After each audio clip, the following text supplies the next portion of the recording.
Hello, chat. You know what time it is. It's fucking Tuesday. It's fucking Tuesday, It's baby. Tuesday, chat. You know what that means. You know what that means. I cast Extend Forehead. Get out the Dick Smasher. It's time to fight Gothmog.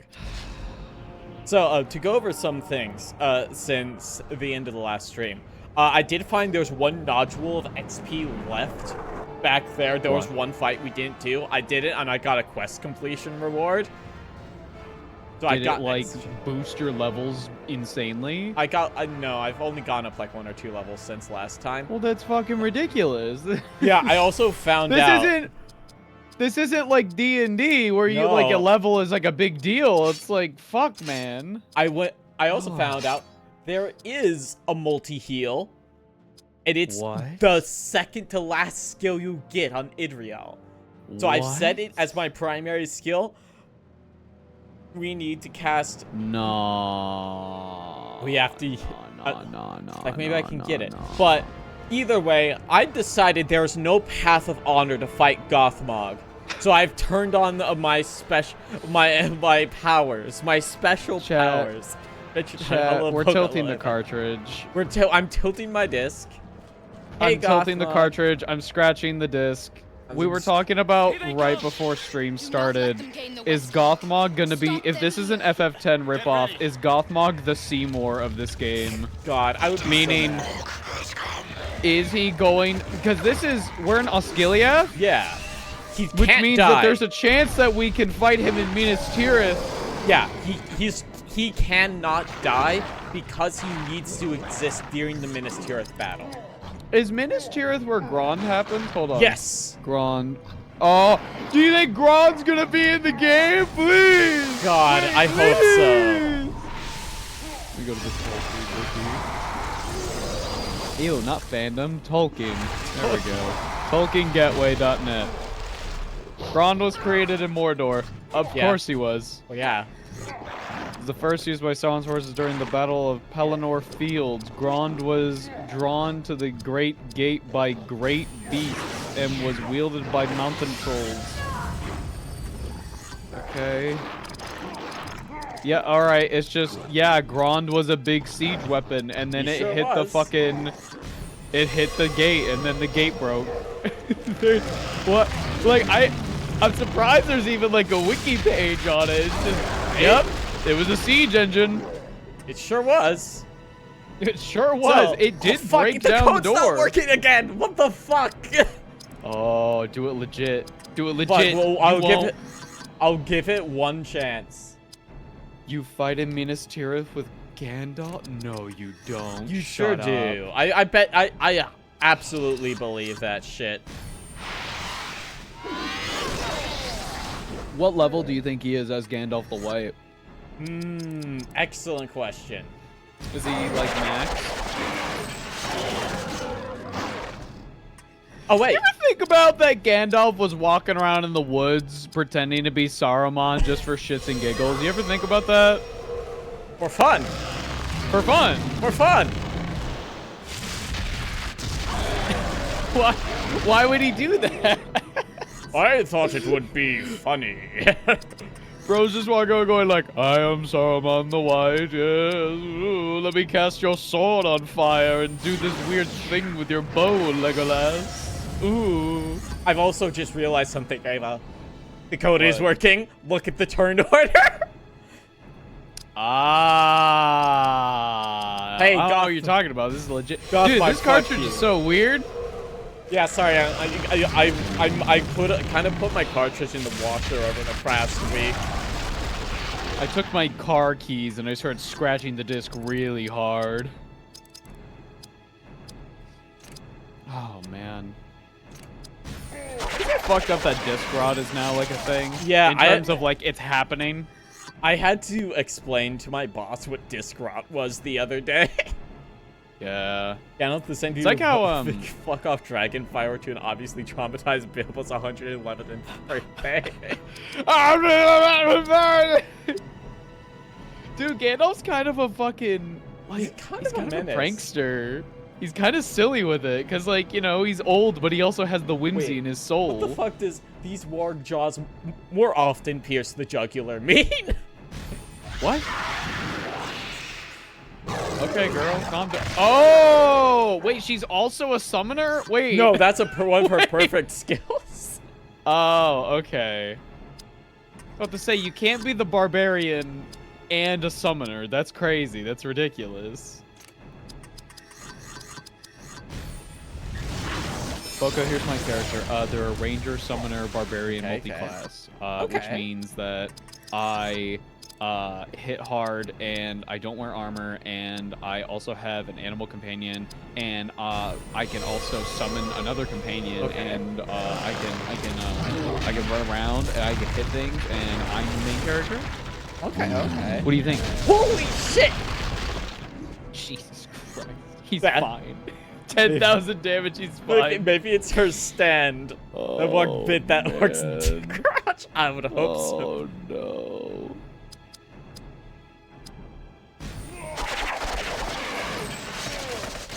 He's not even at half health.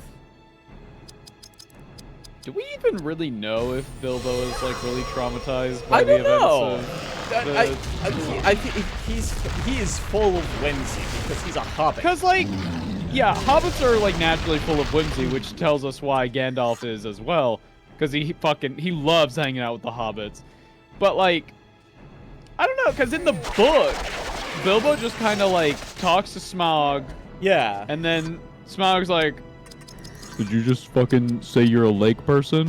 I fucking hate lake people. I'm gonna kill all of you. And then he reveals himself at the very end. And he's like, ah! And then he goes and fucking burns down a city, which frankly is Bilbo's fault. Yeah. That is his fault. And then he, you know, doesn't see the horrors of war. He only sees the aftermath, which is arguably worse. Yeah, because he just gets knocked out for the entire army. Battle of the 5 armies. Yeah, and then he gets fucking fuck off rich and then goes home and then lives the rest of his life, like, wanting for nothing. But in the movie, in the Jackson movie, he, like, gets seen by Smaug way earlier. Yeah. And, like, that Bilbo, I would totally believe is, like, hella traumatized. Yeah, because, like, we know hobbits can be traumatized because I point at Frodo. That's true. He's all sorts of fucked up. He's so fucked up. Do you think if you were a depressed hobbit living in the Shire, they would have the mentality of, oh, just stop thinking bad thoughts? Yeah, just have some more pipe. We have to fight him again. He fleed! No, Zach, it's completely okay if you want to compare contrast the books, because, like, I was also thinking about that. Totally. Oh, good, we got another one. Lay epic. I've missed this. It's been a week. Hey, what are we gonna do when we're done with this game? I think my sleeping problems are gonna go away. The last couple nights, I've been, like, waking up with, like, horrible back pain, and I think it's just because, like, I'm thinking about the third age. Carrying this stream on this fucking game. It's causing me pain. I love some video games. Hold on, Carrie put a spooky thing in the Monster Hunter chat. What did she do?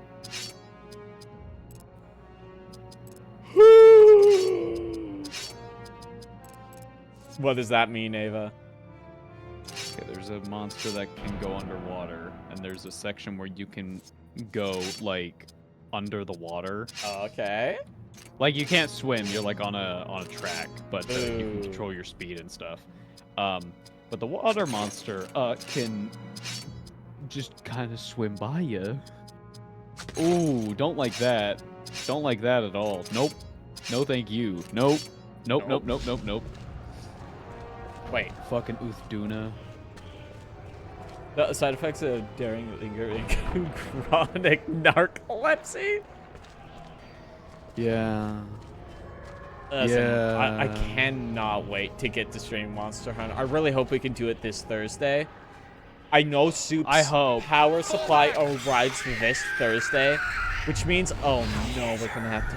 I would not get so near if I were you. Why? What? Just cut cut its toe a little bit. Why get her? What? Why? Why is no. she important? Oh my god! What? Not for long. What? Is this our I am no man moment? What is happening? What's going on? Faramir abandons the city. We will be surrounded. You must leave her. I will not fear again. Bro? What? Then we shall die. They fill the city. Boromir once spoke of sewers under the city. We must find them. What? What? What? What? Deeper into an occupied city speaks of wisdom. Why do we delay? Dude, Osgiliath must had get a to the whole rooftops sewer to avoid the system, main didn't you? orc Couldn't you force. tell? Actually, it does because that's how Bilbo That's how they get and, out. That's how they get out. You're totally right. Fuck. I was like, wow, a creative idea. Wait a minute. No, that is from the from the books and movies. Yeah. This is an I was like, ancient wait a city, minute. built long Oh. ago when Gondor's might was still great. Can we play Monster Hunter 2? So my plan Mordor is, marches if we're to gonna its play very Monster doorstep. Hunter on Thursday, to have you guys come into the Sauron squad. sends forth huge creatures and So ancient we'll all be in a enemies lobby, from which White means you'll City. never like have They cross the river above. You'll never have This very somebody, moment, like, my friend. Be grateful to you not are play with. here. You know what I mean? Like, Yeah. there will always be somebody in the lobby, probably. Maybe. Let's see. I have been invited to several squads. Oh, you can join multiple. Oh, so base. it's all Excellent. good. Yeah, I'm really looking forward to The Monster moment Hunter. has come, Idriel. What? Let them find you. What do you mean, let them find you? He's not The built for- Nazgul? Oh, you lurk here. A very sneaky fell beast. What the fuck? What are you planning on having me do? You are not giving me a solar healer battle, are you? Oh my god. Just fight these two fucking little shitty orcs. What the fuck? What are they doing? I could not believe that it cut. The POV was of the fell beast. It must have been. Thank you for the follow, Benva. Why are they getting so many turns? How many turns are you getting, bro? That's 4. No, he's got multi-attack. Oh shit, you're right. No, it is 4 attacks. I can't, dude. Who knew that the fell beasts, who can never shut the fuck up, are so sneaky? Every scene you see them and they're going like, oh, like that. Just imagine Nazgul like having the fucking thing look up at it, it's like curving its neck, and they're just putting their fingers to its lips. And shh. Dude, can Nazgul fucking mog people? Do you think? God. I mean, the person who's clearly the best at mocking is definitely Gothmog. It's in his name. No, I'm imagining Frodo getting fucking stabbed with the blade, and then he like sees them as the ghosts, and it's just the fucking Witch King goes like, shh, and then does the fucking chin stroke. I need fucking Zoomer Witch King. I need it so bad. Playing the fucking stupid music. Yes.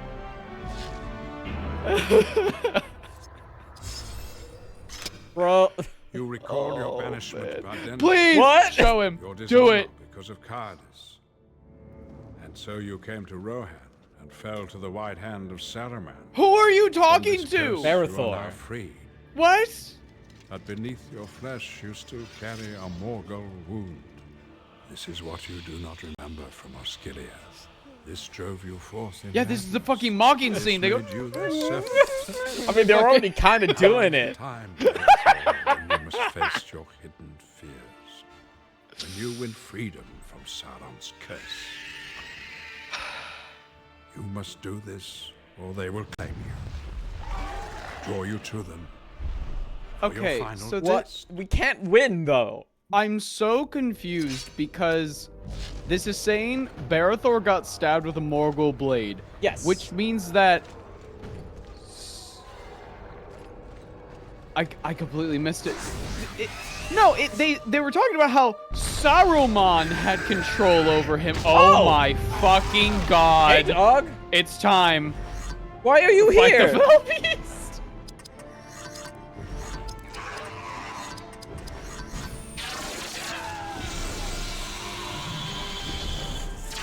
default guy is cursed? Yeah. So apparently, Barithor, the most generic guy ever, was sent to go find something, but then he got dishonored by Denethor. We just learned this. Yeah. And then at some point went to Rohan, where he got stabbed by a Morgul blade, which gave Saruman control over him, even though that's like a nostril thing. That's literally not how it works. That's not how that works. Last I checked. You'd think it would be Sauron who would have control over him, not Saruman. Ava, a fear has taken hold. What's the fear? They've taken away my healer. No. When was the last time I saved Ava? No.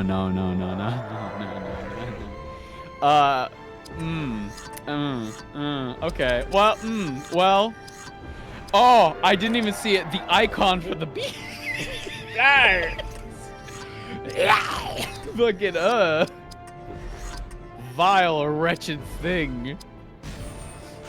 Tolkien used spell beasts instead of dragons, wyverns, due to his belief in dragons and fictions.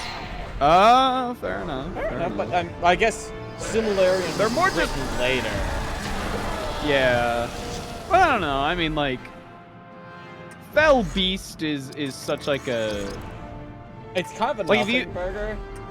Yeah. Well, if you were like describing something in a book and you said it was a fell beast and you just kind of described it had wings and like scales and stuff, you wouldn't necessarily imagine a dragon, perhaps. Yeah. But yeah, I don't know. I liked the Jackson fell beast. I think they look really cool. I like the fell beasts too because they don't really actually look like dragons. No, they look like a weird other thing. Yeah. I think Skyrim took these things as inspiration for the Dragonborn DLC because it added dragons that looked very similar to these guys. God, it's been a long time since I did Dragonborn. It's been so long. Dragonborn added a... I can't remember, like, I think they're just called serpent dragons. But, like, they look almost identical to this thing. I don't remember what made them, like, special. They just kind of looked like dragons, but more, like, serpentine or eel-like. In the books, the way they describe Velbeast is more like giant vulture pterodactyl. Oh god, my fucking brain. Pterodactyl. That reminds me then of a unit in Age of Sigmar called Cruel Boys. There's a guy who, they're very Lord of the Rings coded, so that goes into my idea that they are probably like just straight up inspired by Lord of the Rings orcs. Hydrate. The Cruel Boys, they are like really skinny orcs, but they're more cunning. And they bring swamp with them wherever they go. Like, things will start to get swampy, and then they show up, and they're like really fucking mean about shit. Nice. But their leader unit is I think his name is Gobsprack, the Mouth of Mork. You can either build him as a generic lord or him, and the beast that he's riding on is like a gigantic vulture. It looks really cool. Like, their army looks straight up like a mixture of like Lord of the Rings and like shit from like the 80s. Like think of like Willow or like Labyrinth. It's fucking awesome. Harry showed me Willow for the first time like a year ago. All I can think of is fucking the little guy screaming Mad Morrigan 37 times. And then fucking go to the end. Willow! Use the wand! I hit him with this once and he has not attacked since. Why is he on fire? Well, Ava, if you look at his debuffs chart. Right. But none of that is like fire. No, I don't know. Am I winning? Is this supposed to be bloodied? I don't know. Like, the dwarf does fire, but like... Heralds of Athletes. Are you winning? We seem to be winning. Yeah, Willow, I think we're technically winning. I cheated a little bit because this game is bullshit. I'll turn off the cheats later, but like... I am not doing that shit again. Gothmog was insanely fucking like Why that did he was have such so a much difficulty health? spike. And yet, he had so much health, and like the fucking turn economy was not in my favor. Well, we And then talked they about have- this last time. Yeah. The fact that this game has finite random encounters, which I would argue is not random encounters, the game What? it left. You can do that? It left. Yeah, like you are the level that you are supposed to be. Yeah. So the difficulty is like planned. Nazgul Oh now god. rides terrible Yeah, fell but the thing beasts. is, if you Raised fucked up upon like I Sauron's did malice, and did not they choose allow to them to level hunt across towards all of the Gondor. multi-target heal as soon as you had it, Yep. you are Yep, yep, yep. fucked. Yep. They direct the move. Yeah, We I- are not here to view an authentic experience. Good. God.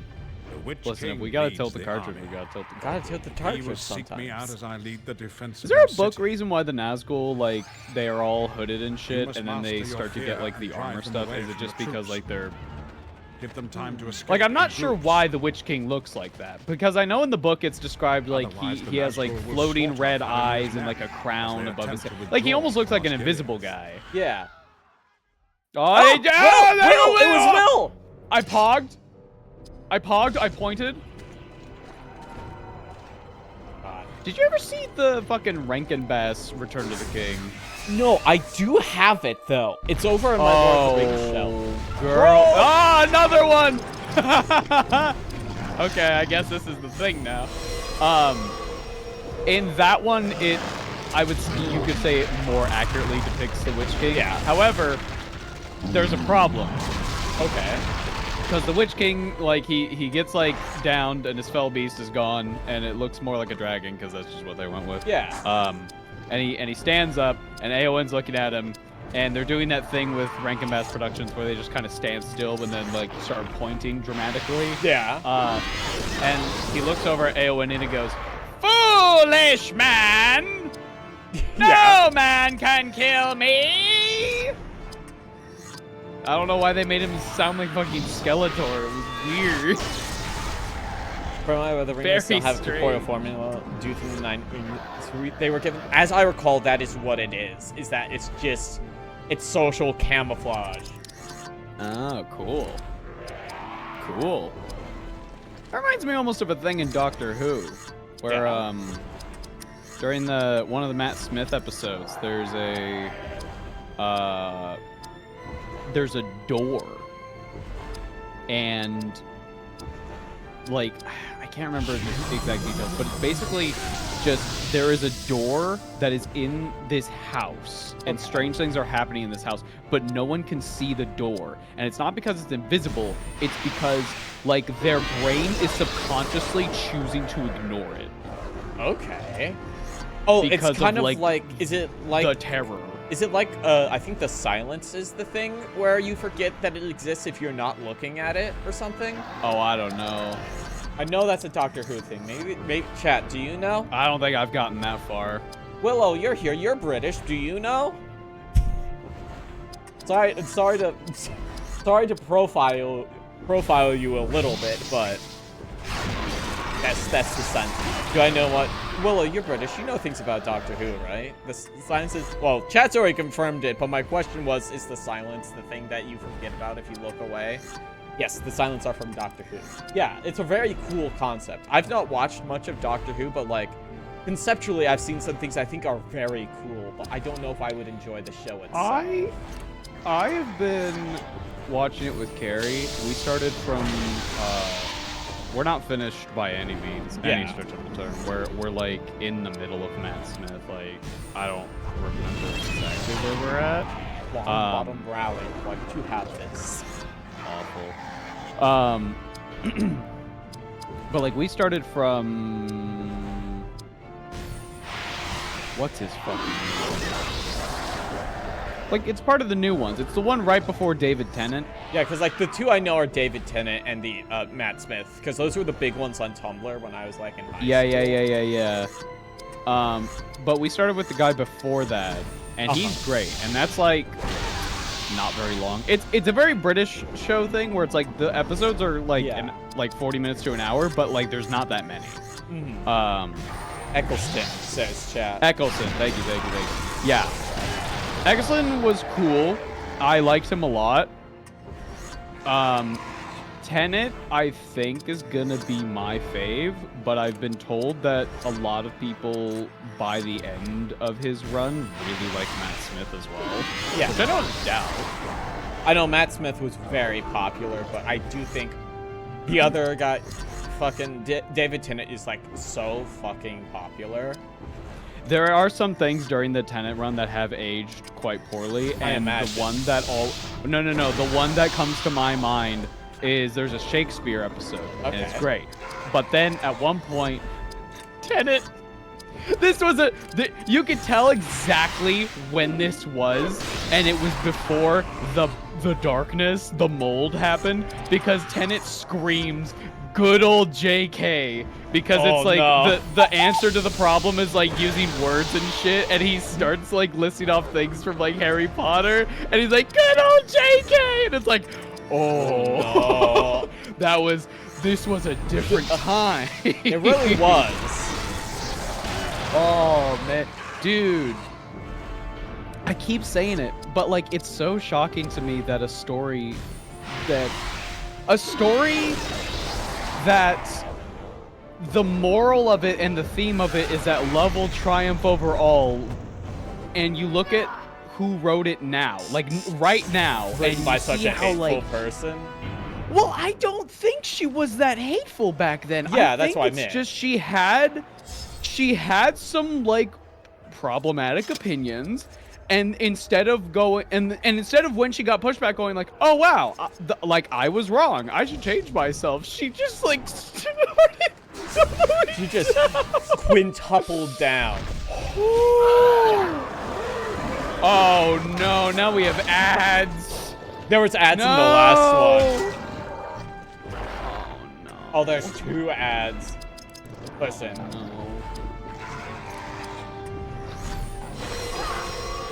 Oh no, you're totally right, Angelica. Fucking Tenet's awesome. I love it. Everything I've heard about him. I adore that man. I adore that man.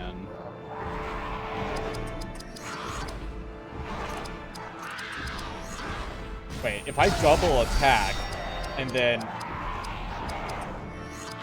I can do 6 attacks. Yes. We're fucking gaming now. It's just that double attack costs like 200 spell to use. Yeah. The books were okay, but you can look back and find waffles. I mean, yeah. Like, I'm not gonna sit here and go like, it was perfect. It wasn't. It was a perfect thing. Like, at the end of the day, like, they were books for kids. That's not saying that kids stuff shouldn't be like quality, but like, you know, there's still like a certain level that you're gonna get in kids books. I'm just sorry. I was thinking about that genre of like YouTubers that like they only watch cartoons. Yeah. So they're just like, what is the plot hole?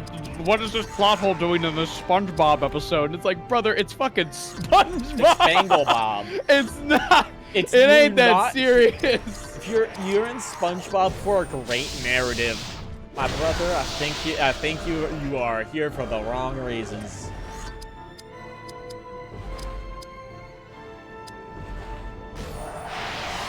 The books are also racist as shit. Oh yeah, like don't get it twisted.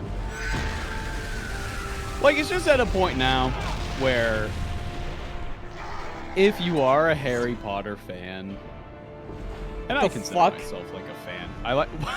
What is that? The ghoul. What is that? The ghoul. But like, I like the movies. I'm not gonna like purchase them. Yeah. I enjoy the books. I think that probably one day, if I have kids, I will read them the books. but I'm not gonna go buy them. I'll go buy them at a thrift store or like secondhand in general. Like, I'm not gonna give money to that fucking ghoulish woman. Yeah, it's like a thing. Like this was an important thing to me growing up, and I understand the problems with it. I'm not gonna pretend like they don't exist. Yeah, I'm not gonna sit here and go like, it was so special to me because I was a little child and that makes it okay. Like, that's not, no. You can love a piece of media and go like, yeah, the person who, fucking H.P. Lovecraft was like one of the most vile human beings ever. But everybody's like, yo, his shit was cool. I think there's like a talk to be had about how bad people can make good art. To some Bad degree. people can make good art, and good art can be made. But if I get, yes. It's a thing that like it's the thing that we have to reckon with. That it can happen. It's just one of those things that we need to understand.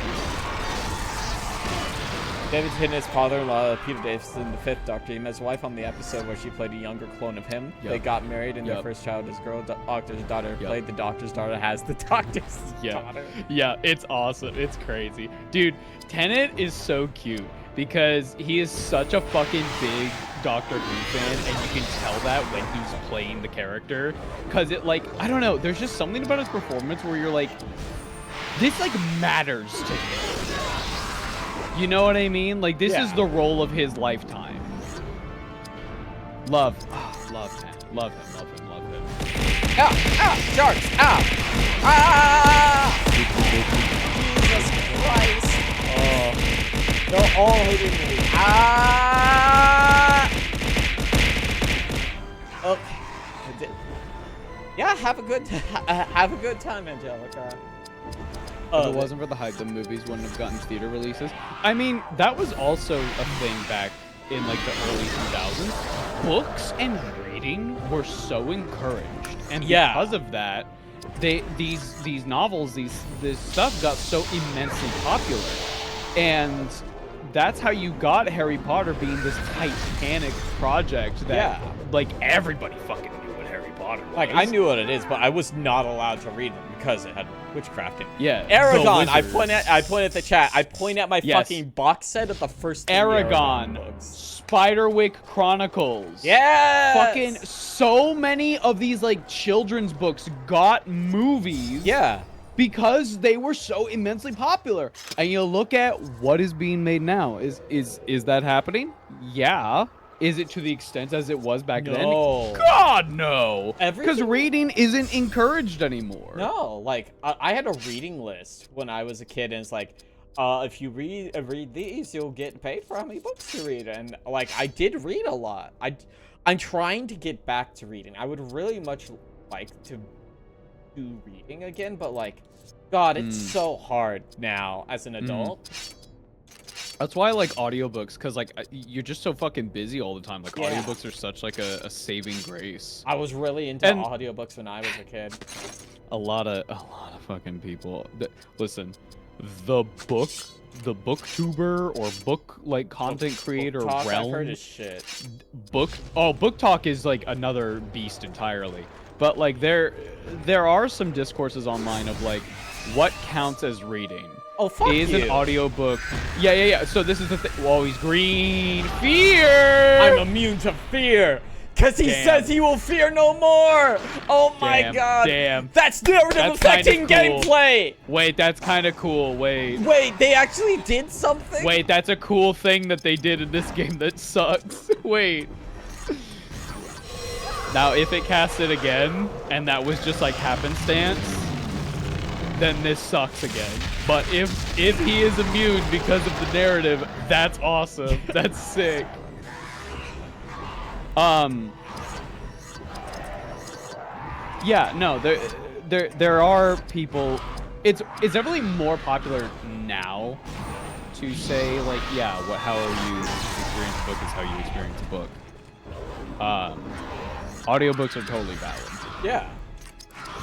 People don't got time in their day in this capitalistic nightmare that we live in. Nightmare society.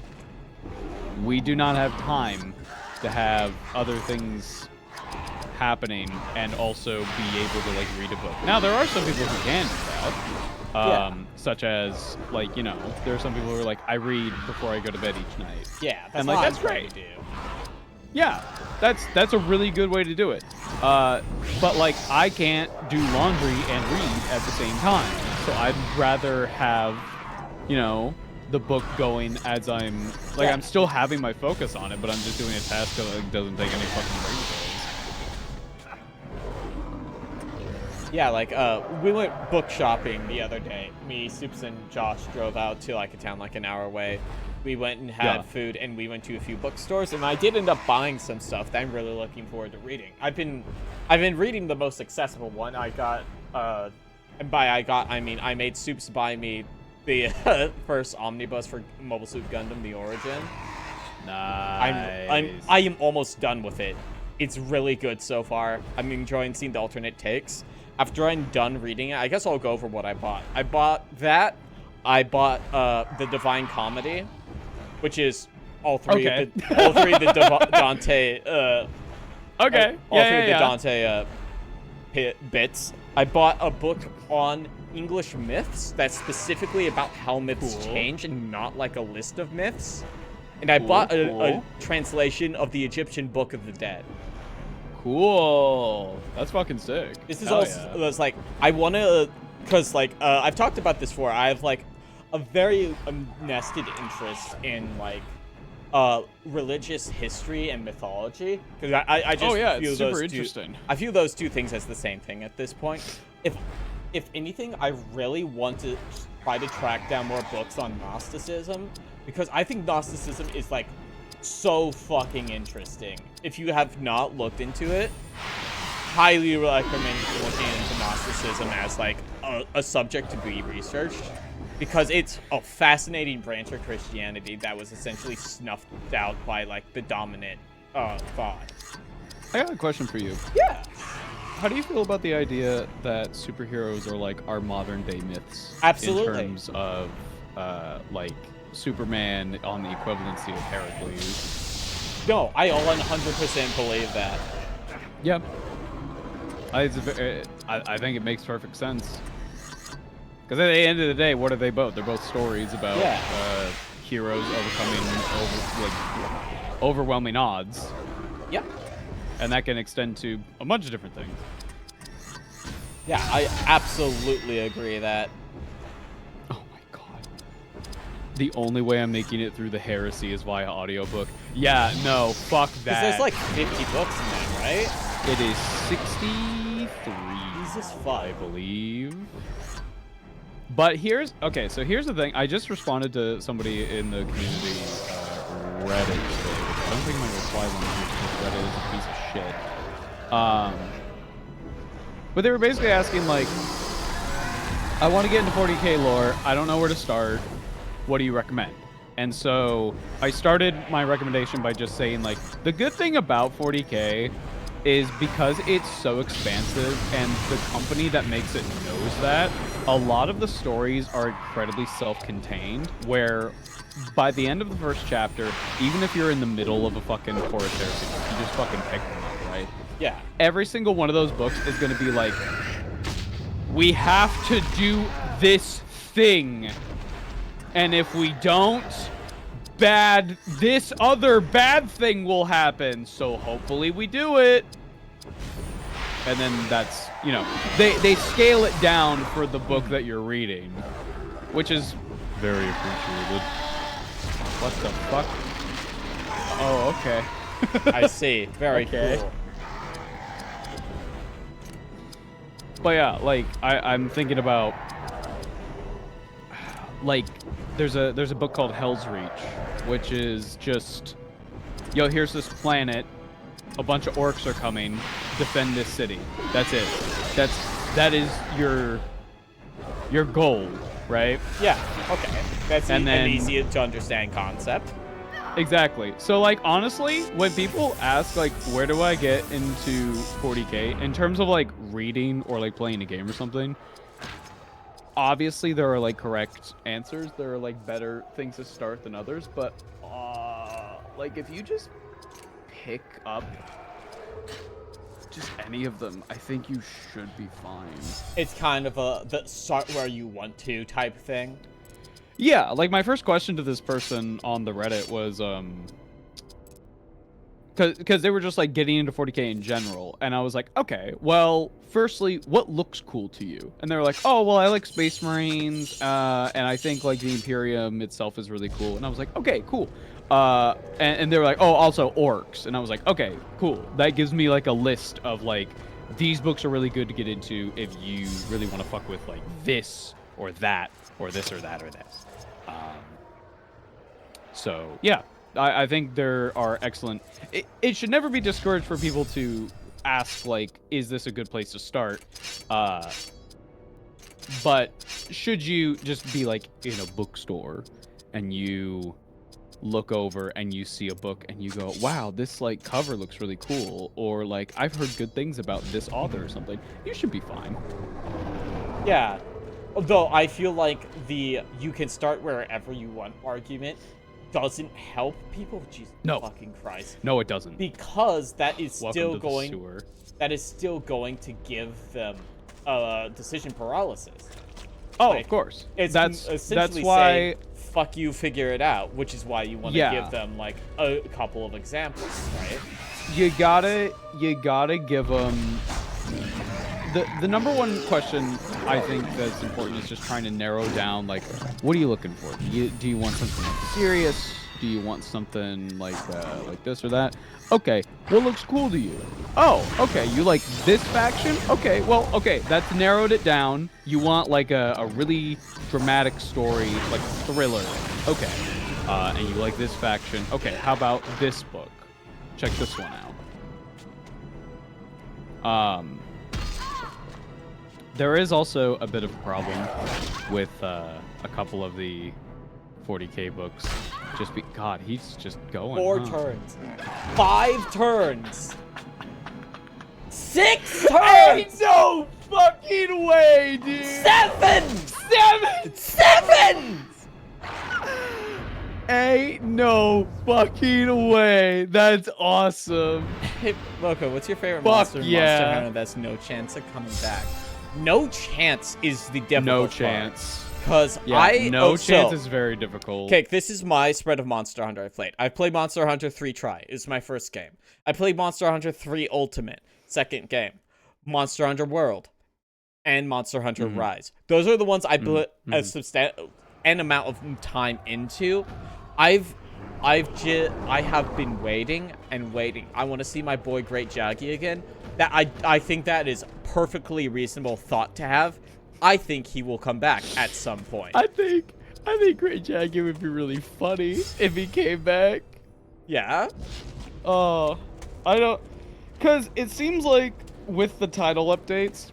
I've been looking at a couple leaks online. Yeah. Now, granted, from everything I've seen, I've taken it with a grain of salt. But it seems like the title updates that they're doing, they're really focusing on, like, fan favorites. So, like, the next one that's coming in the title update is Mizutsune, which is the Sakura Blossom Bubble Leviathan. And she's great. Love Mizutsune. It's a cool monster. It's a classic. People love that thing. We don't know what's coming after that one. But, no, there's no chance. No chance. No chance is the hardest. This was a direct lie. It said they will attack 3 times. They attacked 6 times. Bro, they're fucking you over if you didn't build her for physical. What the fuck?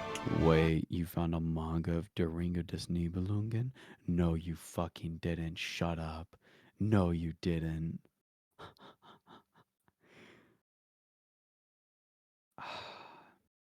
I can tell you monsters I don't want to come back. Yeah, because, like, I kind of have a soft spot for Great Jaggy because it's, like, you know, the first big thing I fought. So there's a big nostalgia feeling there. I like Kezu. A lot of people I know don't like Kezu. I specifically like Kezu because it pisses people off. So... I don't think Luna Garen from Sunbreak would ever come back anytime soon. Luna Garen was a really cool monster. monster. I don't know if he would really work in like anything that wasn't Rise, but I don't know. I like the concept of Lunagaron a lot. I liked Sunbreak's vibe a lot of let's do medieval Castlevania-ish fantasy. Yeah. I liked that a lot more than it's Monster Hunter in feudal Japan. Okay. Do you get it? It's feudal Japan. Oh, okay. All right. Yeah, I don't know. I don't want Valstrax to come back. I am kind of fucking... Okay. I think Valstrax is one of the most overhyped fucking monsters. I don't like the gear. I don't necessarily like the fight. I think every time I hear people talking about Valstrax, I'm just like, yeah, yep, it's the same thing. You like that it's a jet engine. I get it. Some psychopath made a mod for Khezu where it looks normal except that it has the head of a red Khezu. I definitely have heard of that, yeah. Awful. Yeah, listen, I understand that Khezu is not a looker. I understand that it kind of sucks to look at Khezu. That's kind of why I like Khezu. It's kind of one of those things where, God, it sucks so much. I love it. Yeah. Actually, Ava, all Mizutsune you fight are males. Yep, they're all in heat, and that's where they get all really aggressive, and then they go and cause problems, so you have to cull the population.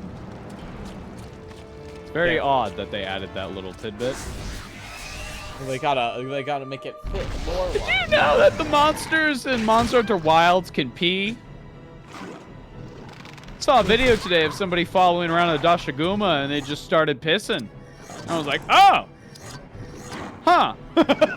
I mean, like, I'm not Why? particularly surprised, but... I'm not surprised, I'm just like, they animated that, I guess. Huh.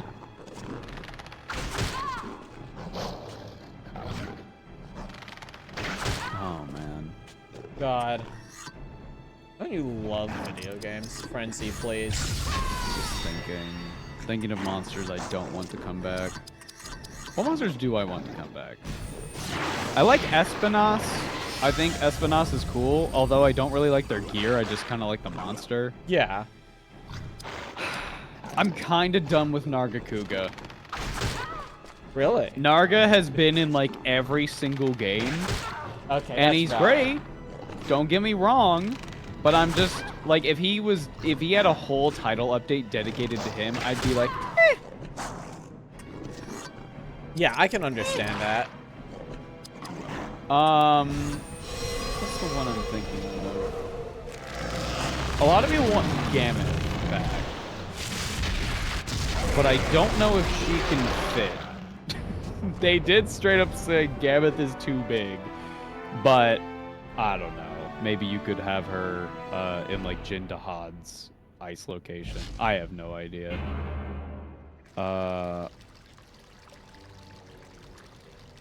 What's the monster I'm thinking of? They're also part of the Fatal Four. Astalos. I quite like Astalos. Astalos is really cool. Glavenus is pretty sick. I like the Fatal Four, the Fated Four, whatever. The four from the one, everyone knows about these four. Fucking, those four are really cool. I would love to see them all back in this game. Kolve Teroth, I think with the new wounding system and the focus mode would be so fucking fun to fight as a siege. The wound system. I think Kolve would be awesome. Everybody has problems with it. Not everybody, but I've seen a lot of people who have problems with it. I like it a lot. It feels really satisfying. It feels so fucking good. I think at one point we will get Shara Ishvalda, whether it be this or the expansion, I don't know, but Shara Ishvalda is probably coming at some point. The Fated Four from Generations. Yeah. I want Gammoth back, but her fight needs serious work. Yeah, and that's why I think you could have a Gammoth and like just completely rework it. Like, if some rumors are true, and Chris could be coming back in a title update. God, I hope so. It's going to be a completely different fight. It has to be. They were it not... has to be. He has to have a completely different moveset. Yeah, what they're gonna have to do, unless they save unless they're saving Chris for an expansion where they introduce underwater as a concept. Yeah. Which I doubt, unfortunately. I doubt it. I doubt they're gonna have to do something that they did with, I think it was the 3U Chris fight, where it was on land, and people did not like it. No, because it sucked. Because it was... The problem with that one is that it was just his moveset from when he was on land. And his moveset on land fucking sucks. Yeah, you're essentially fighting on thing land. with half its moveset. When he goes on land, that's like your victory lap. That's like, oh, thank God, he doesn't have anything. No, I think... So, Uthduna is an aquatic monster in Wild. And I think Uthduna is a really fun fight, and they make the aquatic thing work because it can actually go into the water and, like, go up and, like, cause, like, a big wave to come over the entire stage. But, like, I don't know what you would do with Chris. Yeah. Fuck it, make him, like, grab somebody with his jaws, and then they, like, sink back into the fucking deep. And then he just, like, fucking electrocutes you. I don't know. Do something cool. Do something. It's the trolls from Moria you didn't kill. Yeah. All 12,000 of them.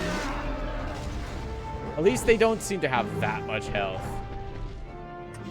Giratotus? I don't know. Giratotus maybe would come back. I'd say Plesioth might come back sooner, though. It's been a minute since we've had Plesioth. I'm trying to think. Let me just bring up a fucking list of Monster Hunters. Chat, I'm gonna be super real. I'm fucking tired of Rajang. I don't fucking care. Especially that especially since Baloney, the ice monkey, and fucking, Ajarikon. I love Ajarikon. That's like the first like primate monkey fight I've had in Monster Hunter where I'm like, oh my god, it's fun. Wait.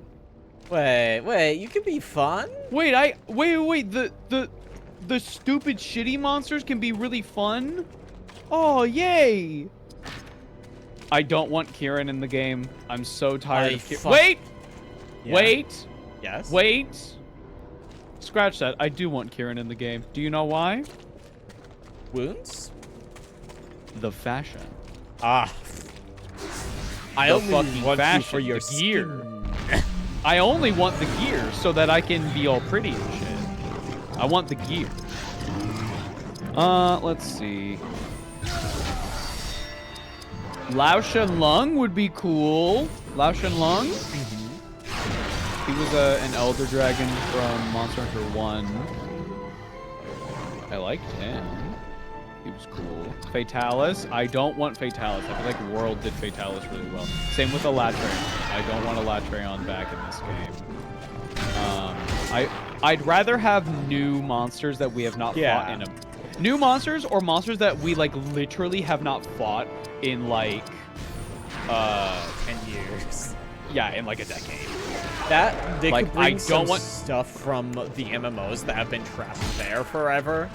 So Espinas was kind of that. In, like, Espinas was kind of trapped, but then they brought him into Rise, and Espinas is weird because he's actually technically 2 elements. I like Espinas a lot. He's really cool.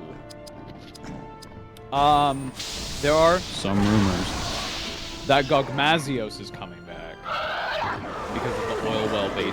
It's all oily and stuff, and Gogmazios is like a big oil monster. That would be cool.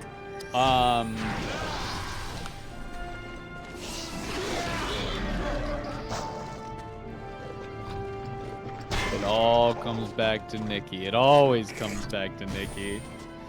Like, I don't want Kushala Daora. I don't want Teostra. I don't want any of the Elder Dragons that we fought in World. I don't want them.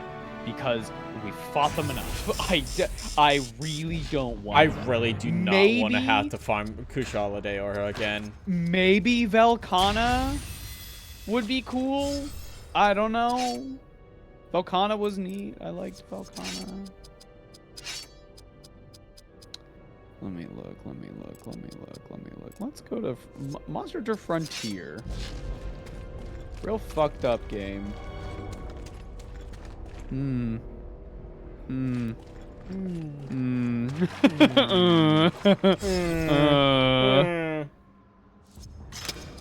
Oh.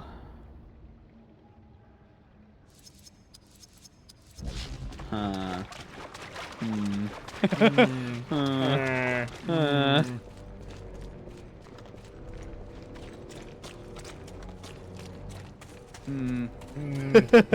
Yeah. I'm just looking at some of the. I'm looking at the monsters, just going like, huh. Well, you should. Ah! Oh, hey, we fought you in the beginning of the game, remember? Yeah, they beat our ass. Wait, if I drain health from Ringwraith Shadow Captain.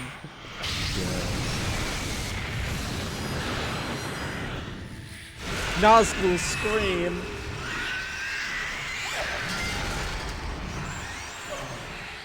God, they're just doing straight up more damage than we have health at this point.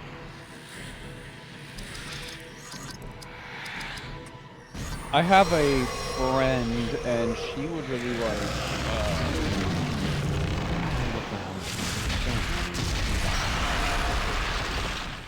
One second.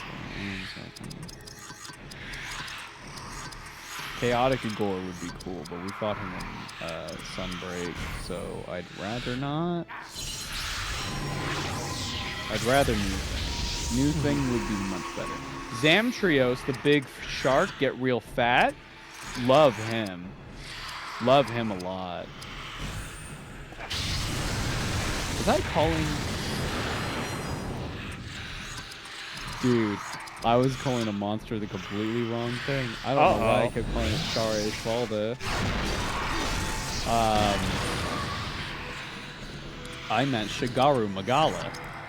Yeah, Shigaru Magala is going to be in the game for sure, in like a expansion. Brachydios? I don't know. I do like my funny pompadour guy. Oh.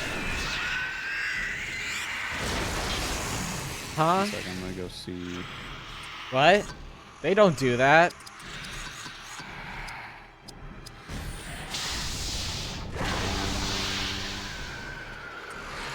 A lot of my friends currently hate Young Cuckoo and fucking Gypsaros. Oh, they're getting I filtered by love the them. classic filter.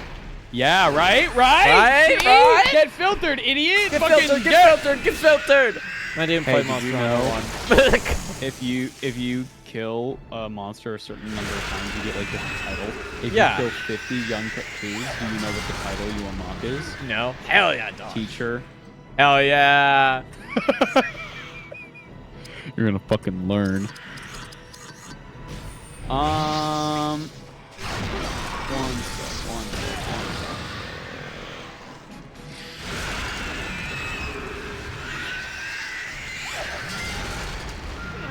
She said it today. I was literally talking to her about it.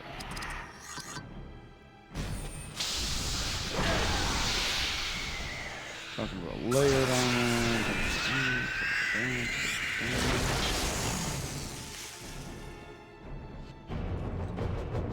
Oh. Najarala. Which is... I'm not even like familiar with it name-wise. Najarala. One second. Hold on.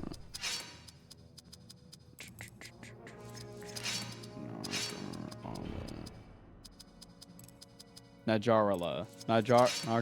Nagar. It's a snake wyvern. Okay. From Monster Hunter 4. A large snake wyvern with bright green skin adorned with a orange-yellow plate on the back and a tail. It has a long serpentine body with small, though fully functional fore and hind limbs that aid in moving around on uneven ground. Najarala also has a beak similar to a parrot. along with a pair of tusks. Yeah, they're a cool monster. I think with them, like, finally having Leviathans back in, that already kind of gives them a basis of, like, a snake body. Yeah. So that's pretty sick. I've seen a lot of people also really want Dalamadur to come back as, like, a siege monster, as, like, a big event or something. But I don't know if they would do that, because that's quite a few resources. Dalamadur is cool, though. I feel like a lot of people just do not like siege monsters. Well, I don't know, because Wilds has a siege monster, and it's like a classic siege. Get to Idriel! We will hold the beach! Capture that raft. We shall need it to leave here.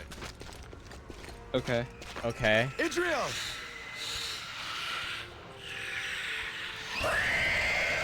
She's getting got. Couple fight! Can you put a PNG of the Tower of Mordor to Ava so they look like the eye? I could. I could do that. Yeah, counterattack that guy. Get him. I do this. I don't think any of the siege monsters or final boss monsters will return. Probably not. I think we'll just do new sieges. As much as I do love Full Thereof.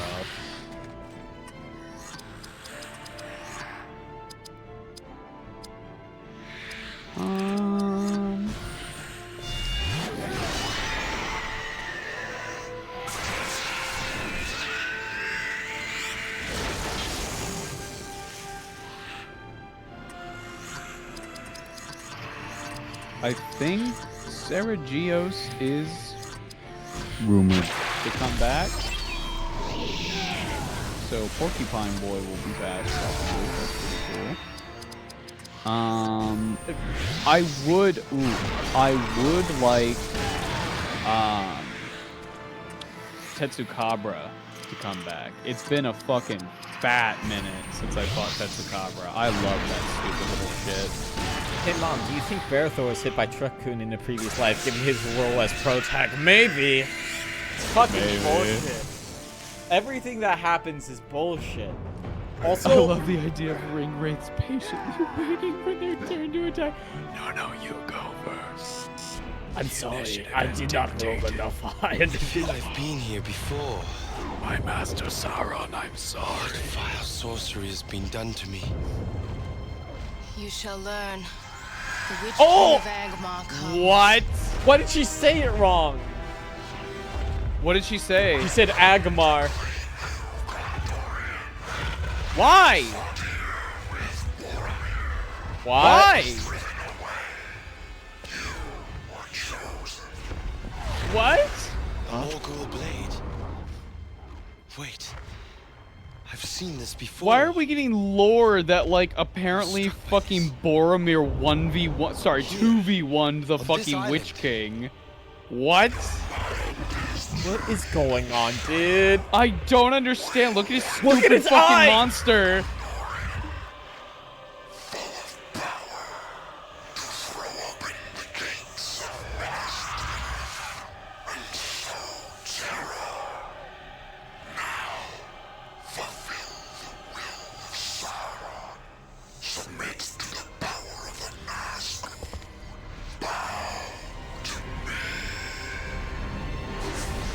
What? Huh? Consume life?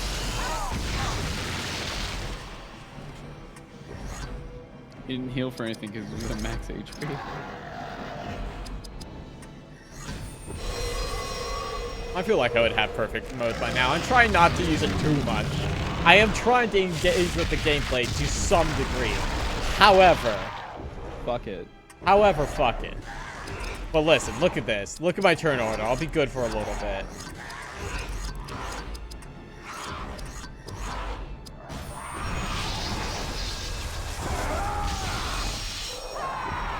Ha! Nobody's looking like you're about to pull Chamberlain.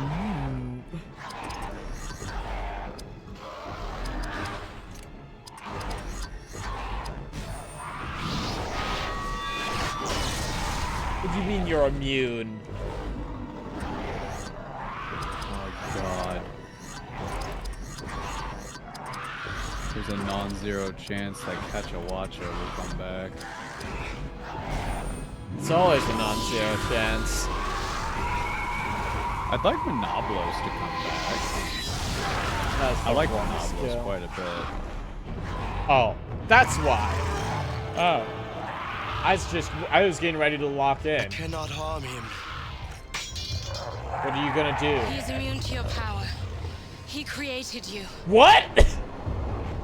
The elves held back his enchantment with their artifacts, so he could not turn you into one of his kind. But his fell power not still how- exists within you, embedded deep upon the tip of a Morgul blade. Wait. What? And I shall remove it. What? No! Wait! Whoa, wait, no, this is actually sick?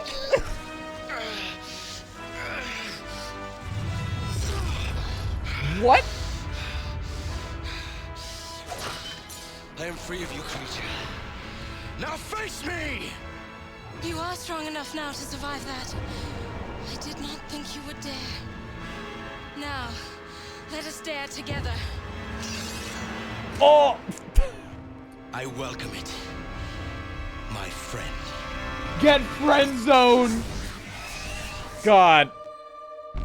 Okay, video game, you had one cool scene. Now what? Bearthor immediately gets his ass blasted. Gets fucking Goomba stomped. Holy.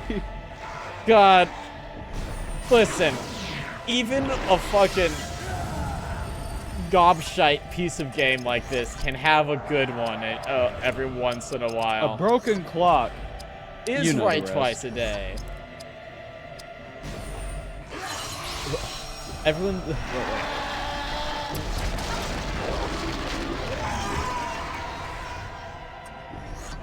Everyone wants Monopolis to come back. He's cool. Well, that's not how he says it. What are you talking about? I'm missing context. I missed it. Come on. Ah, Inca. Hi, hello. Everyone say hi to one of my model parents. Inca What did. up? Inca did the art Hey. for the nun model that all of you like so much. Hi, Inca. I hope. Are you still in college? I hope college is going well. I've seen you thirst posting for Bucky from Marvel. I hope that's going well for you too. And what was I doing? Which one is Bucky? Bucky is a Winter Soldier.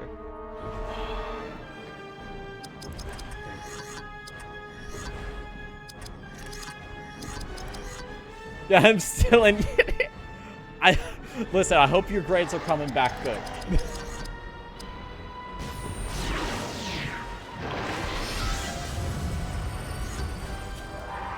I'm having the time of my life. Good.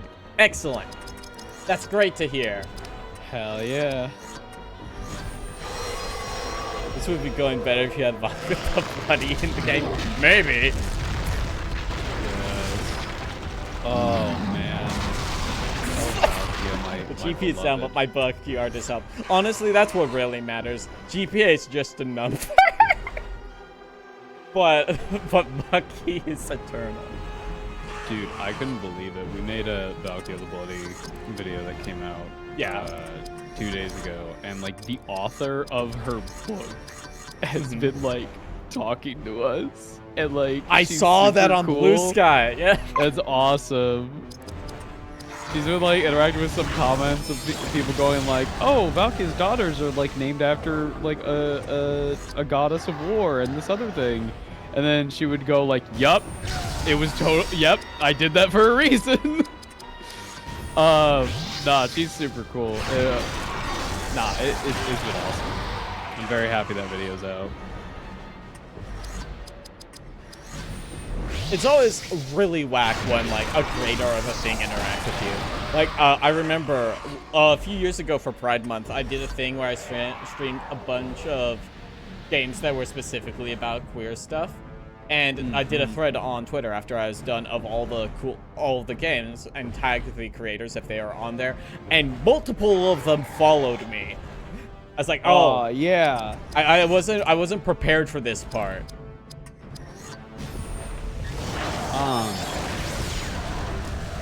It's also sort of caused me to realize, like, oh shit, like, any of these authors could, like, stumble upon these videos. And it's good that I typically don't, like, negatively say anything about authors, but, Yeah.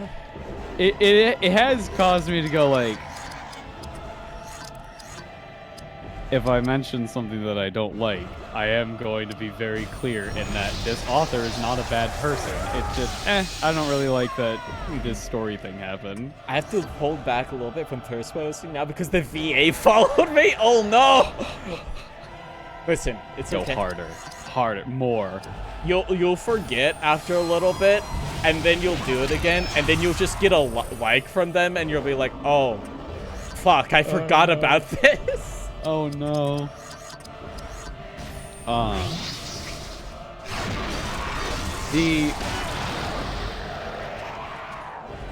Yeah, because like there is a video that we're going to record soon about Tau. They're the everybody says they're the anime faction or the Gundam faction or the whatever faction, like the Asian inspired faction. You know what I mean? You know what they actually are? They're Star Wars. They are kind of Star Wars looking from what I've seen. But like even their society is very Star Wars. And it's crazy. But like there is something I want to talk about in that recording where if this faction was in Star Wars, they would be the bad guys. Like, fuck the Empire. Yeah. Fuck the Separatists. These motherfuckers gotta go. These guys are crazy. Oh, that wasn't that bad. Oh, this might be. Yeah, that's kind of bad. But during that, there is quite a bit of thing with Tau where there's an author by the name of Phil Kelly. And he's not a bad author. He's not. But he has written some things that are quite divisive. Okay. Involving how... Okay, he primarily writes a series for this character by the guy by the name of Commander Farsight. Now, Farsight's a really cool, interesting guy. He goes through... His first book is literally called A Crisis of Faith. Okay, yeah. He goes through... He's, like, drinking the Tau Kool-Aid, and he's like, yeah, for the greater good, all that shit. And he goes through a really traumatic ordeal where he starts to question... Okay, well, like, what are we actually fighting for? And, like, is it worth it? Okay. So he has this crisis of faith, and then he sees some shit that causes him to go like, no, fuck this. I'm separating. I am doing my own thing. I'm going to create my own enclave, and we're going to do that. This has been labeled him as a traitor, and the entire vibe is that he's like the rebel underdog fighting for the actual good fight, you know? But to make him more of like a heroic good guy figure, Phil Kelly has made there's this group called the Ethereals. They're essentially like psychic Tau, and Tau are very psychic. They're the leaders. They're the 1%ers. They are the upper class. Anything that like a council or anything, it has to be finalized by an Ethereal. They are the top dogs. Okay. Phil Kelly, his method of creating Farsight to be like just a good guy is to make the Ethereals kind of just cartoonishly evil. Okay. I see, yeah. So this is where like, okay, I see what you're trying to do. I would prefer if there was a bit of nuance to it. That's all I really want. Yeah, like because he's Go ahead. He's introduced the idea of mind control. But like even that is like not super confirmed and like might just be straight up at propaganda. Like I don't know. It's complicated, but needless to say, a lot of Tau fans don't really like him, and I personally think like if you don't like an author, just don't read their stuff. That's fine. Easy. You could be like, oh, blah, blah. And some people take it like way too far, going like, I need this guy dead. It's like, what? Yeah. Chill. Y'all gotta calm down.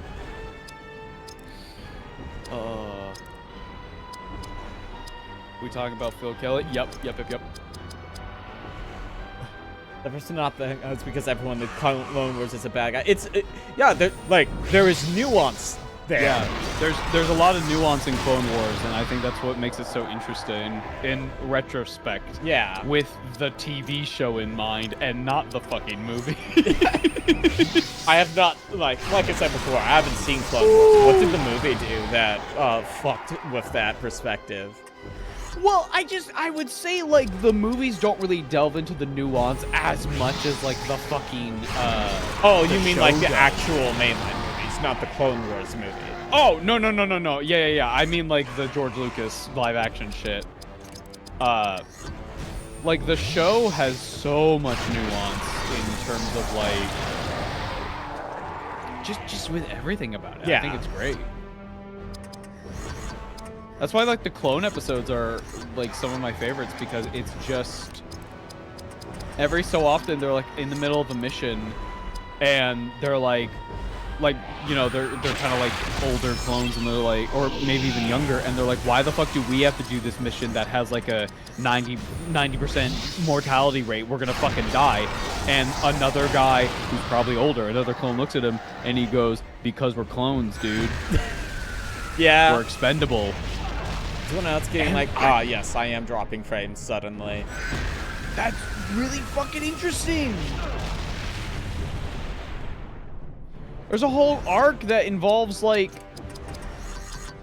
fucking shenanigans that it ends up, like... It's like, well, the Separatists have their own clones, or they're, like, droids or some shit that are wearing clone armor, and blah, blah, blah. And a character realizes, in the middle of a firefight... He I think he's about to get, like, downed or something, and he turns around and there's a guy, like, about to assassinate him, and he fucking, like, gets him, and the fucking helmet comes off, and he sees it's not, like, a robot, it's a fucking guy. And so he goes, oh shit, and he rips off his helmet, and he runs in the middle of the fucking gun line, goes like, stop! Stop! Oh, it's awesome. Fuck, oh. I love it. I love Clone Wars. I love the clones. They even make, like, Anakin interesting. Which, granted, he's always been interesting. It's just the movies kind of don't really delve into. Yeah, I think it's just harder in the movies nuance to actually get into that stuff because of the limited runtime. Yeah. He falters. Even a Nazgul cannot withstand our power. Yeah, we can fucking kill the Witch King. This character who can just casually break Gandalf's staff. With a word. Yeah, but one elf and some random Gondorian. Yep. You must ride north. They can fucking tag team him. It's fine. Absolutely. Smile. Do not enter the city. Wait until the enemy has passed. Don't come here. I don't want to see you. Prepare, Minas Tirith, for the steward of Gondor is an unwilling ally. I'm going to beat him up. Therefore lets the white tree wither. Going to beat the living defenses fall shit. into ruin. The people lose hope. He banishes his most trusted Phil Kelly also advisors, retcons a lot of shit using and war turned winds a really trope unique and your faction cowardice as kind just of evil, cause. made it Imperium 2.0, and also removed will so not much of their welcome unique you cool tech. gladly. Yeah, this is the problem I have with I shall Phil light the Kelly. beacons of war and marshal the defenses. Yeah! If the steward has fallen But also- into darkness, I'll get I will back to this summon one you in a at the second. time of greatest need. Until then, rest and prepare for the great war of our time. Hayden didn't get good lines. Hayden. Oh yeah, no, like a lot of the prequel movies have the problem of like a lot of it was just like George didn't have like people telling him no because he was like now like a titan, right? Yeah. The thing that made the original Star Wars so good, such a labor of love, is because like kind of everybody was involved. Like there were people giving like constant like, well, what if we did this instead? Because it wasn't like that big of a deal. It was like some fucking B movie project, and then it's like the greatest selling sci-fi fucking thing ever. Yeah, right. Well, now what? Yeah, that's the thing. Like, I think Lucas had some very, very good ideas, and there's stuff he said in interviews after the fact. It's like, I really, we are past 70%. I really get what Lucas was going for. I appreciate what he was trying to do. He may have not been able to land the stuff he was trying to do, which is the downside. It's like, which is fine. Why did you just leap like that? Damn. God forbid a man leap with whimsy, okay? Oh, they're getting on the raft. Yeah, but there's like interviews where he just straight up said, the rebels are Viet Cong and the Empire is America. He just says it with a flat face. It's like, fuck, George, I didn't know you like that. Oh my God. You have given me so much, lady. Do not have the words to say what is in my heart. Then don't say them. Upon the other side, our fates ever shall draw apart. It is Morwen for whom you are destined. What? What? He hasn't even talked to her in like 2 days. You were jealous of her when you first saw her. Okay, do you think him ripping out the thing from his chest and doing that, like, epic scene, do you think that gave her the ick? What? No. Do you think he did that? And she was like, oh, no, I just liked you when you were a little pathetic with it. Oh, she wanted a fail boy. I see. She wanted a fail boy, and she's like, I can't. I don't want him cool. What the fuck? Ew. Oh. I want like a wet dripping boy who can't pay his taxes. I need a man who's pathetic. I hear this is what many women are saying these days. Many women are saying this. I think George Lucas is kind of artist who works better with some restraints. This is a thing I've been saying about Kojima. Hideo Kojima. Hideo Kojima needs someone to rein him in, I think. I feel like because then he just ends up making Metal Gear again. Yeah. Did you see that fucking Death Stranding trailer? I did not watch it because he's just making it again. It's just Metal Gear once more. We're back, baby. The more things change, the more they stay the same. So when are we gonna get Death Stranding Revengeance? Sooner than we think. At this point. Oh, is he here? Grond? Is he Grond? Here? Yes. Yes. Say his name. Grond. Say his name. Grond. Say his name. Oh, fuck, it's Grond. Grond. Oh, fuck, it's Grond. Grond. Grond. Grond. Grond. Grond. Grond. Grond. No, put him back on screen. Will break it. Wow, we're just watching the movie now, huh? Right, yeah, this is great. Don't you love movies? I love the movie. They're not chanting it. It doesn't hit the same. You're right. Oh, they are. Grond. Grond. Grond. Grond. Grond. There he is. Why does it need to shoot fire from its mouth? It's an intimidation factor. It's cool. Shut up. Yeah, look. Oh, fuck. We're going to have more of these, aren't we?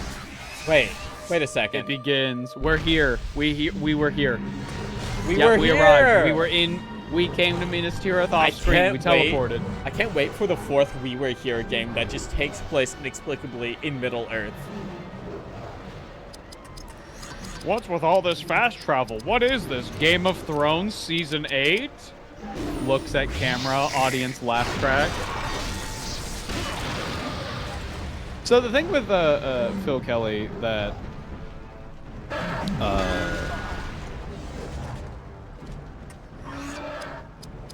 an Eldritch Explorer was talking about, it is sort of the thing that I was mentioning of just in order to make Farsight like more of a good guy, instead of making his actions like just or maybe like even slightly flawed, like the answer has just been like, well, let's just let's make like the main top action just like kind of unambiguously evil and more like the Imperium, but also it's just like, but we already have that. We already have the Imperium. But also I will say, and this is sort of an important thing. This goes for other authors like Gav Thorpe and like Matt Ward and those kinds of people, where all of these decisions have to go through the other people. Yeah. So I don't put all of the blame on Phil Kelly because there has to be at Someone least should have someone said else. no at some point. Yeah, within Games Workshop, there is somebody who is like down with what Phil Kelly is doing and what Gav Thorpe is doing, which does unfortunately imply that either like those factions simply just aren't cared for enough, which is true, or like they just kind of want to shit on them. Like I don't really know. Girls only want one thing, and it's that fucking thing. Grand, you betcha. Grand. Oh, that's gonna kill her. No, she lives. Oh wait, never mind. Not again, no. 500 trolls. Yes, yes. Bless you. Thank you. Like I see to this day people like shit talking Matt Ward for like how he wrote things like Grey Knights or Ultramarines, but at the same time, like those are some of his favorite factions. Like if you were in charge of writing Games Workshop and you got of something in Games Workshop and you had ability to do basically whatever you want, or you had to go through the company and they were like, yeah, do whatever you want, and it was your favorite faction, you'd be a little biased. Yeah. You would be like, and then they won. Now, are there some things that Matt Ward wrote that I don't necessarily agree with? Of course, but that's like with every author. There are some things that happen in books and it's like, not my thing. And then, you know, you just move on with your life. I got better things to do than to be mad about a book. Tao needs their own Matt Ward / Ian Watson. Yeah, you just need somebody who's like really into it. I'm not saying that Phil Kelly isn't into Tao. I'm certain he is, but it's just I think he's more into something like the underdog fantasy of Farsight. You know what I mean? Which isn't again a bad thing. But then you have books like Ethereal Council who have come by, which do add like a bit more nuance into the faction as a whole. So there could be, I doubt it, but there could be a really interesting reveal that most of what Farsight has seen in his novels are like entirely like him misremembering or like completely biased because he's already made his decision of like, no, I'm gonna fucking go do my own Enclave thing, which would be an unreliable interesting reveal. narrator. Yeah, and like I love that shit because why would any of these narrators be reliable? They live in fucking 40K.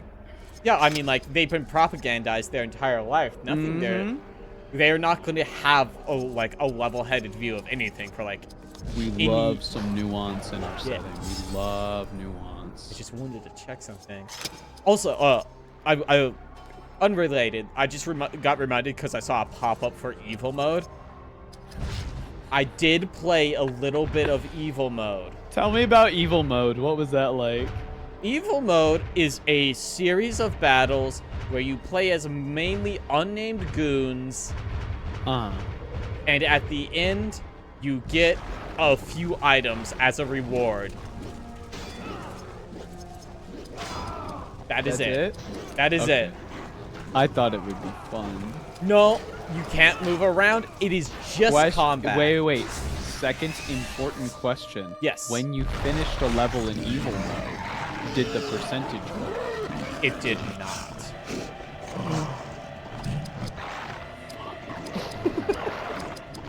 Wait, that means we have 30% left. We are in Minas Tirith. We're like in the last stretch. We are in the final stretch.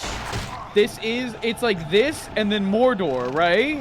I didn't see so a thing for unless Mordor this battle on the goes map. on, as long as Helm's Deep did, we should be fine. Yeah, right? Now, granted, considering we literally teleported here rather than doing like a whole journey, yes. I don't think we have enough budget for a big, long, epic battle. I think we're kind of starting to wrap up the game. Yes, I think we are approaching the end. So this is my thought. So like the reason I went back to the save point on the map, I wanted to check the map. This is the last point on the map that is red, meaning this is the last area, I We're think. gonna teleport. We're gonna teleport. We're gonna fucking teleport. We're gonna teleport. to Yeah, Mordor. we're gonna Why would you be able to teleport. walk around in Mordor because nobody can knock. No. Nobody can walk in Mordor What because is it? Sean Bean meme. What? Sean Bean meme. What it is, I think, is that we're going to finish our battle here, Minas Tirith. We're going to run through all the levels. We teleport to the battle at the gates. We do a little bit there, and then we have to go to the eye fight. Yes. The end is That in must sight. be it. It is. That in is my sight. We could- prediction. Boco, Yeah. we've only been going for an hour and a half. Is there a chance I that think we that- finish the game tonight? I think there's a chance that we finish the game tonight unless we get fucking stonewalled. Unless we get fucking stuck. Right, look. Ah! Ava. Please, no! This is all that's left. Oh! Keep going. Why are we stopping looking at menus? Come on! We're almost free! I can feel the shackles, they're weakening! The dog with the key is sitting outside your cell. Oh, come on, man! Hey, man!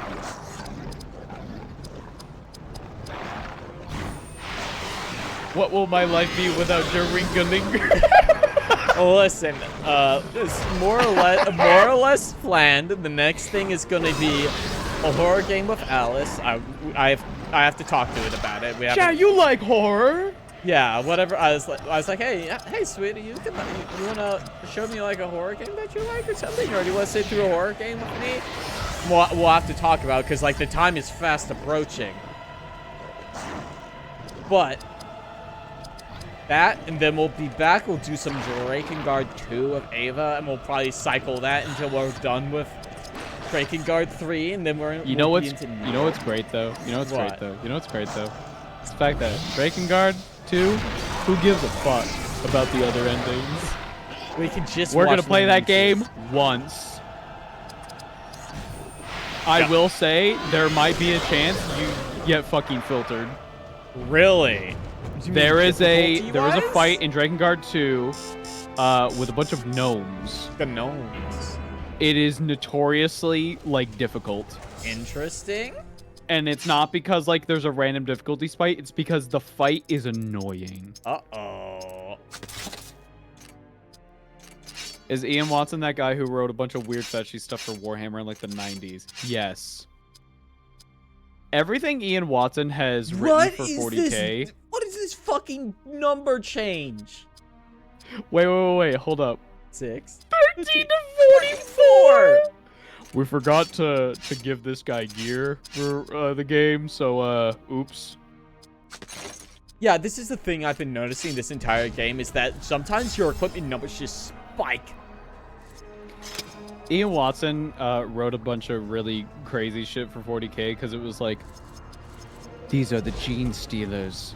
These are alien. These are spawns of Tyrannid that have come from outer space, and they're slowly infiltrating the society until the main Hive Fleet comes, in which we will all be turned into biomass to feed the Great Hive. And then in the next chapter, he'll be like, but what if they were hot and you wanted to fuck them? I think that's what they want us to think. Here are the Imperial Fist Space Marines. A part of their recruitment is that they have the logo, which is a big fist branded on their ass. And also they poop and then eat the poop. Why? Ian Watson, legend.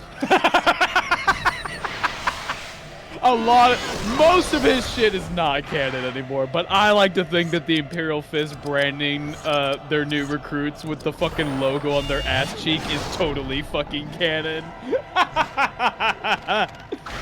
That's awesome. Do you think the main character will get married to the end of whatever the fuck this is? Do you also think this is canon? No! This is fan fiction! We're gonna fight the Eye of Sauron as the final boss! No, this is not canon! What could have happened? As long as we don't do anything that actively affects the flow of the story, like killing the Eye of Sauron. It could Smiles. It could happen. crying seal gif. They were forced to play Lord of the Rings the Third Age. Hey, Ava, what's that in the background? Do you see that's that? one of the 500 trolls that have been sent to Minas Tirith, of course. Fucking Why, of course, it's one of the 500 cave trolls that have been summoned to Minas Tirith. Somebody rent 500. He's dead by this point. We didn't even get to talk about that. Yeah. He's just fucking dead. Hey guys, what you up to? Hey guys. What up? You know, it'll be funny, guys. Only 497 more to go after you guys, huh? Time for tree. What was that? Oh, the eagle.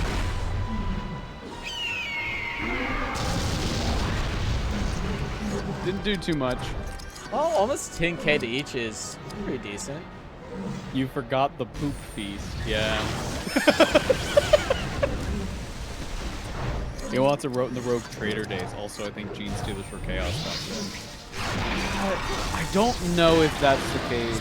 Yes.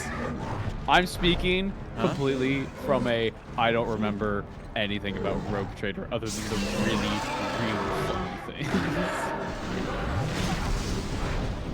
Like how Necrons used to be Chaos androids. They weren't Necrons. Gotta get the Iron Fist so you know the best place to kiss your homies on after the lips. In that Legion, I guess. I mean, listen. Dude, it's so crazy that a bunch of people online can look at me with a straight face and go, yeah, there's nothing gay about Space Marines. I'm like, have you looked at them? Are you kidding me? Did you read the text? I like giant, sweaty, beefy men who only care about other giant, sweaty, beefy men. Am I gonna get a turn? I haven't played in like, they've taken like 5 actions. Am I gonna get to play ever? No. I don't know. I'm not. They're gonna take 15 fucking turns. This game is so shit. This game's awesome. I don't know what you're talking about. Dumbass Tolkien wrote about this in the Silmarillion's third cousin Spark Notes. God.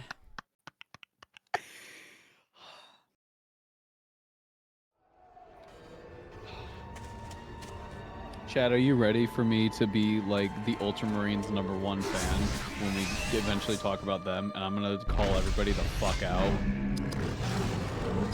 Ultramarines are cool. They're only the poster boys. Oh, people only call them poster boys because they're the poster boys now. It used to be fucking Crimson Fist, and then it was the Black Templars. But everybody's like, oh, Crimson Fist and Black Templars are cool because they're not on the fucking box anymore. Alright, man. Okay, that means you're going to the dexterity mines. What is that phenomenon where you see something on the box and you go like, ah, I don't want that thing. That's the thing on the box. What is that phenomenon? Is that a thing? I feel like that's like, I don't want to be doing the thing everyone else is doing, right? Oh, I don't want to be vanilla, but you fool that you are. Vanilla tastes so delicious. Oh, shit. That's a rate from Big Bad Cattleman. Hello. Yo, what's up? Welcome. We're fighting 3 fucking trolls again. We're back. I'm back in the fucking building again is what is going on. Hi, how is Space Marine 2? Brother, I've fallen, and the clap of my ass cheeks has completely annihilated the Tyranid force. Lieutenant, get that ass out of my face! I cannot, Captain. It is too large. I cannot fit through the door frame. Please let it kill him. That's not Lieutenant Titus, for having an ass too fat, you are being sent to the mines. The mines of absolute death destruction. If you survive this, you will be under extreme suspicion. Yes, Chaplain.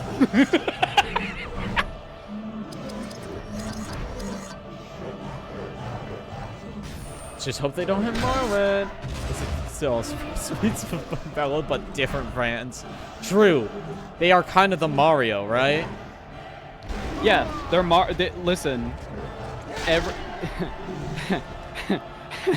take a Space Marine silhouette, color it anything, and there's like literally so many pages of lore for any color you fucking throw up.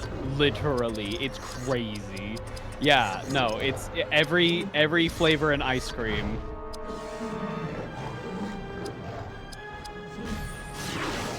Brother, it was great. I'm glad you're having fun. I played a little bit, like 10 minutes maybe of the first one, and it seemed alright. Second one is fucking lit. I love Space Marine 2.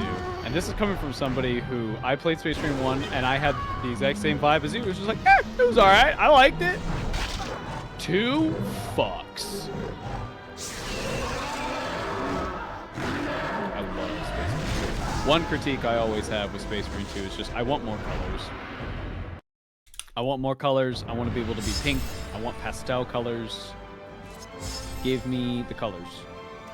More colors, please. This fight has earned the seal of "This is bullshit," which means, whoa, trees upon ye! Trees upon ye! Wait a minute. What? The cartridge is moving by itself to Oh tilt? my god! What's happening?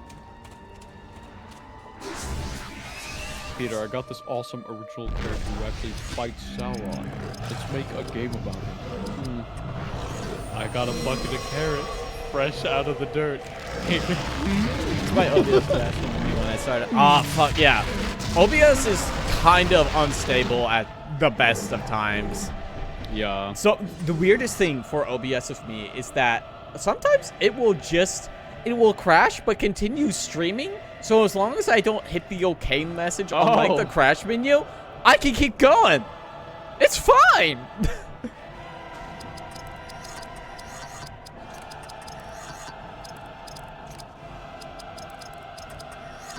Hey, where's your perfect mode?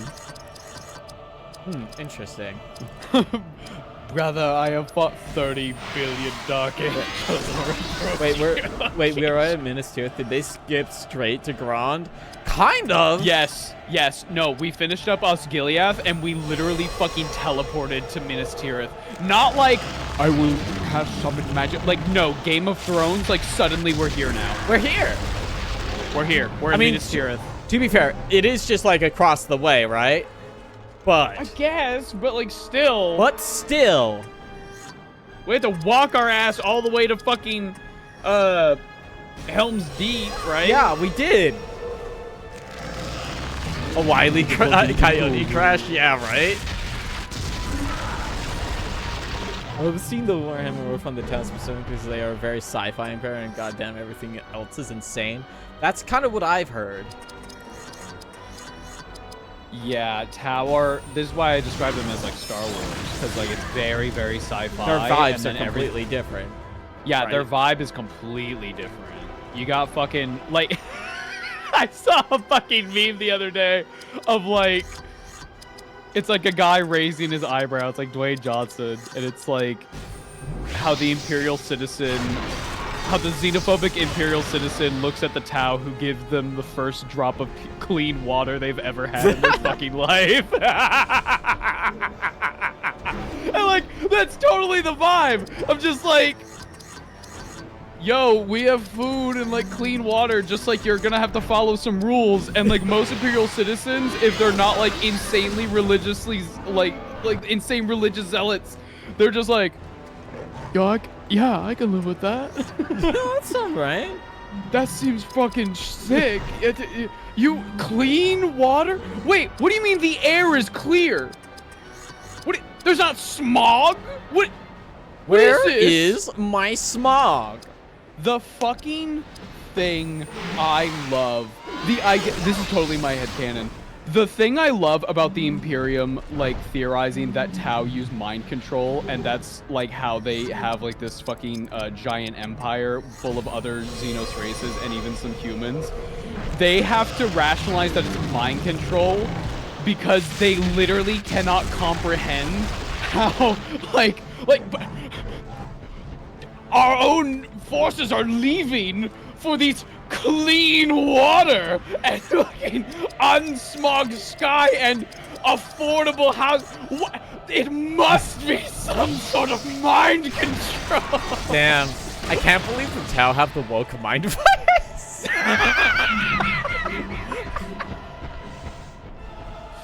I love it. I love it. I love it. I love it so much. And like, are Tau good guys? No, they're like fucking insanely like.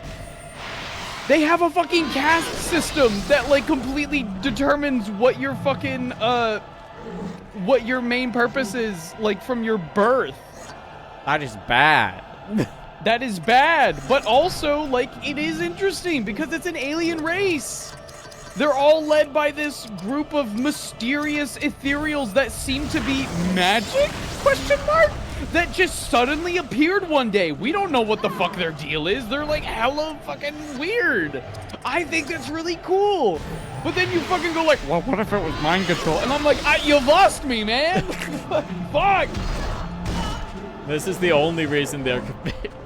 There's not smog, then why are we playing Lord of the Rings then? Listen, if chat asks for it enough, I'll consider playing the Hobbit GameCube game if you want smog. I'll be there for that. Well, yeah. I can show you the speedrun tech. Do you know about the Hobbit speedruns? I've seen a little bit of it. I have not watched that much of it. Wait, fuck that. Hold on. To Steam I go. Wait. Please. Does it have online? Does it have online co-op? Local co-op? No. No, no, no, no. What? I looked at the Lego Hobbit game. God. There's only local co-op. No! I faded to dust. I'm gone. Yeah, best we could do would be like Parsec, and that would still be kind of a nightmare. Yeah. What do you mean? I get to not work 40 hours a day with 4 hours of sleep and get more than 1 hour off of my lifetime in the service of the greater good. There is some like weird, okay, so like we've talked about this a bit. There is like a bit of like weird imperial, some people in the Warhammer community are huffing the fucking Emperor gas really hard. Bro, how you subscribing to fucking fictional propaganda? Yes, to the point where they're like, how they,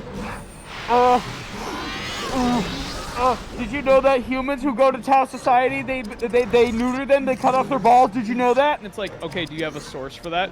No. I made it. So you're spreading fake propaganda of this fiction. Oh man.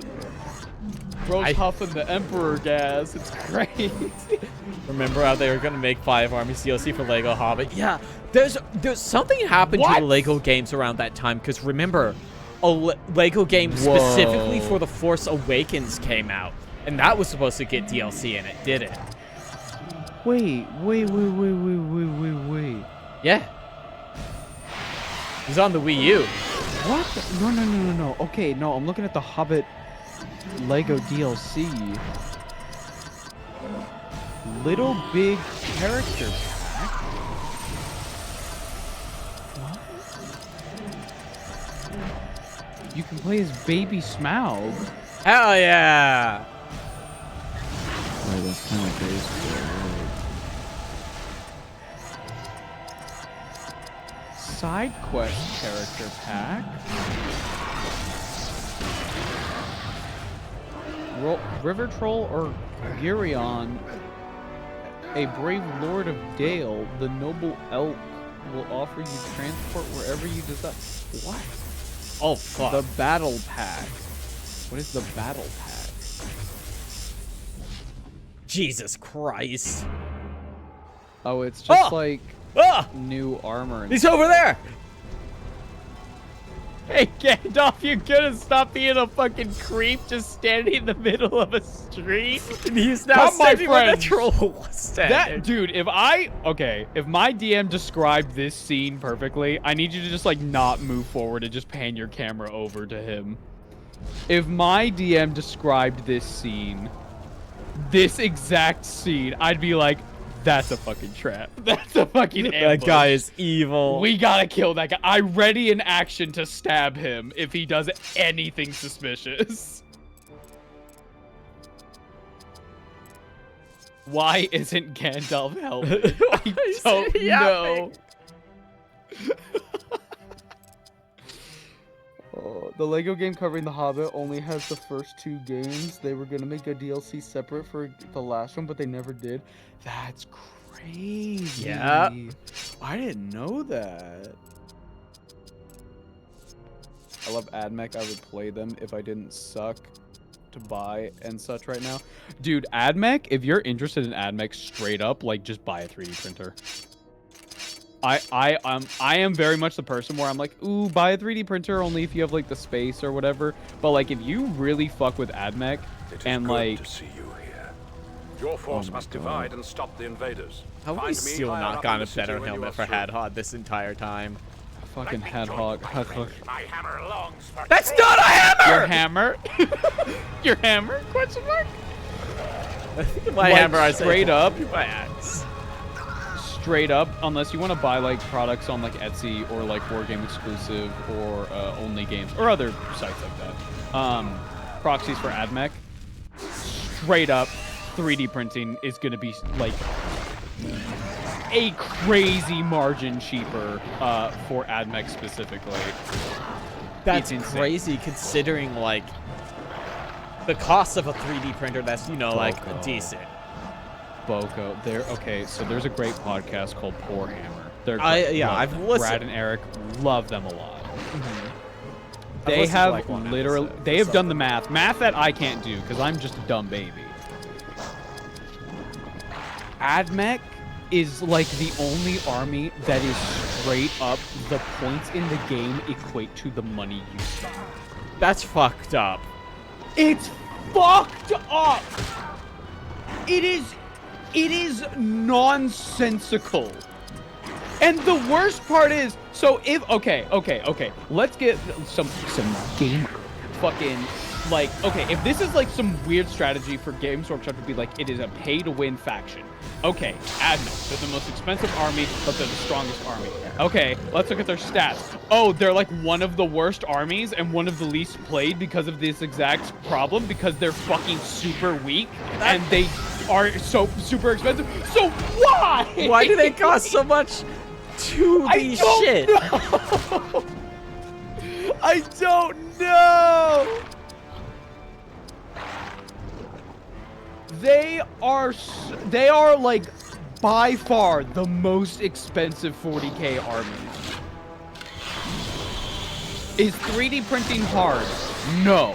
Because 3D printing, especially in recent years, has become so popular because of reasons like this, because armies are expensive, and 3D printing is really expensive right at the start. When you're buying all the Your equipment and the investment. resin and everything else, and the models online, yes, you are making an investment, but when you equate that to payment over time for like buying plastic from Games Workshop or buying proxies online, it is cheaper in the long run. You make a big investment up front, and then over time it pays for itself. Hey, you know what's really cool? Buying a miniature that you can, as long as you have resin, print 1 billion times. That's cool that you can do that. Is it a time-consuming process? Yes. Does it have significant differences compared to just buying a model and in a store and then taking it home, assembling it, and then painting it then? Yes. Does resin have to be kind of handled differently? Yes. Are there different types of resin? Yes. But again, there are plenty of resources nowadays, especially on things like YouTube and YouTube and stuff. Very, very, very friendly people who can like give you a great introduction into that stuff. I am not into 3D printing just yet. That part of my hobby journey has not started, but it is something that I want to do. Like Alex has a 3D printer, and I've seen him 3D print stuff, and it doesn't seem that difficult. It just seems like it takes some time. Just takes a little bit to like get used to it, and like especially for something like Wargaming that's highly like customizable, and you have to paint them anyway. That makes it way more accessible than for something like Gunpla or whatever, which is like injection mold plastic, where it's already pre-colored. Until the war game comes out. Until that, yeah, because there is one that's coming out that has colored resin, as I've seen. Yes. Colored resin's because it doesn't behave differently, but it's like it almost feels like it's a total placebo effect where I almost feel like the paint behaves differently after I prime it and everything. I'm like, oh man, is it because they're spindly? As to if that's a question regarding to how expensive AdMech are, no, I don't. I literally don't understand. Because there are armies that are even more spittily than fucking Mechanicus, and they're like way better priced. Hello, Necrons. Necrons are just fucking robot skeletons. They're a cylinder with some sticks, like as limbs. They're extremely fiddly. I was dry brushing a Necron like a month ago, and I was just doing like the lightest, like fucking you dry brush it, like, yeah, and then fucking his arm snapped off. That's crazy. Because they're just little skeletons.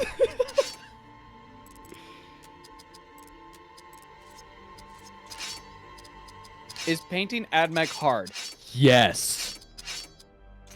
It is like not only is it the most expensive 40k army, not only are they hard to play, not only are they underpowered, they are also very hard to paint because you're working with like a ton of mechanical stuff with a bunch of like different colored metals. Now granted, it depends entirely on your painting style.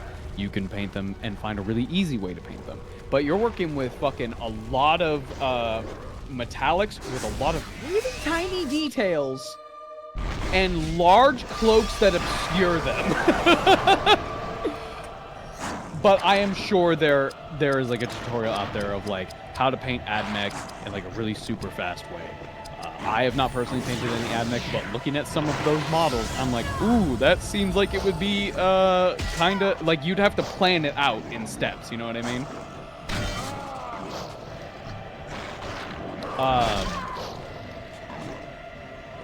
Like I'm currently painting Chaos Space Marines, and some of them have robes on, and I have to really think about how, like, the order in which I paint things, because holy fucking shit, if I spend a lot of time getting this cloak done, and then I go into the armor and I get like stuff onto the cloak that I've already done, like that's gonna be super hard to fix. Yeah. Which is why, hey, you know what's a really cool technique? Dry brushing. Because it does most of the work for you.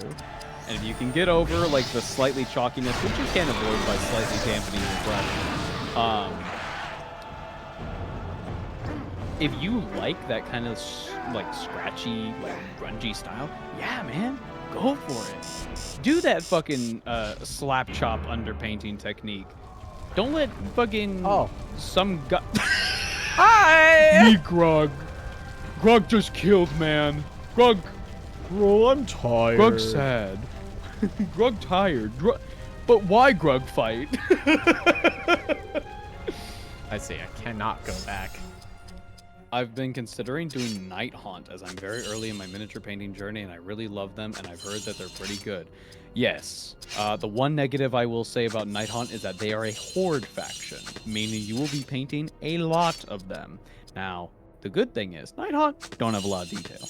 They're ghosts, so you can do some like really easy stuff to get them to look really good.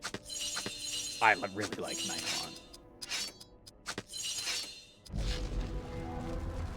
Trying to think of the worst faction to paint. Hi, Grug. Hey, Grug. What's up, dog? Oh, you brought a friend.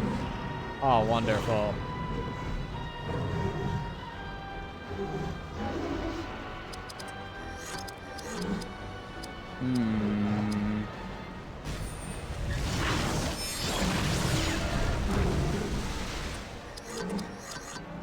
Oh, that did fucking damage. Put DOT on that guy. Oh, Marwyn. Ooh. Don't stun her, please. Jesus fucking Christ. Grug having a moral. Grug has been blessed by the gods Jesus! to kill you specifically. I think the worst army. Sorry, not worst army. This is a very bad way to start this. I think the most difficult army to start with, in terms of painting, would be something like Imperial Guard, because you're dealing with really small models. They have a lot of detail on some of them. And you're working with skin. So you have armor, metallic skin. It will be a good learning experience for things like brush control and like how to draw faces and stuff.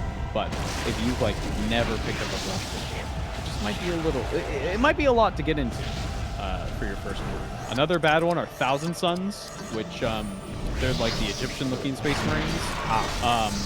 There was a video I saw at one point that was like how to speed paint a Thousand Suns mini that was 2 hours long. Jesus. And I laughed, and I laughed, and I laughed, because that is accurate. Chaos Space Marines are very, very detail heavy. Not to mention the fucking trim! So much fucking trim! I enjoy trim. I'm a masochist. How are these guys stronger than the Balrog? That is a thought I had early on, right? Is that I did have this thought. This is gonna fucking... You did the... Because he only had 7,000 health, right? Or was it 70,000? 70,000. Because Gandalf never was mind. there. But it's like, this completely breaks the power balance, the power scaling of the game. Because we killed a fucking angel-level threat. Angel level. Yeah. Fair. Yeah. The other thing that's really annoying me about this part of the game is that I've not had a place to save on this screen. I cannot go back to the previous screen to save. After this battle, yes? No, because we're just in an open area. And also just the concept of being unable to heal on the overworld using skills. Surely they're gonna give you a save soon, right? They wouldn't have you do all these fights again, right? That is why I've been just using the fucking stun perfect mode attack liberally. It's because I don't want to do all this again, because I don't feel like the game has earned that. We're streaming. We got shit to do. I'm working! Many have been bent to the Dark Lord's will, my friend. Yes, sir. Now you know how he intended to use my. you. You were to open wide the gates, slay and spread ruin within the city. You were to be the Dark Lord's shadow amongst your people, an instrument of terror and death. You were to burn Gandalf, the you're being citadel really, and to really cut generous the with a white guy tree. whose ultimate goal was to open a door. Everything that you have done upon your road, and all that we have lent to you, was to burn away the shadow of evil that was laid upon you. Oh shit, was that a new shot? Did they composite a new shot by I've seen in you a portion fading of one my over the earthly other? Future of men, dimmed by evil but not corrupted. Now you have overcome the darkness. You are free. Are we gonna teleport to Mordor right now? No, we still have quests to do here. Imagine just walking up to a random enemy that's standing by a chest and killing it teleports you?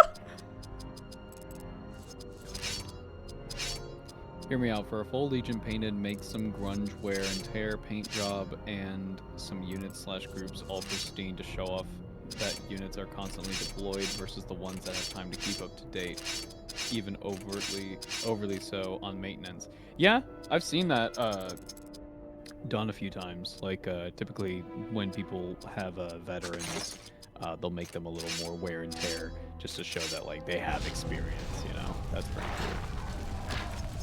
That's good because I feel like I want to paint a lot so I can get better, as in like repetition/experience, and I feel like horde armies, and especially ones with less details, will let me make mistakes without it being a big deal. Yes, exactly. Great piece of advice that a lot of people give is when it comes to army painting, just kind of use your infantry as like, you know, if you make a mistake, nothing too crazy. But when you have a character model, that's when you should like. You gotta really lock in. Go for it. Yeah. Add that extra highlight. Maybe do that. Maybe try out like but don't try out, but like maybe like be confident and be bold and like give it that little extra love. Yeah, zhuzh it up a bit. Zhuzh it up a bit. Switching over to Space Marines from Imperial Guard was like taking off training weights. Yup. Space Marines are, not only are they pushed because they're like iconic and like that's like the poster child of 40K, they are incredibly easy to paint. They are most of the time 3 fucking colors. Oh, that's so maybe nice. 4. I mean, I say that armor? having like the last thing I painted, it was a single color. Which were cis battle droids. Yeah. Star Wars Legion minis seem really fun to play. Like I would love to get some clones and like just kind of go crazy with the customization. I have more or less finished painting all the clones for Soup's side, because that was our agreement. Was I get the droids, they get the clones when we bought the starter box last year. So I have a question. Yeah. Are they first-gen clones? I believe like, that's what Soup said they were, because I can't identify them on site because I don't know that much about them. Do they have like the Mandalorian-looking helmets? Kind of. Okay, I'm doing some gazing.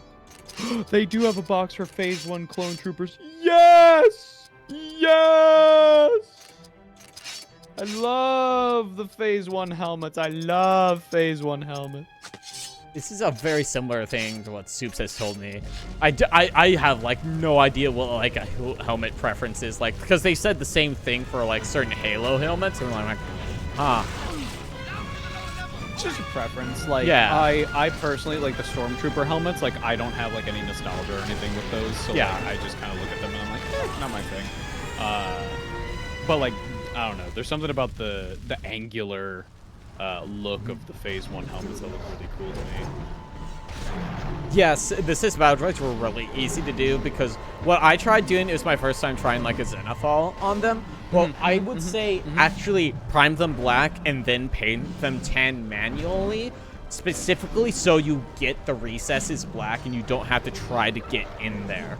Because the thing is, with a dry brush, give them a little bit of texture. They look a little like worn, wear and tear. Because the thing with Legion minis compared to Warhammer, as I understand, is that they are a lot smaller, making it harder to get in there for things when it comes to it. Alternatively, you could get into pin washing or oil washes or enamel washes, in which the idea is pin washing. It's like fun stuff where you're just going through all the cracks and you're just like putting in a little bit of oil that will dry very quickly. But the capillary reaction will, you know, basically define it very, very easily. Oil and enamel washes are similar in that you completely fucking cover that thing. And then you dry them off, as I recall, right? Yeah, about like 15, 30 minutes, and then you take like a little soft makeup sponge and you just wipe it all off. And not only, you can avoid the tinting of color by varnishing beforehand, but like it'll like kind of tint it down a little bit, and it'll keep everything really, really dark in the crevices. And it just kind of gives this really nice, what's it called? Almost like really gritty, but like you can make it not like that. If you're like more, if you wipe more off. No, I really want to try out some oil paints.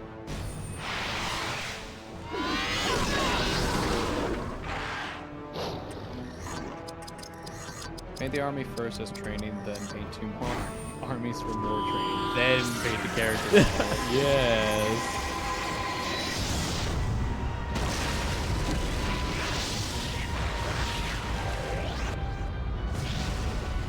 I think one of the biggest... Go ahead. No, you go. One of the things I've encountered is a bit harder for minis than I expecting is like basing, because I was. It's almost a hobby in and of itself. Yeah, I wasn't ready for like it. So my approach currently, which is probably not the right way, is that I essentially cover the base in glue and then like just dip it head down into my grass tufts because I'm not going hard on it, right? I just have a little container of like grass flocking or whatever. Fuck it, yeah. Yeah, that I got from good old army painter, as you do. Good enough. And the hard part is actually getting the mini to stick to it because the entire thing is covered. So like I'm starting to think maybe I should be attaching them first and then doing it afterwards. Yeah, for that kind of method, I would have the mini attached, glue around their feet, and then dunk with block. Okay. Alternatively, you could pin your minis. So you take a little, like a little drill, very carefully put it into like one of their feet, drill a small hole in the base where you want that foot to be. Take a little paper clip, super glue, put it in the foot, slide it into the base, clip off the end of it, super glue that side on the bottom, and then bing bang boom, there you go. I've seen that because like I do watch a decent amount of like mini hobbyists on YouTube, and I'm just like, man, that's neat. I'm so bad really cool. at it. I wish it was more anatomically practical for human beings to run on all fours. I mean, many of us do as children. Yeah. Steep stairs, it's all fours time. One thing that's kind of exciting about something like a clone trooper or a miniature that's of similar detail in terms of what is a clone trooper? It's just a guy, right? It's a guy wearing white armor and a black undersuit. That's your base. Okay. But now what do you do here? Maybe you could add some pigment powder to like his feet. Maybe make him look more like he's in a maybe like a Geonosis kind of base. Maybe you could add some markings, maybe some scratches. Maybe he's a bit like battle. Maybe he's in the middle of a battle and he's like all like scratched and fucked up. Maybe you could add some like squad markings because clones do that all the time. You know? There's plenty got, of like that all the shit. fucking colors everywhere. Like yeah. Hydrate? I can hydrate. Nah, I feel like I'd fuck with some stormtroopers, clone troopers. They're all the same. Yeah, me too. Oh, fuck. Do you have a... Is there someone who can't handle the existence of the clone trooper? Is that what Chad's telling me? I know about Sister. Yeah, there was a person I got reached out by somebody in the server going like, hey, not to like cause anything, but there was an individual who, when talking about the Transformer, they got a little toasty. defensive. They got a little upset. And I think it's one of those things where, you know how, maybe this is just me speaking from the outside because I didn't grow up with fucking Star Wars. I couldn't give less of a shit. I think Star Wars is so important to some people's childhoods. Their nostalgia, absolutely. Changing literally anything about it, like its weakness to an audacious makes them feel weak. Yeah. Because they're like, but it's many changing, years, but the that's not the opposing thing that I war like. served to This is rain the same with missiles Warhammer, down this is upon the same any with Lord of the foe who Rings. drew near. Yes. But Absolutely. the Thing streets different. ever filled with invaders. Thing different, thing Each bad. wall would become isolated, cut off. Gondor's army will I think- fragment. Everything will be Like the decided thing by is, like, small, desperate I have not fights in listened to narrow the streets. a sister is it's a fears novel, have come to right, life. chat? I believe it's a novel is why I where wished you Anakin Crazy. coins the term fates of your transgender, which city is fucking incredible, your- actually. Dude, Anakin, the most woke Jedi. So, like, the thing that was crazy to me is that I knew about Sister, like, even when I wasn't, like, I'm not, like, into Star Wars. I don't really follow the fandom or anything. Yeah. But, like, I knew about it when it came out, like, fucking, what, like, 5 years ago? Was it 5 years ago? Oh, Boco, it was a long time ago, God. girl. And, like, what was crazy to me is I heard about it, and the overall reaction was, oh, cool. Yeah. But then something in society changed. The Star Wars sequels came out. And when I started to see Sister get mentioned again, it was always a bunch of stupid ass motherfuckers who were like, they just did this. And I'm like, you mean this book that's been out for a few years? Yeah, that's the thing. Like, even I didn't know that shit. I assumed it was a recent thing because when I started seeing Because the people talking reaction about would it. have you assume that it was recent. Yeah, But the book at that point had already been out for multiple years. because that fits into their narrative of the wokes are ruining The Star wokes. Wars. Woo! Woo! Woo! Woo! Is that a black elf? I'm gonna jerk off so hard that I'm gonna rip off my own penis. Good. I'm so mad. Yeah, I have the gene pool. So mad I have to jerk off.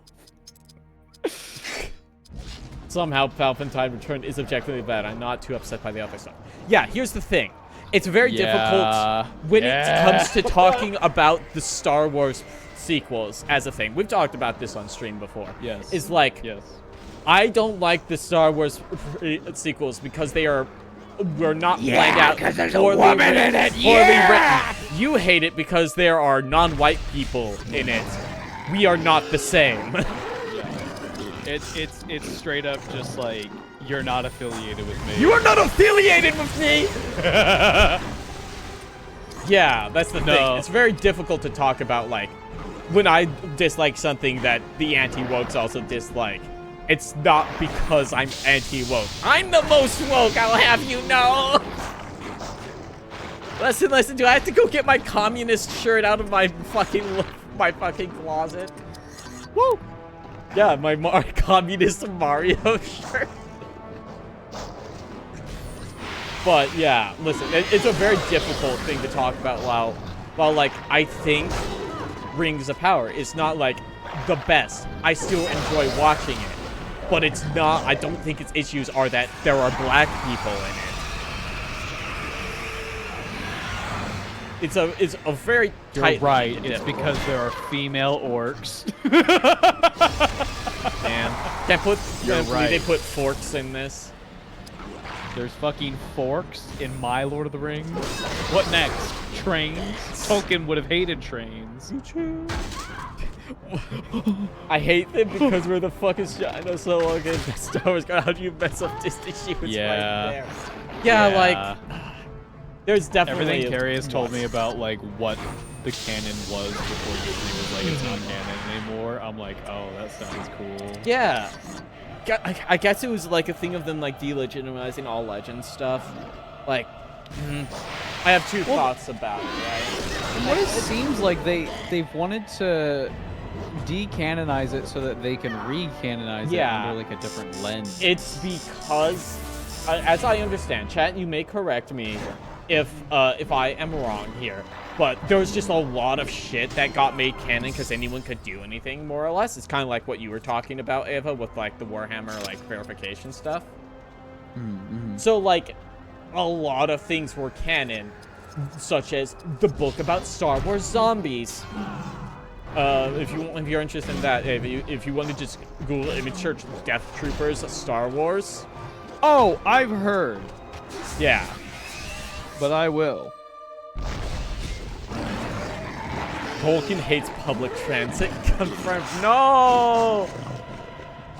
They definitely aren't orcs because I'm sure at least some of the internet will be on board with that. But it's It's Tolkien orcs. Tolkien orcs aren't sexy. None of this is sexy, probably. Okay, so okay. So I've been wanting to talk about this, and I have such a fucking problem with it. Okay. Yeah. This goes back to our earlier conversation with Tau, or like Eldar, one of those fucking space elves or some shit. There is a conversation to be had of fucking weirdos online who are like, I hate this faction, but if you draw them as a sexy anime girl, well now I'm suddenly okay with it. Yep. Like I get so upset by that. I'm like, that's, brother, you got open your own ears and listen to how fucking weird you are, dude. You have no principles. That's so weird. You are the most susceptible to propaganda. You are the motherfucker who walks into the anime convention and the lady dresses Misada going, would you like to join the U.S. Army? You're the motherfucker that is gonna be like, oh yeah, that's a good idea. Yeah. Because hot lady told you, yeah. Yes, it was a bit of a mess, so they pretty much said if it wasn't a real TV show, it didn't happen. Hey, what's the Christmas special? No, Carrie. The Christmas special is real. No, but like, yeah, see, I think that is a very valid point on Disney to, if you are you've just bought up this massive property, super popular, ton of books. Oh no, I want to make a new thing. Everything is canon. Then I think in that situation, Disney was a damned if you do, damned if you don't thing. Because if you make something and you just like make some statement and you forget, oh, sorry, I didn't read Calambur's of Fuck Planet on Narsicaa 12, the novel. Now everyone is mad at me because I forgot about it. Or you get rid of Narsicaa Planet's on Fuck Planet 12, and they're mad at you for getting rid of it. You have no way of making them happy. This is the problem when you work with nerds. Yeah. When you appeal to nerds, they get real detail oriented. I was that guy, but then I noticed that Tau have aesthetically pleasing mechs. I'm like, the okay if sexual / fetish is the worst type of opinion. But yeah. This is the thing. Like, I'm glad you realized that, Zach Panzer. I'm glad you realized that because, like, you know, that's a very normal thing to recognize and just go like, why am I thinking this way? Yeah. It's like how we just made a video on Valkyrie the Bloody, and there have been some comments that have been like really fucking weird because it's like, are you seeing this character as hot lady or as like a person or like a character? Because I think some comments are going like, yo, this character is awesome. I think that's the majority of them, but every so often I see one and I'm just like, are you jerking off? You jerking off right now? You have are to you tell jerking me. it? Stop it. You're jerking off right now. You have to tell me. It's entrapment otherwise. They made Glub Shadow blue instead of green. No, I think there is like a weird, and this goes for a lot of things. Yes, absolutely. I mean, fuck, look at racists. Or like fucking bigots in general. Hold on. Let me finish. Look at like racists and bigots in general, where like fucking the trans people, it's not real, they need to die. And then Pornhub releases the statistics of like transgender pornography as like the most searched and watched thing on the fucking platform. So these people are going out going like, I fucking hate insert minority, insert marginalized group, and then going home and going like, oh, I have to jerk off to a black guy having sex with a white girl. I have to, or else I'm gonna die. Yeah, that's that thing, right? Like, it's crazy.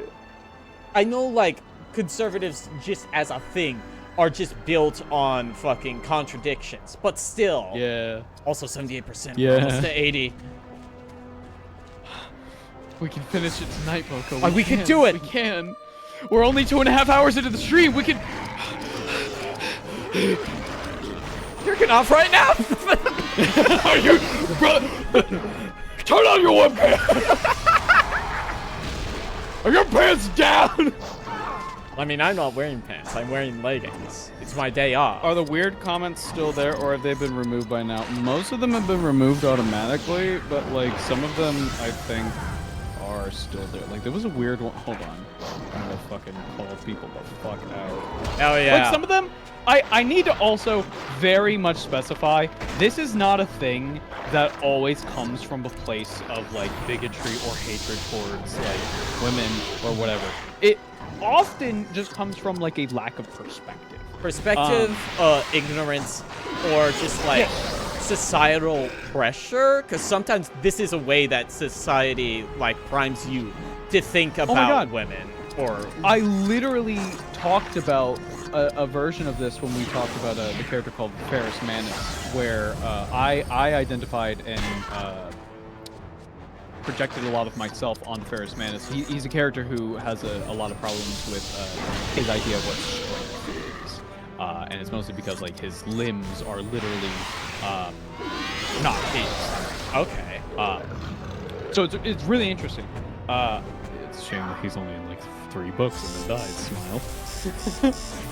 Smile. Anyway, so I talked a lot about how I related to his almost toxic masculinity of I need to be strong, I need to be a man, I need to be this. I identified a lot with that because a lot of my adult life has been like learning that's not unlearning that shit.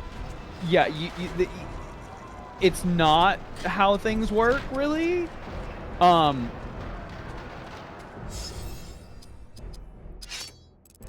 like when you have weird comments like this, I like to give the benefit of the doubt. It is coming from a place of like, you just don't get it. Yeah. And that's okay. There is possibility to learn. Maybe maybe you should like take some time to learn that rather than going on to a Jubilee video and talking to Sam fucking Cedar. Those clips have been insane. I don't fucking like Jubilee, but I think that like there's some banger clips that come out of those videos. Here comes the tower. Oh god. Oh. Idril, Eligos, down the wall. Keep that thing away. What the fuck was that? That catapult. We shall try to hold them while you bring the tower down. Adriel, Eligo, down the wall. How are we going down the wall? Are we just jumping? Yeah. Oh shit, the tower. All right, we're back in Helm's Deep, baby. We're back. My favorite comments are the ones that tell Ava not to bother with the podcast because girl don't like Warhammer. Yes. What the fuck? Those are fucking awesome. Boco, it's either that or like it either reads as like, bro, she doesn't care, or I could be such a better partner. Bro? What the It's fuck? so insane. Like, I only just feel kind of fucking sorry for these people because, like, with the example that Carrie's talking about, like, she clearly doesn't care. It's like, I bet you have had an experience where you did talk about your hobby to somebody. It could be a friend, it could be a person that you were interested in. And they were like, I don't really care. And that sucks. That sucks. That does suck. That feels bad. And you're just projecting onto like this podcast that we've been doing for almost 2 years now, going like, that's crazy. That's crazy. This guy's always complaining about how hot girls never like the hobbies they were into. I wonder why. Yes, yes. Like, there was a woman who she made a post. This must have been a year or two ago. She made a post talking about how after the custodians were made. No, it was like sometime around that. It wasn't exactly when the custodians were like, the women. What up, Felby? But she made a post on her blog talking about how like she had gone to Warhammer stores and had like the stereotypical like nerd comes up, goes like, what are you doing here? Yeah. That kind of shit. And she was like, I don't want to fucking ever go here again. Yeah, So she I did read that. for, like, I read that article. Yeah. So she didn't go there for like fucking years, despite having like an interest in like tabletops, Games Workshop shit. And then one day she walked back in and she was like the staff were super friendly and the people were like, oh shit, yo, you're into like fucking whatever. Yeah, me too. Like the hobby scene has changed so much. Because they don't view women as people worth listening to. I'll do you one better. They don't view women as people. Smile. Yeah.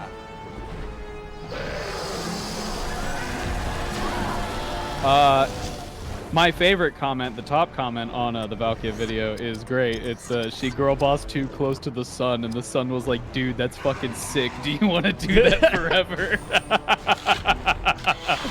That's awesome. It's just they definitely projecting their failed charisma checks. 0 Riz.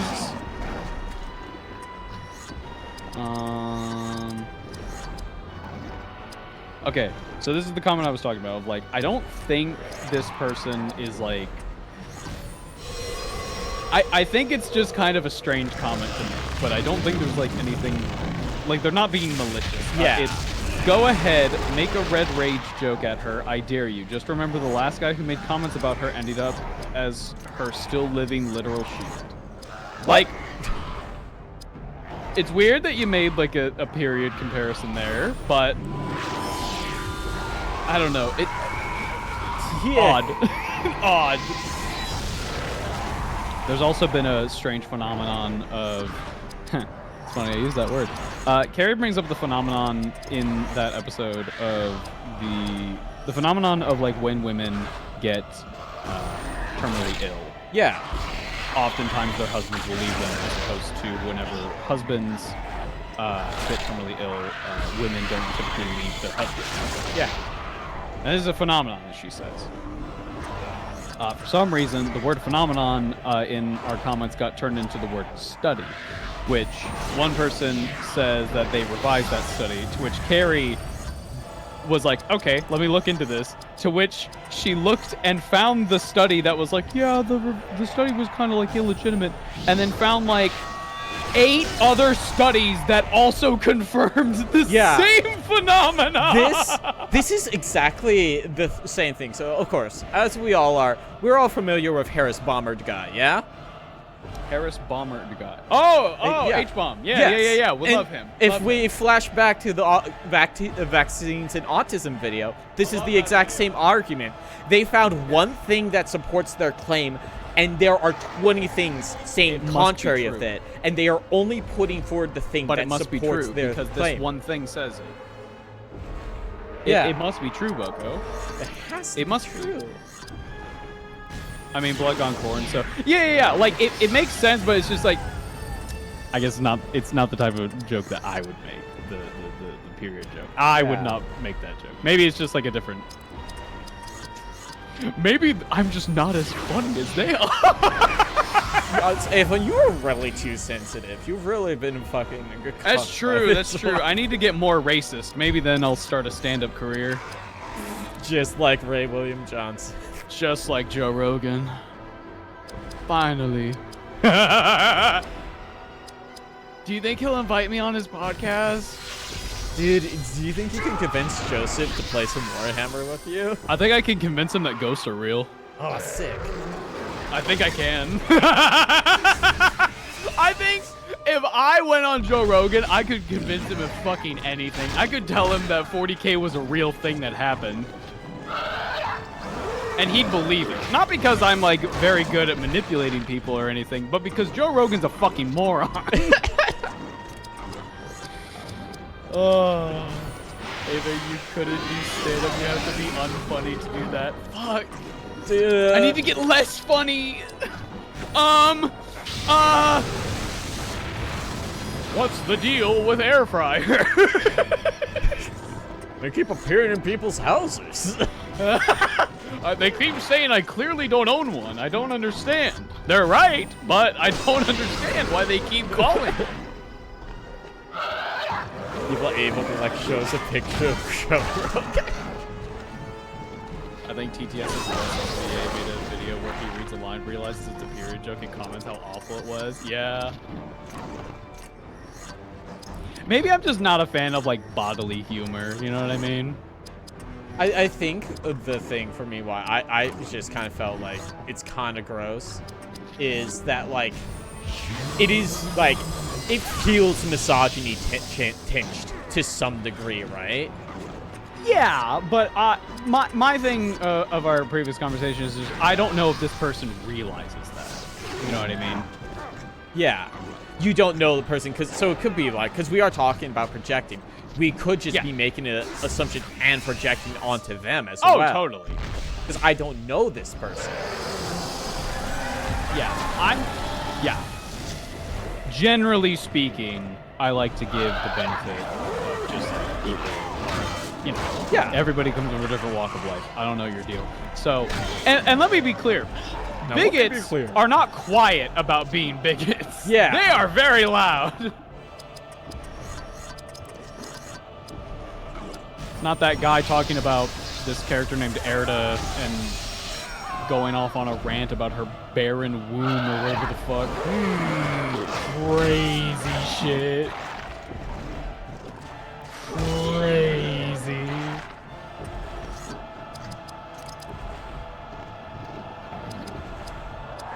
Yeah, because that's the thing, right?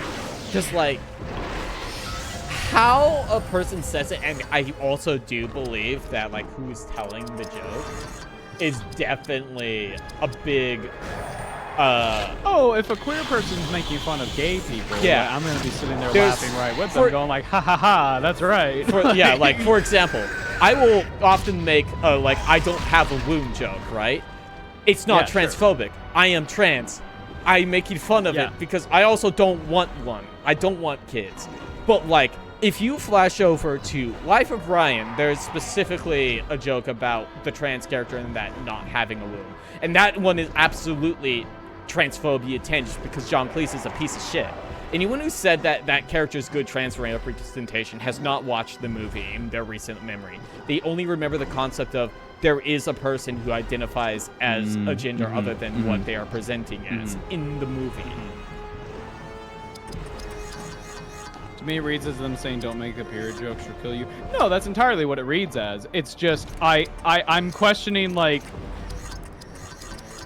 why was the first part there? Like, maybe I'm just, I'm reading into it too much. I don't know. It doesn't bother me. It was just one of those things where I saw it and I was like, huh? Huh? What?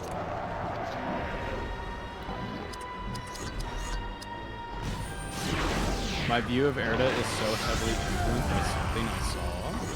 Huh? What movie? Okay, I was talking about Monty Python's Life of Brian, which, like, I really like that movie. I like that movie a lot. However, I think there's some stuff that has aged very poorly. Okay, Life of Brian, I thought I watched the full movie, and then I saw a screenshot of him in space, and I was like, I very clearly did not watch this movie. That, to be fair, I don't know what the fuck that is. That's an aside joke for about 30 seconds. Yeah, I don't know. Like, I like Life of Brian. People who watch me would probably assume I like it, considering the amount of Bible jokes I make. But, like, it is also a thing that, like, I think has aged very, very poorly in some instances. Yeah. I mean, lots of stuff from the 20th century intro. Exactly, yeah. It is not alone in its unfortunate aging. Like, fucking 90s comedy. Incredibly bad for trans people's representation in media. I mean, hell, extend that to just, like, queer people in general. Yeah, in general. I mean, hell, even now, like, we're only starting to get good fucking representation, and then fucking people come by going like, this is satanic, and then fucking... Exactly. Rather, they're not saying this is satanic, they're saying this is pedophilia. Which is not correct. It isn't. It's so crazy. You know, it's so crazy that we see shit like Minnie and Mickey Mouse. It's like, that's fine. Those are rats. Yeah. They're making out. That's fine. And then you see like people shipping fucking, what was the one I saw the other day? Pokemon characters, like fucking Ash and Misty, Yeah. or Ash and fucking whatever the fuck. And like, that's fine, okay. And then you have like the slightest hint that Ash might be a little gay, A little and suddenly, fruity. it's pedophilia. Oh no, that's Get out of here! That sucks. I love Monty Python. Listen, I also really, really love Monty Python stuff. I think they've written some like the best comedy that kind of suits my tastes. I just think that John Cleese is a massive bigot, and also some things they've written have aged poorly. I'm not casting like a whole wet shadow of the whole thing because I still really enjoy a lot of their stuff. I like Flying Circus a lot. It's my favorite out of things they've done. I've only really seen But like, Holy Grail. I watched Holy Grail a little for like I think the third time recently, and I enjoyed it a lot more than the first 2 times because my expectations had properly been tempered at that point. It's like, you know what? I do enjoy this. Church people, trans people are dangerous to be around. Meanwhile, the priests all have like, yeah, yeah. Oh, that Pokemon! Shut up! Thank you, Willow. Shut up! Willow, is this what they're teaching you in teacher school now these days? Not teacher school. Oh. Oh, yes. An Eldritch Explorer, please. Enlighten me. Yes. Your view of Erda is heavily influenced by... Oh, shit. Perpetuals are inherently not human, and that the Emperor is inherently inhuman. Thank you The for the Emperor does 400 not view the biddies. Primarchs as his sons, but as his tools. And Erda sending them into the warp was not because she cared, but because she did not want them to be Emperor's hands. I think, personally, this is my headcanon, it's a bit of column A and a bit of column B. Can bad people do bad things? Yes. Can Yes. good people do bad things? What if somebody who's kind of in the middle? Where does that fall? Can centrists No. do good things? Can they do anything? No.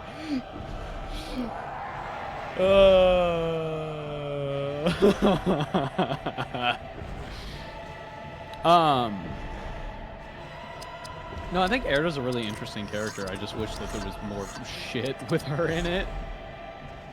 Erda's a character who shows up and is like, by the way, I'm kind of like all the Primarch's mom. By the way, I'm only gonna be here for like 3 pages. Bye.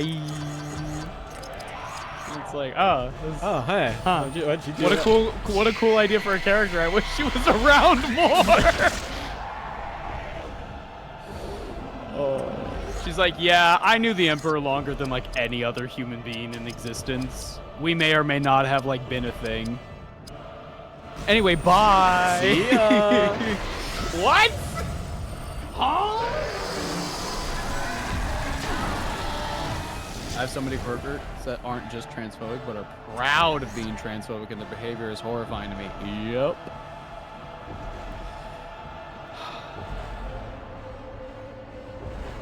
That's why you don't make your work a safe space anymore. Suddenly, whenever they take a seat, there's now a thumbtack under them. Very strange, these occurrences. And then they stop being transphobic, and suddenly it stops! Very strange! Very strange! It's almost like there are consequences for your actions. Wasn't there someone who worked on the project called Amar Astarte? Yes. Because Warhammer names are stupid. It's made worse by her being Yes, a keep side casting character to fear on John- Barathor. It just doesn't work. John fucking Grammaticus. You know what we need in our Space Marine backstory? We need a guy named John Grammaticus. And you know what John Grammaticus is? He's a wisecracking Han Solo-esque character who's gonna go through the Horus Heresy and be arguably one of the most important people in the fucking story. And it's really weird.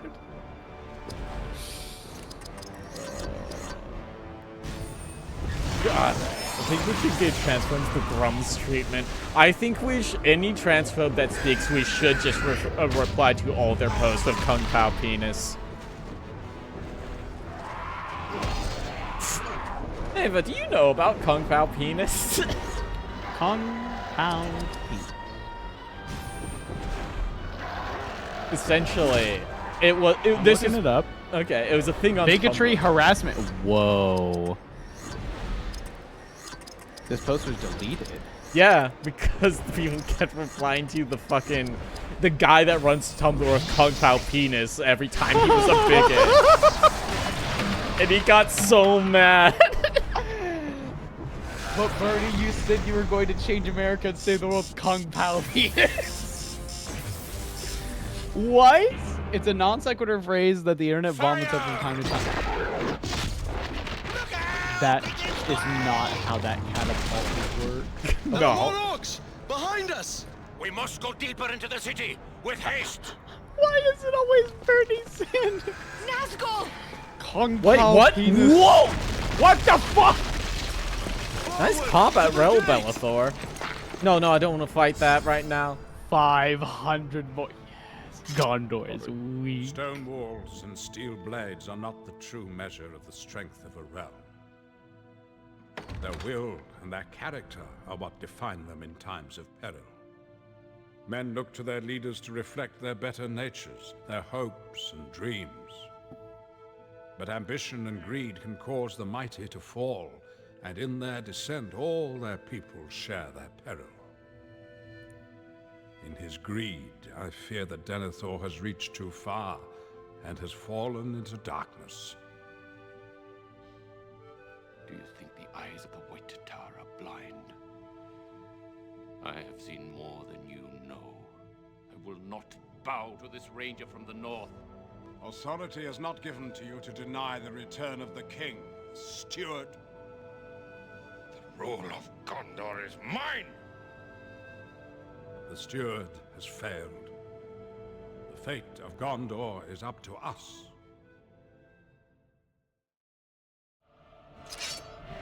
No, I mean, yeah, it's okay. 50%. We're halfway through Minas Tirith.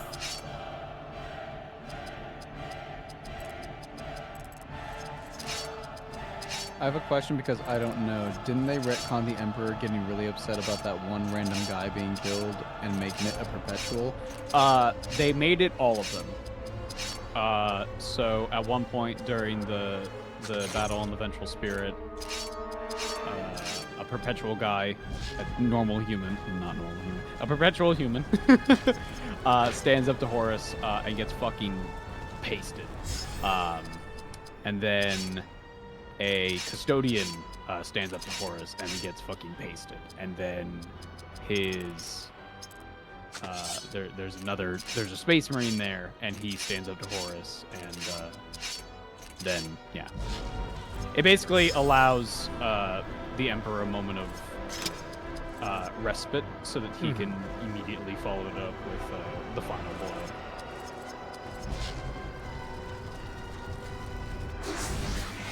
Jimmy Cullen, can you read My Immortal, please? And thank you. No! Willow, no! So Raven, what's her fucking name? Hold on. Fucking no.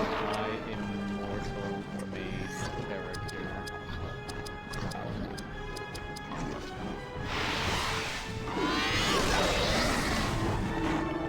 Ah, yes. Madam Ebony Darkness Dementia Ravenway. The 17-year-old vampire who attends Hogwarts, located in England.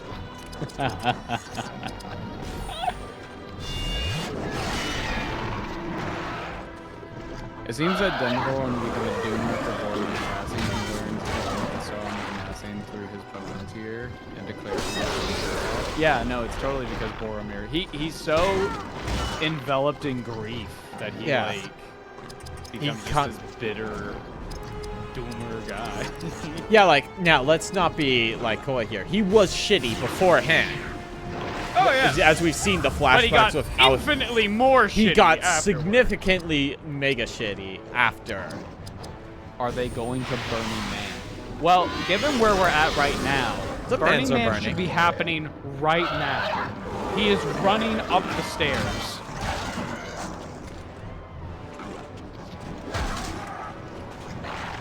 The film Does the film omit his Palantir? Does it? Yes. Fuck! I didn't He does not realize have a that. Palantir in the movie. That is... He all you know is what he says to Gandalf in that last scene we watched. He says, "Do you think the eyes of Gondor are blind?" Crazy. It's just to imply like he knows what's going on, I guess. That's crazy. Is it not even in the extended edition? I don't think it is. Nope. That's I don't believe crazy. That's a really important thing to omit. Which also extends into the Shadow of Mordor games, where Sauron's, what would eventually become Sauron's Palantir, is not a Palantir, it is the Palantir. Yeah, because if it... That's crazy. It's... Yep, there's only one. Did WB specifically only have the rights from stuff mentioned in the movies? I believe that is how it was? Yes. Okay, so that's not a thing we can blame on them for not doing research. That's literally what they are allowed to use, because that was the only things mentioned in the movies. Do you know about the Tolkien estate when they made a video game that was like a Warcraft ripoff of Lord of the Rings? Do you know about that one? Which? Oh yeah, there was like a Warcraft Lord of the Rings ripoff in which they were like, haha, we're gonna do the Lord of the Rings right, not those stupid Peter Jackson movies, in which one mission is the dwarves built a war crime machine. I can't describe it other than that. It really is just like the most absurd fucking siege weapon you've ever seen. Hell yeah. I do love me a good siege weapon. They didn't even reference that there were other Palantirs in the movie. It has been a minute since I've seen them, but I don't think they do. I don't believe they do. Oh, wait, no, they do. They do? Gandalf says a Palantir is a dangerous tool to use, Saruman. They are not all accounted for. We may not know who else is looking. That is... Yeah. Listen, I promise I'm very normal. That's just enough to like let like people go like, oh, there's multiple, or go, oh, the bad guy could be watching us. Yeah. They don't really. I was a Palantir. They do not expand much on it past that point, but it is vaguely mentioned. Ah, yes, the orphan crushing machine. It pretty much is that. Fuck. God damn it. I think they got but that game also had like evil mode or good mode, and depending on the version that you bought, the title screen would be different. What was the name of this? Ah! Watch it! Ow! Because if it's... Are you talking about RTS, or are you talking about, like, a different type of game? I know Mandalore did a video on it. The War of the Ring. What? Wait. I think I'm starting to remember. Yeah. This is it. The War of the Ring. A 2003 real-time strategy game developed by Liquid Entertainment, published by Sierra Entertainment. The gameplay is very much like Warcraft 3 with added features, some previously used in Battle Realm. A similar layout and control system is used. Yada. The game features a good and evil campaign in which one fights the War of the Ring from opposing sides. The game does not dwell on prominent battles such as the Battle of Pelennor Fields, except for the Battle of Hornburg featured in the Good campaign, but rather presents scenarios based on Tolkien's writings with varying degrees of license taken. For example, the Good campaign starts with Gimli and the dwarves fighting dwarves in the Iron Hills, and one evil mission has Grishnak destroying the beacons of Gondor. A more faithful scenario is the defense of Osgiliath with Boromir and Faramir. Okay, interesting. Yeah, that's definitely not Battle for Middle-earth. I own that on disc still. The ends look horrifying. Yeah, listen, we didn't get to really see them. But But yeah, conceptually, that does sound really interesting, though. 1 second, I'm trying to find the Dwarven War Machine. Torment mixes.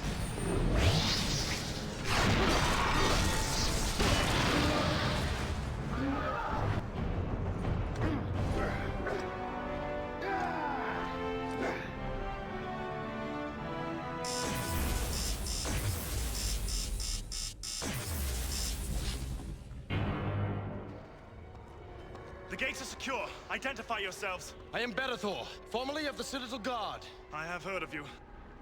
Your banishment is still in force, but we need every sword. I forgot.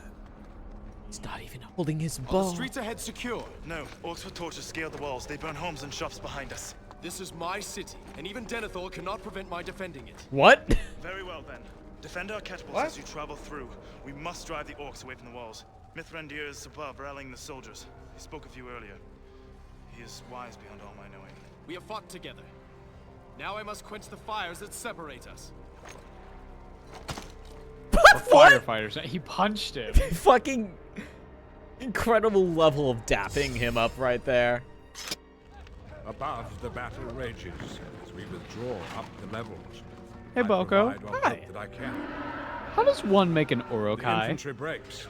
It's The a citadel crossbreed and of guard man hold and the orc. top of the city. Right. Yeah. Uh-huh. Sure. I Yeah. know not War what of the dark Ring, thoughts fill made their by the rulers' Token minds. Estate, establishes that Urukai are a fusion of orcs and ghosts. What? Yo, that's incredible, actually. All of Gondor's dooms collide this night. Do not let Denethor's curses seal your doom.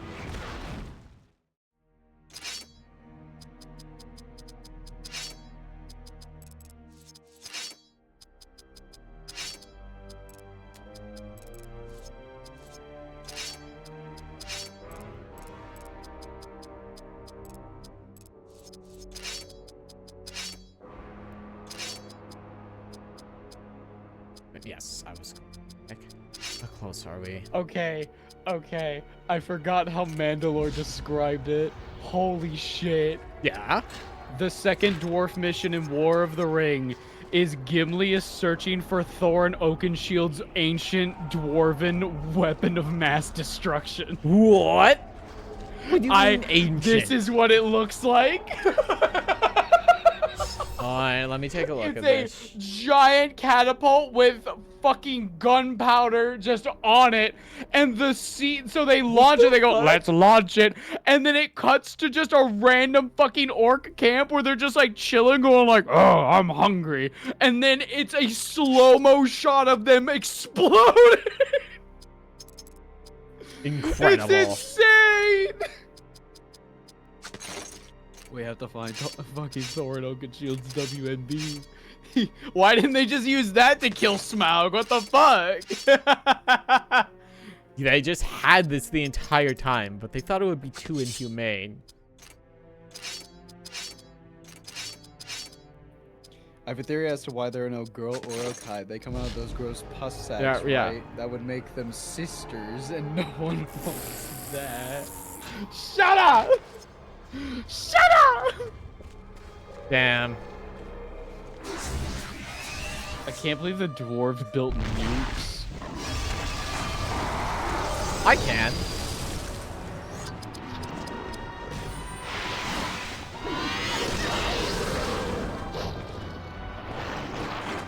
Yes.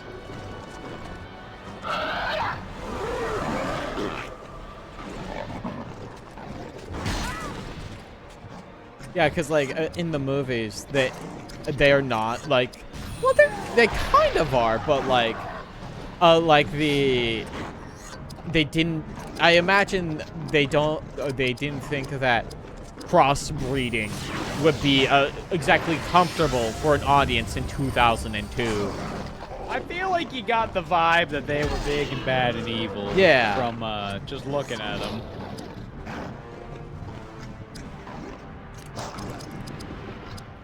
Hey, Yeah. you know how all the Space Marines are men because of stupid lore shit? Supposedly. Yeah. Yeah, there's never been a trans space marine. That's impossible. So the Primarchs were all created, like, hand-picked and created, like, down to the genetic level by the Emperor. Yes, as I understand. And apparently, at one point, Rogaldorn, guy who is, like, autism is not his hobby, it's his profession. Okay, yeah. He loves building walls. Ah, yeah. So Rogel is talking to his, essentially his stepdad, a guy by the name of Malkador. Malkador's a normal human, but he's like the best wizard ever. So he's talking to Malkador, and he's like, hey, why did the Emperor make us the way that we were and all that shit? And they're talking about it for a bit, and then at one point Malkador comments, he says, you know, I told him to make you all women, that you'd be far more civilized that way, but he wouldn't have it. What does this mean? I shrug my What chin. does this mean? The image of the Emperor, only men shall receive my seed. They're straight. I saw one really funny post of like, I don't like the Custodes, the female Custodes thing, not because I'm like a misogynist or anything, but because it makes the Emperor less gay.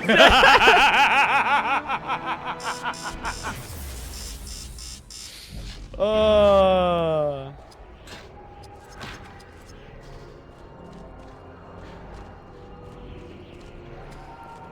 man.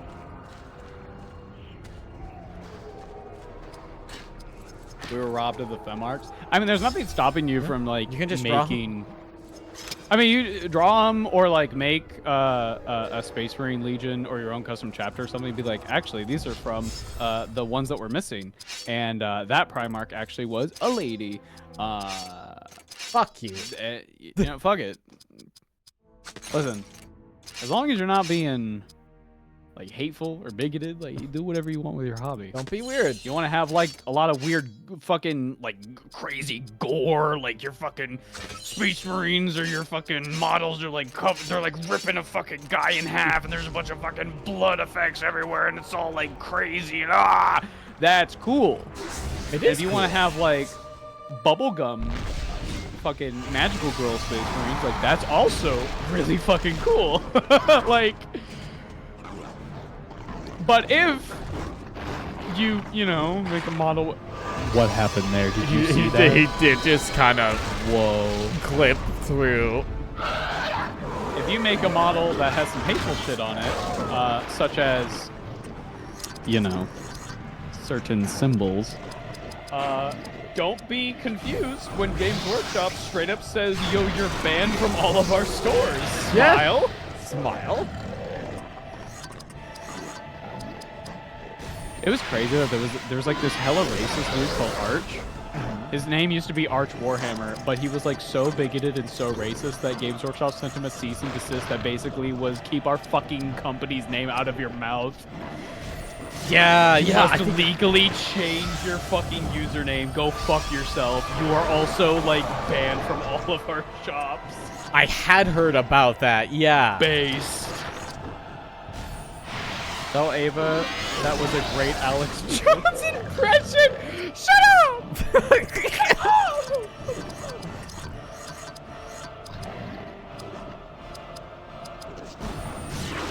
Yeah, let's play this game a lot. Feels like a fever dream. Listen, I've had like the idea of playing this in my head for the longest time since I found out that it was a Final Fantasy X-like. But ooh, baby, it's like biting down on a 20-year-old stale crack.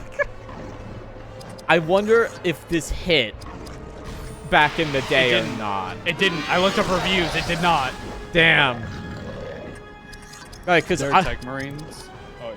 Because like I love Lord of the Rings. I love Final Fantasy X. I should love this.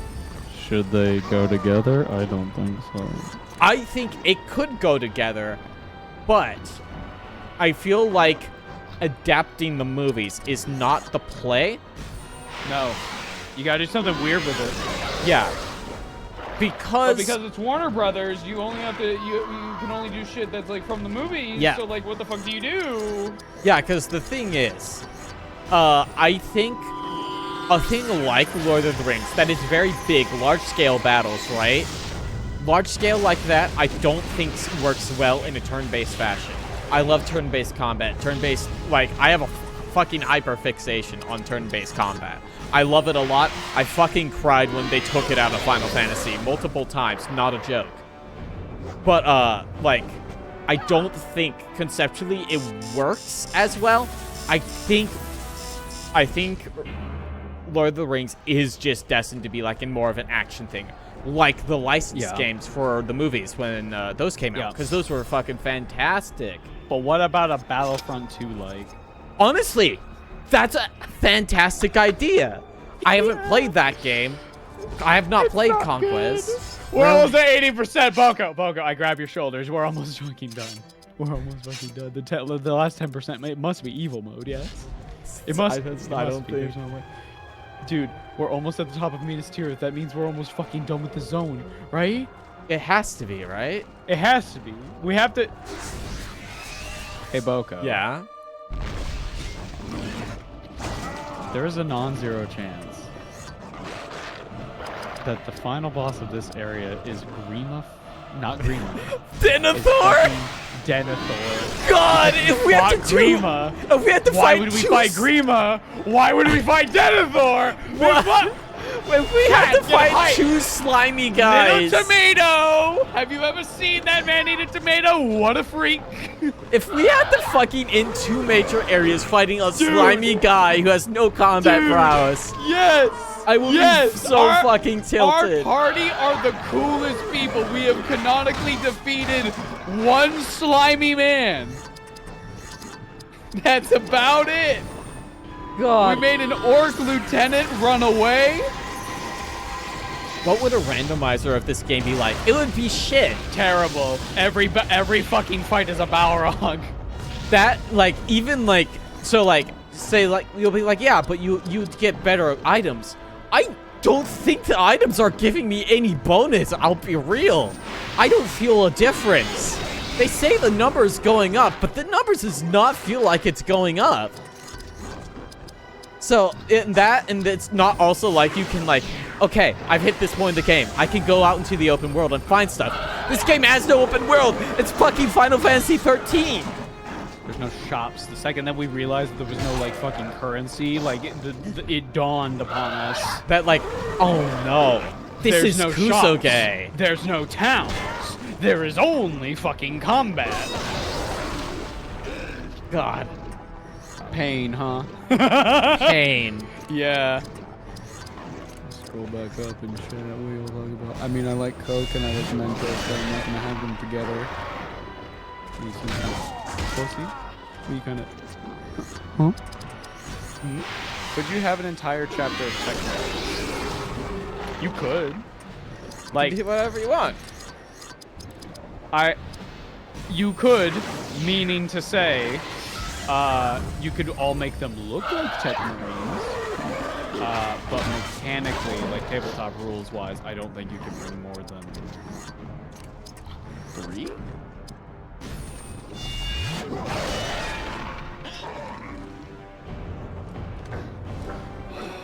We're almost, dude. You gotta get up there.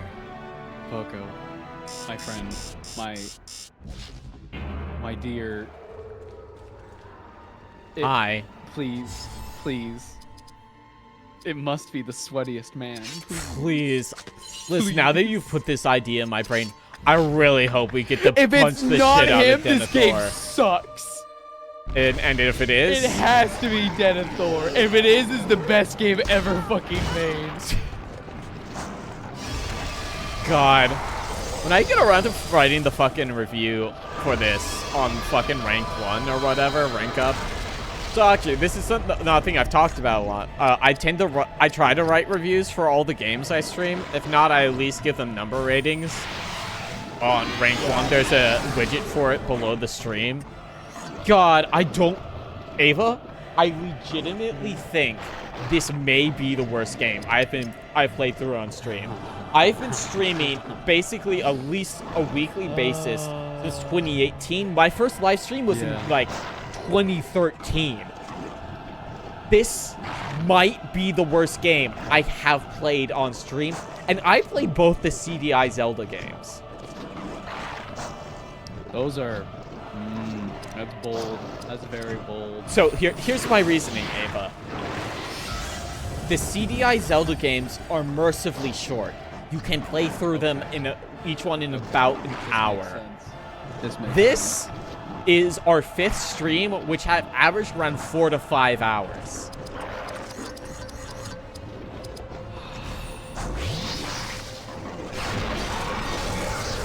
See, like, my other least favorite game that I've streamed has been Kingdom Hearts Re-Chain of Memories. And even that, like, I feel like, at the very least, it was a game. I really do not like Chain of Memories. I think it sucks. But it was still a game. It still, I think it did what it set out to do. This is fucking doing jack and shit. Hey. Hey, Ben. Hi. No! Bad. Boring. That's the worst part, is that it's so boring. It's Kusoge. We settled this last week. We settled it again. Did you actually finish it? It's been like a month of saying it's your last stream. Wow. Soup's finished Great Ace Attorney, which is a better game than this. Yo! I've never played Ace Attorney. Oh my god, Ava, I finally got the multi-heal. It costs 200 MP. What? That's ridiculous. That's ridiculous. Hey, we can come to unfortunately. You can put it in the boss area.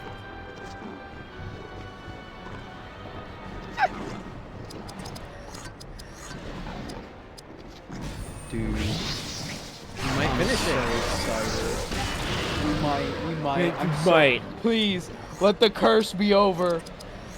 At the very least, we'll have a merciful short stream next week. If we don't, Yo, I found the PDF for the Star Wars Legion Wars. Nice. Army building.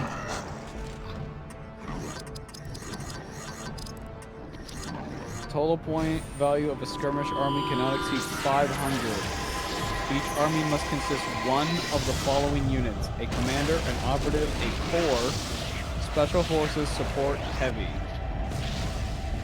Hello, Sasuke. Thankfully, we supposedly killed Gothmog. Ava would have Gothmog's boss. No. Oh, no. No. No. No. No. No. No. No. No. No. It has to be Denethor. No, I want His heels eating a little Denethor. tomato. If it's Gothmog, I fucking riot. I'm gonna fucking scream. They wouldn't make us fight the Nazgul again. Witch King. They won't make us fight him again. It might. Do not let that thing feed upon my people. Aren't you from Rohan? No, she's originally from Gondor and got banished or some shit. Whatever. I shall break him. Wait, 96 of 109. We're so close. Why use attacks that drain your health? I was not using attacks that drain my health. They have a reflection shield on them that I cannot get rid of, so I gotta take the hit. That's awful. It sucks. Needs his Nazgul here to terrorize the city, to try to break me. He will be difficult to defeat. He cannot die by the hand of man. No. No. No, no, no, no, no, no, no. No, no, no, no. We're fighting Witch King. God. We're 100% fighting the Witch King. We're 100% fighting the Witch King. Hi. There he is. Wait. No. Get this chest and then look at that fucking animation. That stupid fuck-ass animation.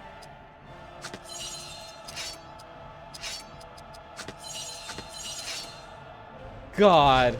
Health is a usable resource. To be fair, I've gotten better about feeling about games that use health as casting. I'm starting to feel better about it. Where's Aowen? Downstairs. Easterlings! What the fuck? Oh no, cool units! Finally, something different! What the fuck? You have to watch this animation every single time. I would be curious to have a comparison. What combat is slower?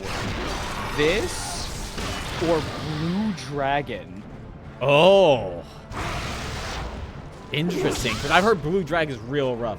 I have to check Blue the Dragon's rest of the file. Have a good fucking night. slow. Have a good night, Lou. Oh no, they look cool. Don't worry. Listen, Doctor, don't feel bad. This is PJ's work, not the game's work. I love the Easterlings. Easterlings are so sick. Did you know that these guys have models for the Lord of the Rings tabletop war game? Did you know that? I think you mean the Lord of the Rings fantasy tabletop battle game. Yeah. It's a shitty ass name, dude. And yet it saved Warhammer, apparently. Shut the fuck up. What do you mean you can bring a Gonk droid as part of your army? Gonk. This is the greatest game ever made. Are you kidding me? Time to pivot your content. I don't want to talk about Star Wars. I get enough fucking bigots in my comments. Oh, true. They're gonna be like, a woman? Ugh. What are you, non-binary? Ugh.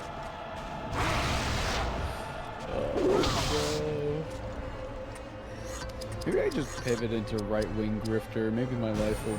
I mean, probably. Maybe I'll make so much money. But you wouldn't get to play Monster Hunter weapons anymore. Oh, no! Listen, chat, I promise we'll play a Star Wars game at some point. I've had fucking Force Unleashed on like the 2 playlist for years to play with Soups at some point. I did know that some of these have models in the Middle-earth strategy battle game. Part of me wants to start a Middle-earth strategy battle game, Evil Army filled with Corsairs. I was actually looking through the list recently because I was thinking about trying to paint stuff again. Yeah. And I was looking at... I'm usually not much for evil factions, but I really like Easterlings. I like the Ring Wraiths. They're all really cool. Battlefront 2, Republic Commando, or Force Unleashed? Ooh, okay. I've never played Republic Commando. I actually had the first Star Wars Battlefront. I actually played that one a lot more. We didn't own 2 when I was a kid. We did borrow it from our friends of my brothers, and I did like that. But I was a lot more in 1, and I was really bad at it. And I played a lot of Star Wars Battlefront, but I played the Wii version specifically. I think this is important.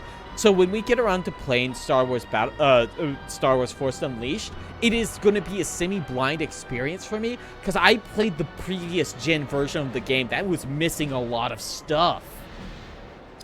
I'm honestly really looking forward to it. It's one of the things I have been considering. Because, like, I was considering that or Scarlet Nexus for the next game with Soups on Saturday after we wrap up Metaphor. Yeah, the thing I'll have to think about. Apparently, Gonk droids, which uses batteries and source of powers, have so much energy in them that if you shoot one, they'll cause a miniature nuclear explosion? What? Yeah, I thought Gonk droids were funny little bots and they just went Gonk. They do! Gonk. Gonk. I need to play Metaphor. Listen, Salaskin. Metaphor is probably my game of the year last year. I'm enjoying it a lot. Like, I know, I'm already a sucker for Atlas. I buy basically every turn-based RPG they make, except Etrian Odyssey. I haven't tried Etrian Odyssey yet. I'm liking Metaphor a whole lot. Like, I have 1 or 2 gripes about some design decisions when it comes to combat and dungeon stuff. But overall, I think it's probably like a 9 of 10, if not 10 of 10. It is fantastic. I've bought the game twice. Apparently, there are both funny gonklets and mini nukes. Excellent.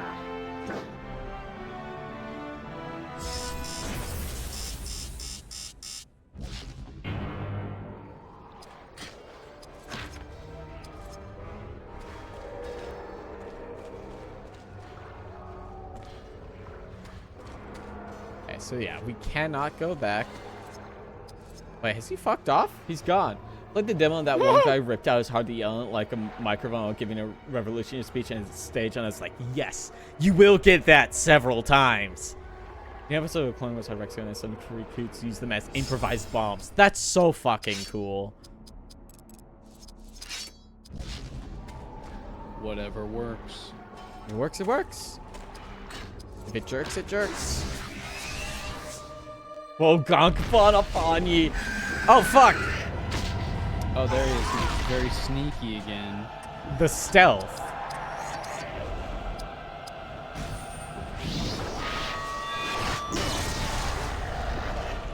How many of these have we fought, chat? Has someone been keeping track? Have we fought more than 9? It's the same guy. It's the same dude.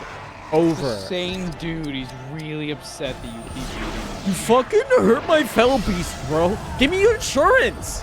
Come here. It's actually different fell beasts you're fighting. The Nazgul is the exact same. Dude, you have to give me your insurance. It's the law. Stop it. I think you fought them more than once. I've definitely fought these more than once.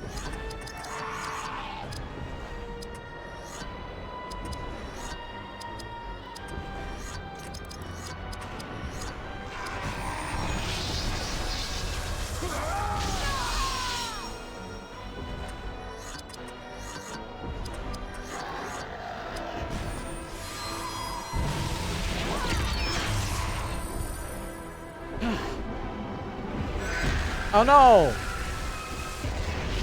Who are you casting it? Oh, so Ava also, as a note, it has been casting Fear a lot. Every time it hits Barathor, it does not do anything. Excellent. Fantastic. That's fucking narrative affecting gameplay. Cool. That's actual. They made an actual good thing in this game. Hey, free writing tip for anyone out there. You can just steal that from this game. No one will know. I promise. No one's gonna fucking know. No one will. Who's gonna fact check you? People who play Lord of the Rings: The Third Age, all 12 of them. No one will believe you. No one will believe you because then they have to play this game and they're not gonna finish it. They have to play this game and get to the last fourth of the game.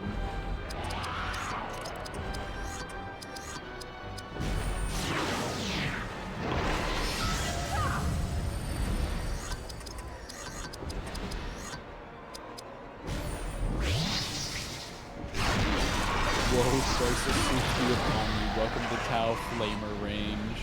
You mean any range? Fear's weakness. Tau are in an interesting place because they are mostly in a they're a shooting army in a game that's mostly about shooting. Yeah. But the idea is that if you get close to them, they're not very good. But the idea with Tau is they're going to fucking kill you before you have a chance to do that.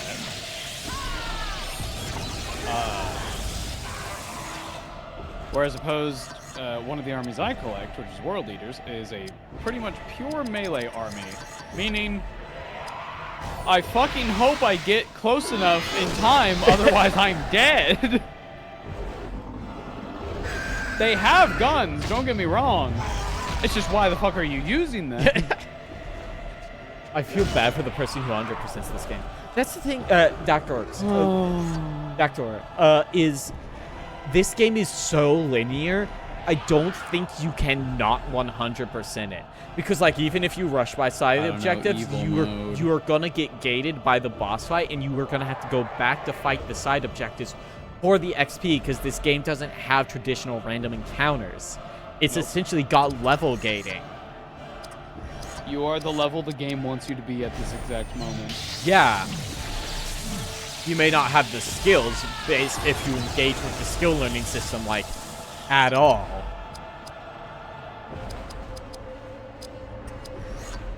Yeah, let's target strike work. Show me the damage. That's pretty good. Lagging for... Things crash rating went out. It seems to be okay. We did have some stuff earlier. Maybe it's recovering again. Wind wounds, weeping strike, weeping blade. I don't think it has poison wounds on it. Put another DOT on him.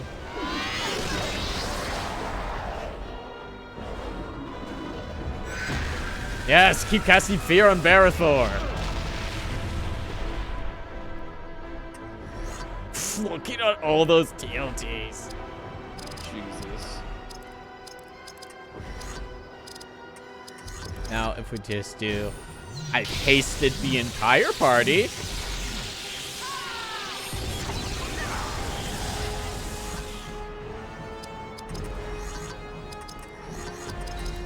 Kind of want to do that.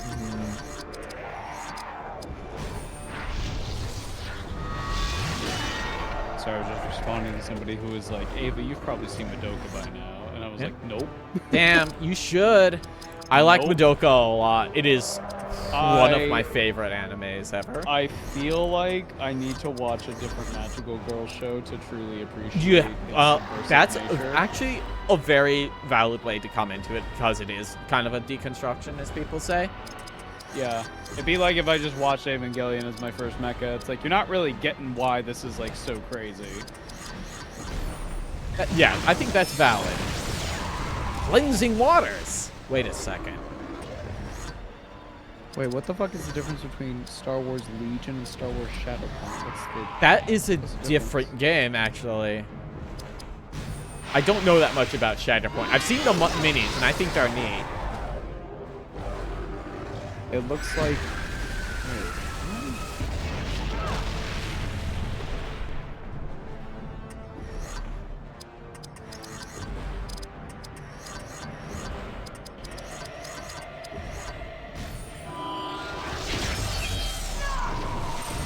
I think Shatterpoint might be like squad based, whereas Legion is like an army based. That makes sense. How do you mean? Okay. Because, like, I know that you do move people in... Pretty sure you move people in groups in Legion, if I remember correctly. So the idea is that, like, instead of a full army, you just have like a squad. Oh, it's like smaller in scale. Yeah.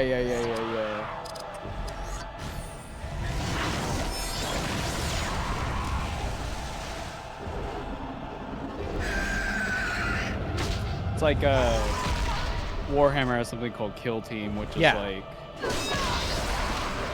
you could build 2,000 points of right? Space Marine. Yeah, you could get a starter box for it. And it's basically like, do you want to build like 2,000 points worth of Space Marines, or do you want to build 5 models? That's valid. And then, yeah. And then just learn the rules. Because it's essentially the same thing as what? It's Spear Point for Age of Sigmar, right? No. Spearhead is you buy a box, and the idea is that you and your friend go into a store, you buy a box, and like you can just play out of the box, right? Spearhead. Yeah, which is basically a smaller scale normal game. Okay.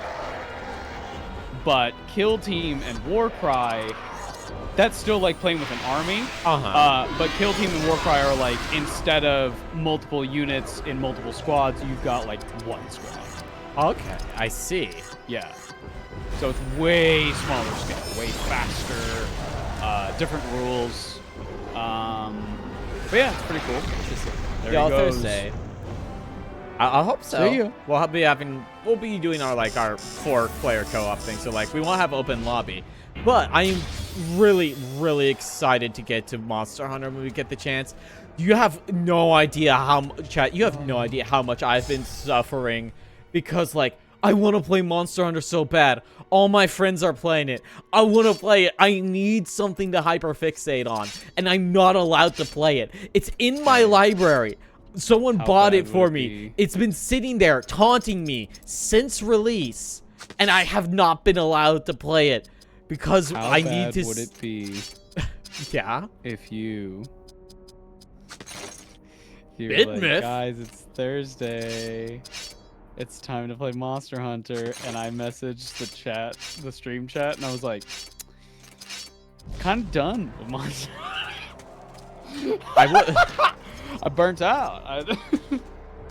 I would fucking conjure a cyclone into Kansas. It's like, listen, it may not get you, but I'm gonna put the fear of God into you.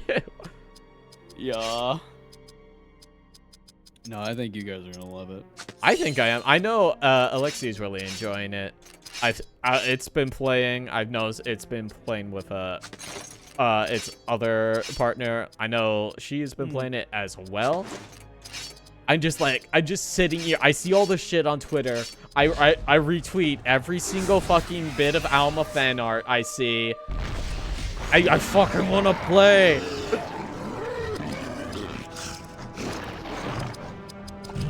Yeah, but like, I think very high probability Wilds is going to be my probably top 5 games of the year this year. God damn, I'm gonna retire. Boo.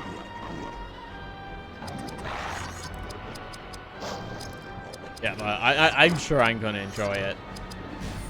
Oh, yeah, perfect description. Difference between a war game and a skirmish game. A war game is like you're moving squads, whereas a skirmish game, it's one squad of dudes and you move them individually. Okay. Yeah. There's some other games that are a little bit in that same vein, but like a different aesthetic, such as Necromunda, which is the shittiest planet you've ever seen.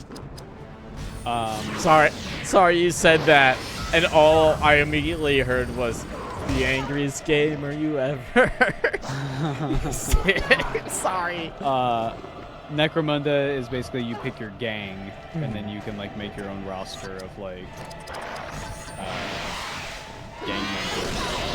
So like, hey, do you really like the Tuscan Raiders?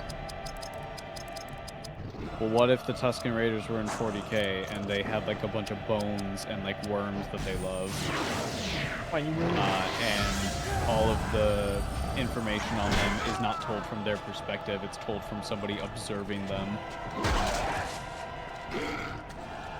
Interesting enough. Love the Ash Wasters. Love them a lot. We recently got a reveal of a Necromunda mini that seems to be a Space Marine that they forgot.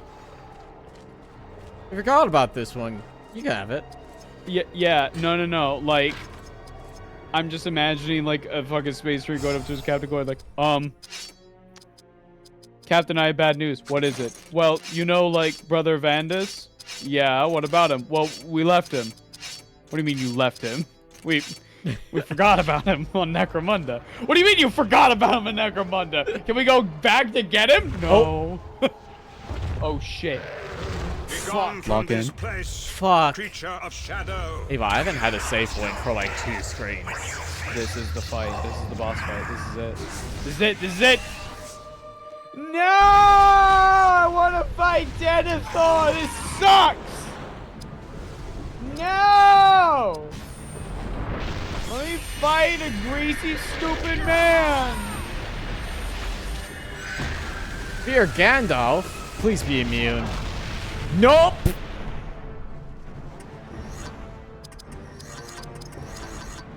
But yeah, I do notice a few people in chat saying that they need to upgrade for Wilds. Yeah, the fucking optimizations and requirements for Wilds it's bad. It is just straight up bad.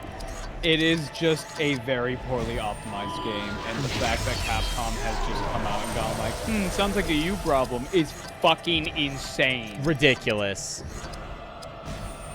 Yeah, like I kind of knew it was gonna run like garbage because the beta and also Dragon's Dogma came out. Yeah. And it also runs like shit. Yeah. To be fair, I do, from the small bit I played of the base game, because I played like the opening bit, because that was in the demo or whatever. Yeah. And like, it does feel like it runs better than the benchmark and the beta did. It does. It does, but still, even with it running better than that, it still is shit. God, yeah, I don't know how we can keep letting Capcom get away this bullshit. Like, so the thing that's crazy is that it's only 2 games that have done this, called Dragon's Dogma and Monster Hunter Wilds. Every other game that they've made on the RE engine seems to run like butter. It's magic. So what's the deal with Dragon's Dogma and Monster Hunter Wilds? The answer is, well, both are open world. Yep. So maybe your engine just can't handle that kind of thing.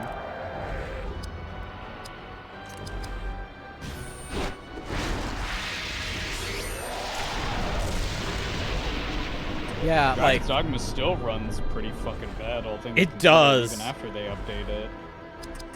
I had to buy a new CPU for Monster Hunter Wilds because beforehand it was not playable, essentially. Yep. I was running sub 30, and now, like, I'm still only somewhat getting 60, but, like, my main goal was stable above 30, because if I'm gonna stream it, I stream at 30 frames per second, and it won't reduce the viewer experience.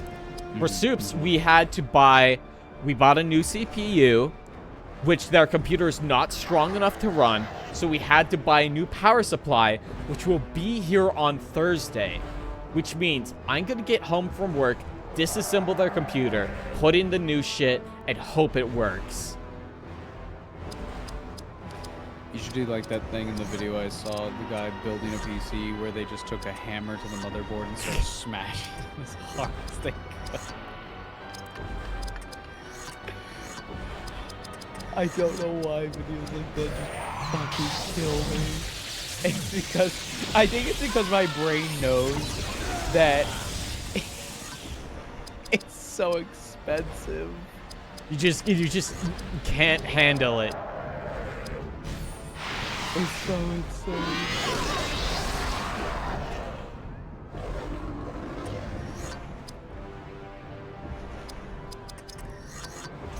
Oh. What do I have? Company might should be on. What do you have? Company Valor's on. Fellowship Grace is on. Fuck it, let's put Standfast on as well. We're fucking buff maxing.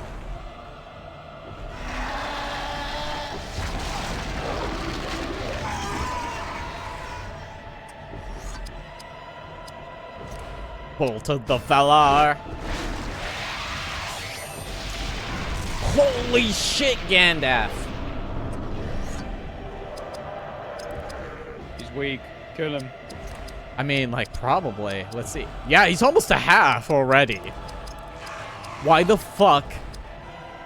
Hey, Witch King, why are you easier than the Balrog?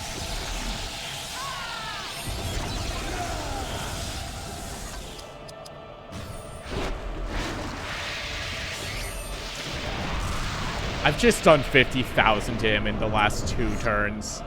Gandalf has another turn before the fucking Witch King can go again.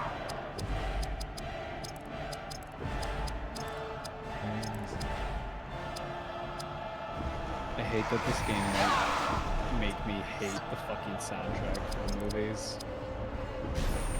It cannot be forgiven. It's 75,000 before it got another turn.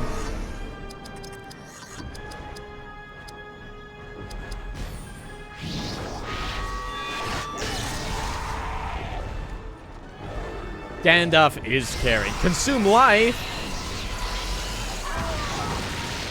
Wait a second. Why the fuck are you immune to that? Huh. Well, undo that. Which guy might be easier than Balrog because Gandalf suddenly appeared and was like, yo. We had Gandalf in our party for the Balrog fight. It's the thing. Yeah. This is we're in a somewhat controlled environment. To be fair, this is Gandalf the White. That is true. But, like, Holy still. shit. Oh, shit. Well, that was easy. I didn't even use perfect mode. That was all legit. I was just gamed. Dude! Witch King weaker than Gothmog! That's fucked up! Of the Rohirrim. Tide turns. I must hurry. Faramir is in great peril. Wait, we still have a chance. I shall meet you there. Ava, we still have a chance. We must defend the future of Gondor. Together. Why are you standing like that? Please. Please, please, please, please, please, please, please, please, please, Please. please, let us fight Denethor, please. Found a god-awful post that we can read. Yeah?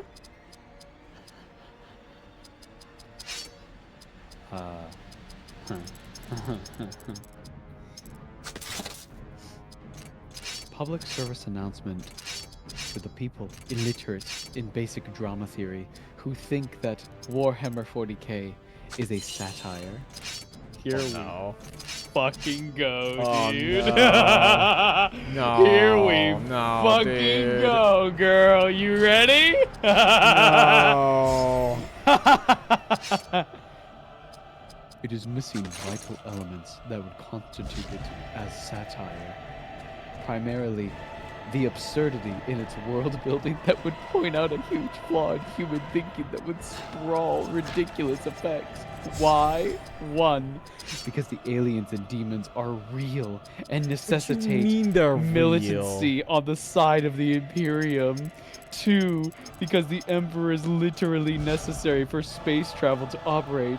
3, because plenty of technological knowledge is lost to time, explaining the dogmatic approach to things. Hey, question for you, Nikola Avramov. Why is... Ava! Number! We got like fucking 5% off that fight. I can taste it. We have reached the 7th level and the Citadel. There he is!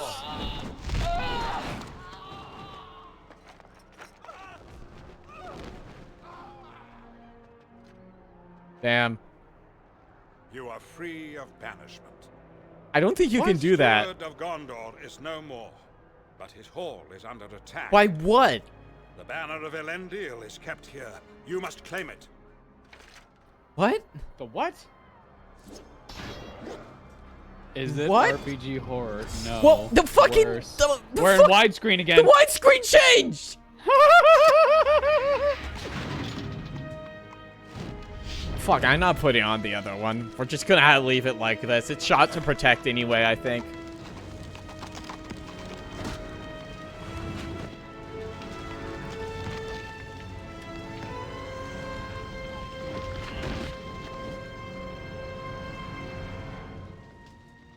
I have saved the steward Faramir, but I cannot save his father. You could. His mind was consumed with malice long before this day. Now he runs like a So full passes mile. Denethor, son of Ecthelion. So passes this age of Gondor.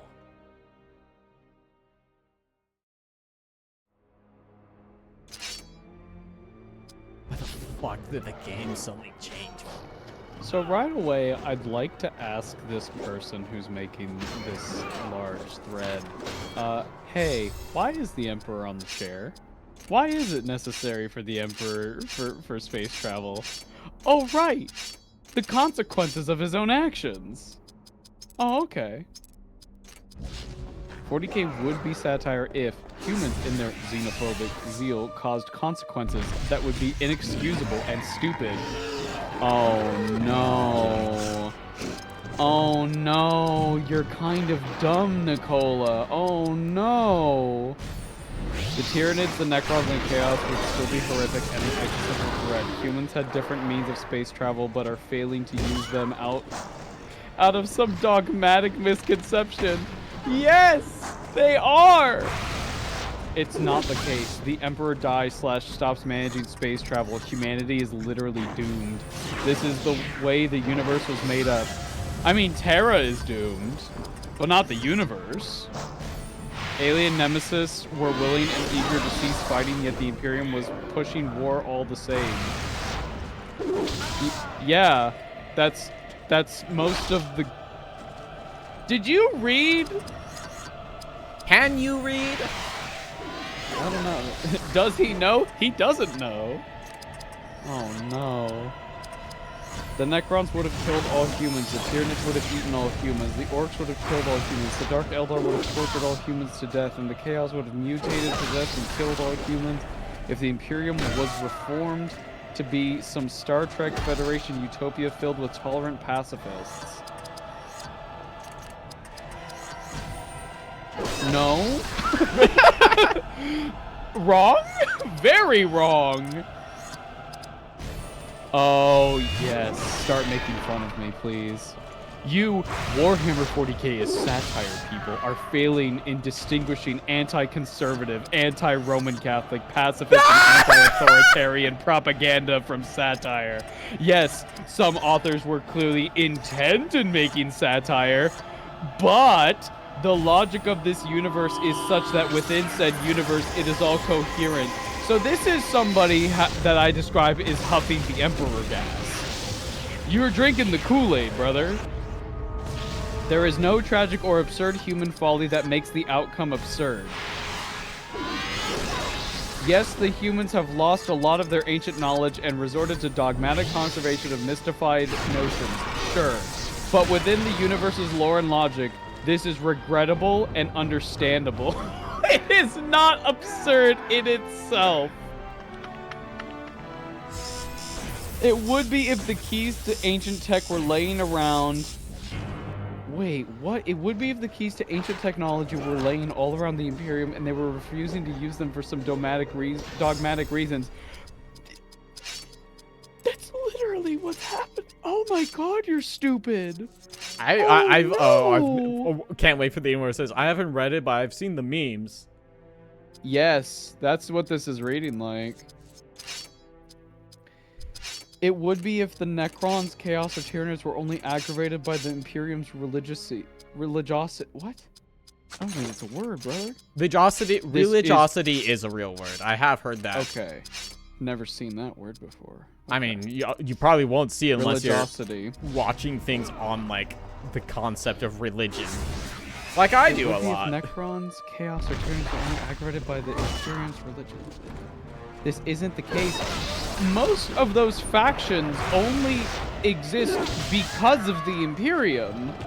Or rather, in the case of the Necrons, the Imperium are so expansionist that when they show up on a Necron world, the Necrons are like, oh, y'all are racist? Well, we're the inventors of racism, so go fuck yourselves. What the fuck? The reason why there are some overblown details that aspire towards making it a satire is a simple common self-censoring pathology among conformist authors under neoliberal oppression. Brother, you're using a lot of big words. You gotta tone it down for my small liberal mind. I mean, like, I don't think you understand the things you're writing. No, as soon as you said anti-conservative, anti-Roman Catholic specifically, it's like, oh, I know what you are. Get the fuck out of here, bud.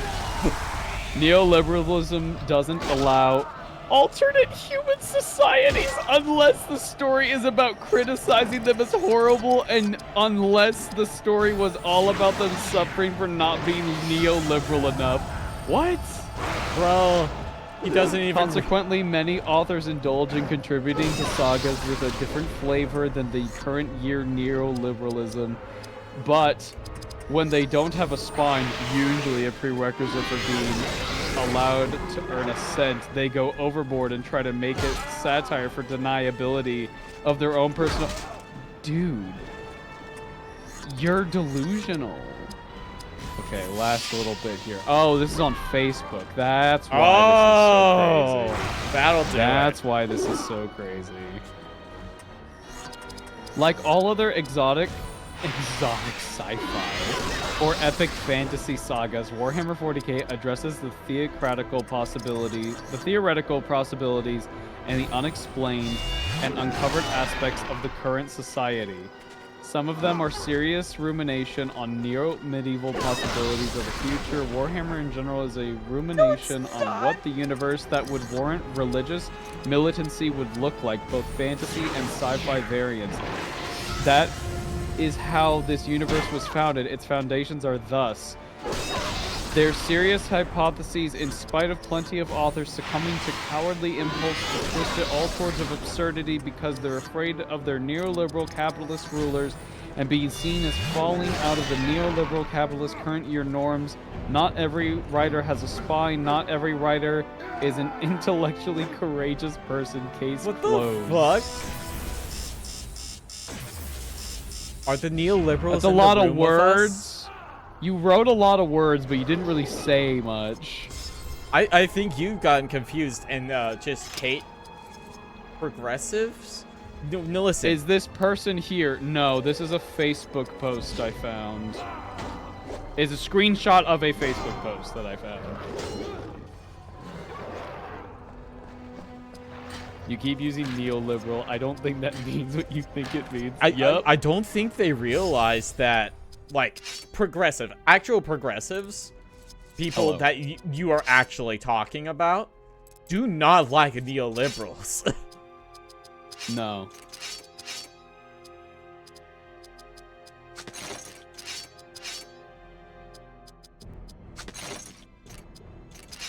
I want to... Okay. It's so crazy that this person's like... Warhammer can't be satire. Oh my god, we're finally finally! out of the stupid helmet. It's so crazy that this person is like, Warhammer 40k isn't satire because I don't think what's happening in the story is stupid. And then when you look at what the story is, it's the dumbest shit you've ever seen. Boco, yeah, there's a story called The Fall of Cadia. You can imagine what happens to Cadia. But during it's basically like a Smash Brothers everyone is here moment. Okay. Literally, like, every fucking faction is here. It's like played up as like the most important event in fucking 40k. There's a chapter called the Black Templars. They're the competitors. They are the religious ones out of all the Space Marines. Incredibly fucking stupid. And I mean that affectionately. I think their psycho-murder religious shit is really, really funny and interesting when you have some nuance to it. However, there's a lot of people with Black Templar profile pictures who are the most racist people you will ever meet. Yeah. I was gonna say, now, the nuance is the real filter here. Yes. This is why whenever I meet somebody who's like, Black Templars are my favorite, I will follow that up with going, what about them is your favorite? Do you like their aesthetics? Do you like their characters? Do you like their lore? But during the Fall of Cadia, there is a Black Templar squad who is defending a hill. This hill is significant because it's like the death of some saint happened on this fucking hill. It's important for religious reasons. Okay. And eventually, the battle is lost. And so this human is like, Black Templars, you need to retreat with us because otherwise you're going to die and that's going to be a waste of resources. You're going to die for nothing. To which they look at the human and go, shut the fuck up, we're defending the hill. And then they keep defending the hill until they all die because they're defending some shitty, stupid hill that strategically has no advantage if they have it or not. Yeah. I love Black Templars written that way. Yes, they are religious zealots. They are incredibly stupid. Kingdom Hearts 2 has screwed us again. Hello, life. Yeah, I think if you're using it as like a lens to discuss how religiosity and like strict adherence will fuck you over.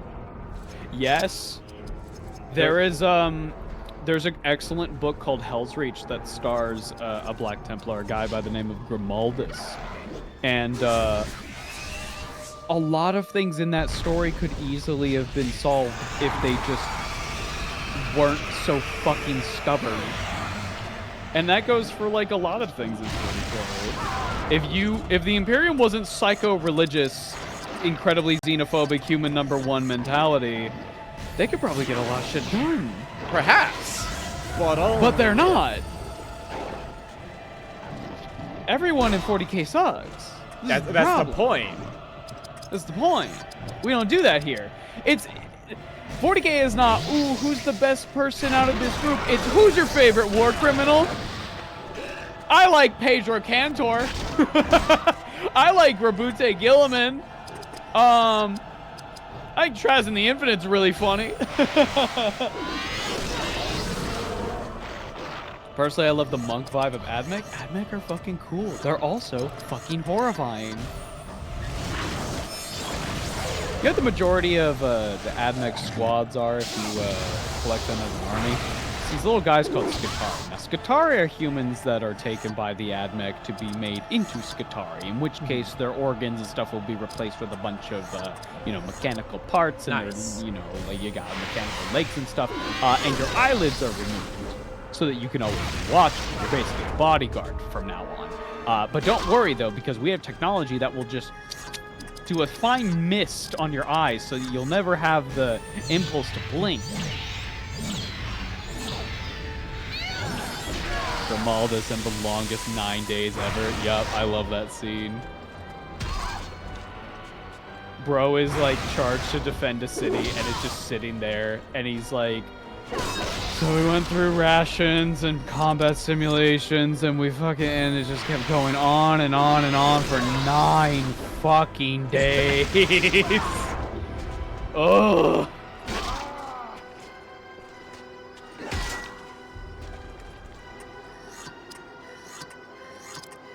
I like the Eldar. I can only assume they're cannibals and orphans or something on that effect. Honestly, Eldar, out of all of like the bad factions, Eldar, the worst is that they just kind of are like selfish, but that's about it. Like, I mean, that's fine. We got plenty of those here. like they will doom an entire world of humans to save a single Eldar, which, yeah, like why wouldn't they? I personally really like the human aspect of 40k as opposed to Space Marines. I also love fantasy, Regency dramas, and like so many other things, which is why I wish Imperial agents were good. Yes, I agree with you. I'm currently reading a book called Flesh and Steel, which is a Warhammer noir. Ooh, okay. Noir mystery. Now here's the problem, Boco, and I'll talk more about this when we do the actual book club of it. So here are my thoughts now. Okay. I'm about done with the book. In terms of world building, getting like boots on the ground, what does an Imperium world look like in 40k? Excellent. Fantastic fucking world building. Oh my god, I want to know so much more about daily life of like the average person in this fucking city. It's so cool. As a noir mystery, I want to kill myself. It's so bad. It's so bad. Yeah? The mystery is so fucking dog shit. It's so bad. And I don't mean that as like it's badly written. I'm just like, this is the most fucking, oh my god, I know where it's going. I get it. I know you're the murderer. I know you did it. The character's even called out that it's probably you. Thus is the havoc when a steward breaks Oh my his God. solemn bond with his people. Gondor shunned counsel and chose to dominate its That guy, he's dead. Why are you showing it? Wise sons were sent to die in hopeless causes. Alliances faltered.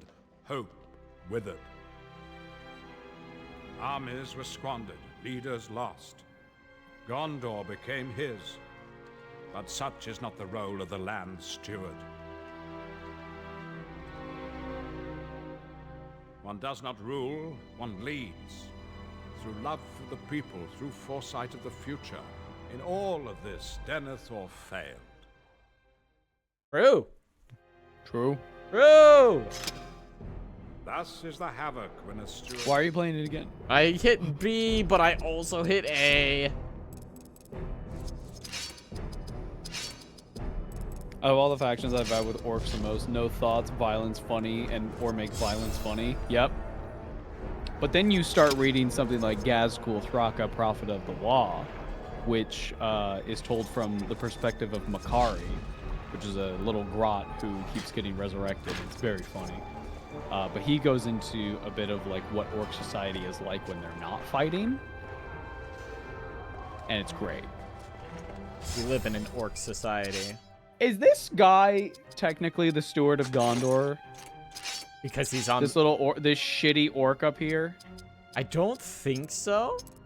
because he's in the king's seat. So he's the king of Gondor. I see what you're saying. Yes. I'm picking up what you're putting down. Come down here.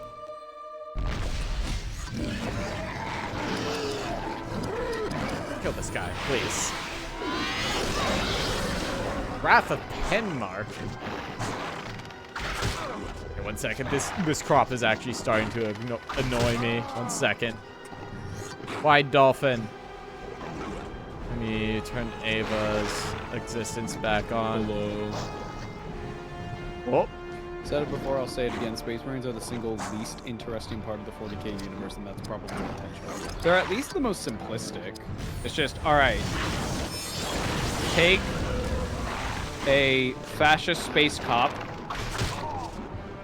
now put him in the most armor you've ever seen, and he's going to call everyone around him brother, and he's going to scream for the Emperor a lot. There you go.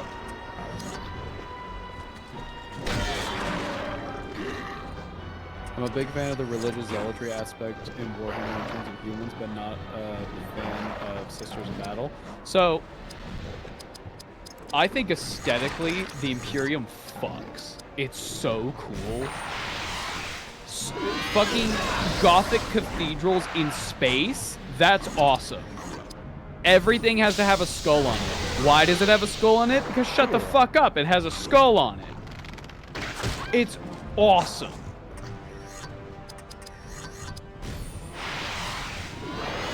But I totally get with you going like, I'm not a super big fan of Sisters of Battle. Carrie talked to me about how a lot of people, and I'm sure a lot of women have this experience where... You shall not defile the kings of Gondor. Be gone! Whoa! Ow! Ow! Ow! I will be the king now. Why is it just This back shall there? rally Gondor in this great time of need. Where's the wind coming Corsair from? ships are coming, but Aragorn stands Magic. upon the prow. We shall carry the day yet. Okay. Lasteria! Boco, we're finishing the game tonight. You want to lock in? I'm locked in. Lock in for the long haul. I might like... I might go grab like a snack or something, but like Yeah. I'm fucking locked. We are I'm locked good. in. Once we get into this next area, do you want to take like a quick break? Yeah, we can take a quick break. Yeah. That'd be fine with me. Hey, Hey. sorry, just to wrap up my thought. I'm sure a lot of women have had the experience of like when your friend is trying to get you into Warhammer, and often it's guys. They're gonna be like, well, you know what's great? Having a faction of like people who look like you. So naturally, a lot of girls are probably recommended Sisters of Battle. Now the problem is, there are some girls, a lot of girls probably, who are gonna look at Sisters of Battle and be like, oh, I don't really fuck with that aesthetic. And they're gonna go over to like something like a Space Marine and go, those look cool, can those be ladies? Followed by some... No. Keep your fucking... Most people will be like, yeah, if you want, but there's gonna be some fucking gremlin You gotta get online. glitter on my toys!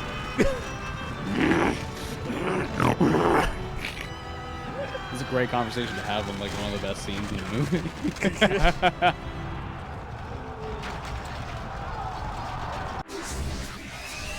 Oh, yes.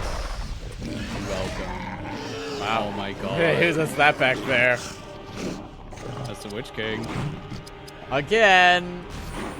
But anyway, as you were saying. Yeah, like, this is why I find the whole, like, Warhammer is so fucking silly, because it's just like, in a hobby that is, when we get down to it, about little plastic toys. About my toy soldiers. Why do you care? Yeah, right? Why does this matter to you? Why are you trying to You're gonna get... keep you it's like you're fucking sending the most mixed messages is I want to get you into this so I can fuck you. But also stay away from it, you fucking bitch. Slash neg. Slash slash deg. Yeah, it's the thing, right? Is that like this is wife like just- this is not simply a Warhammer thing. Guys, No, this is seem a to- nerd thing. Yeah, guys just seem to be It's an incel thing. I should be more clear. highly protective of their interests, but also want Yes. people to think their interests are cool and want more people in their Please interests. think I'm but- cool, but also don't get into it because if you know more than me, I will literally kill myself. Yeah, right. A bunch That's of why the- like it's crazy when like conversation about Star Wars comes up because I don't think I've ever met somebody who knows more about Star Wars than fucking Gary does. Yeah. My wife just bought a bunch of glitter to add to paint so she can make her corn demon sparkly. Put my glitter on your toys. Fuck it. Yeah. That's awesome. You can't sit there and be like, this is a creative hobby where anything is possible, and then sit there and go, but actually, here's some Can't do- rules. Like, can't you do this, can't this, or fucking do this. that. Yeah. That's cringe. Cringe AF. It's like, I think it's also just like a general reaction to finding femininity cringe for some reason, which is Yes. a symptom of toxic masculinity. Well, you know, Boco, elves are all gay because they look like women. Well, what about Legolas? Well, he's gay. He's cool. And I hate him because of that. Because What, just because you saw him sucking Gimli's dick once? Is that's what it makes you think he's well, gay? no, because I saw him and I got a boner and I was like, that's not supposed to happen. And now I'm scared. 6,000 spears ride to honor their Yeah, there's a ancient song about friendship with 6,000 Gondor. spears in the book. I remember it. 6,000 warriors hold those spears. 6,000 spears, kind of homo, not gonna lie. That's those yes. Remember well the charge of the Rohirrim, my friend. For you are about to become part of it. Damn. I'm wondering Save if them on adding that glitter field to a with squad your of cap. Rubiks or an Infernal Master Each would be victory you interesting. win Yes. means another hearth Yes. burns warmer this winter. Everybody, dude, Grimdark, been here, done that. Who gives a shit? Anyone could do fucking Grimdark. You know who's not making tutorials on? You know what YouTubers aren't making tutorials on? Fucking girly pop marines. That's what I'm saying. True. Give me bubblegum pink marines. Give me that pastel color. I love how Gaz, because he is very different from other orcs. It's like all orc Muppets and Gaz made by a Stan Winston. That is how it feels. Gaz is like the live action actor and all the other orcs are the fucking Muppets.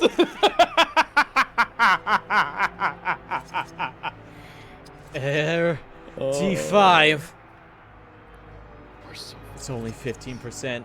Okay. Another Okay, chapter we for wanna evil mode. chat. All right. We might take like a quick 3-minute break. Yeah, 3-minute break. I'm gonna run the bathroom. Everyone get get more up, water. stretch, get some Yeah, snacks and stretch. water and stuff. I'm going to run. We're in it for the long haul, baby. Yeah. This is it. I'm gonna run like a real quick ad for y'all, so hopefully, It'll be done by the time we get back. hopefully we will be done. It should like care. So if my I hope ads we're are, done. if my ads are working the way they should be, it should prevent the next auto run ad from happening. Ah, fuck. Trying to play my audio. Stop that shit right now. But I am now made of stone, so I cannot stretch. Try. have you tried though? Have you That's tried? Have you tried? Not try again. So I'm gonna run a 60-second ad. We'll be right back. BRB gang. BRB. I just sat down with some snacks and water. Go steal some. Sucks to suck. Yep. Okay. Be right back. All right.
Hello, chat.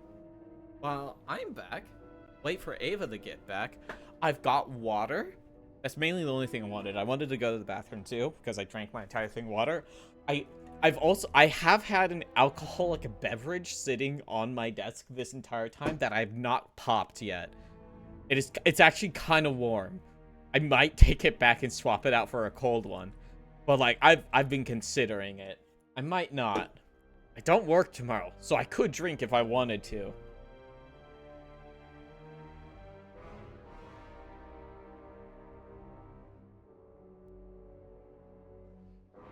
Yes. Not to stretch, but come on, boy, if you can stretch, I know what you're capable of.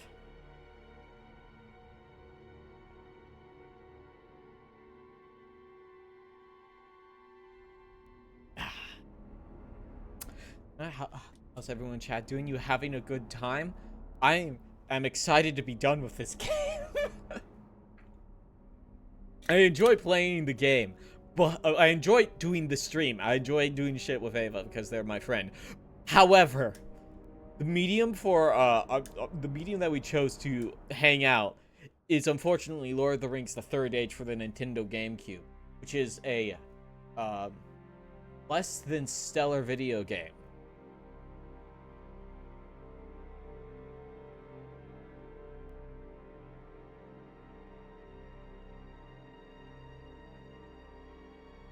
I think the ways I stretch count as crimes against humanity. Technically, well, yeah, probably knowing the things you do, you might be right. However, I think you should try to, yeah, I think you should try anyway.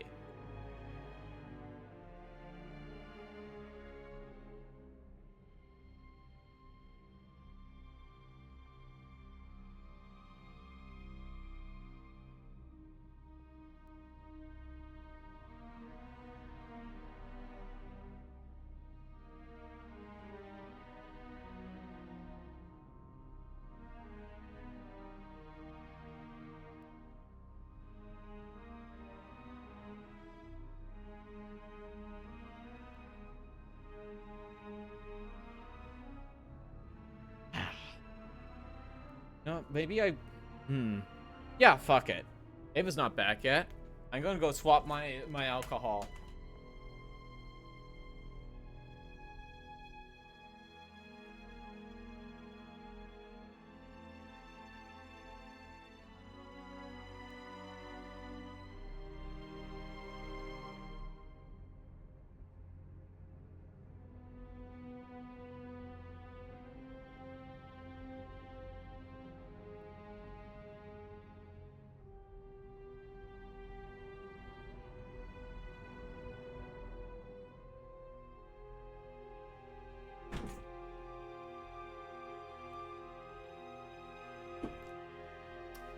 I have fetched one that is actually...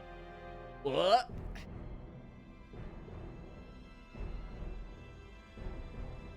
You know what we could do when we wait for Ava to come back? Take a look at our skills.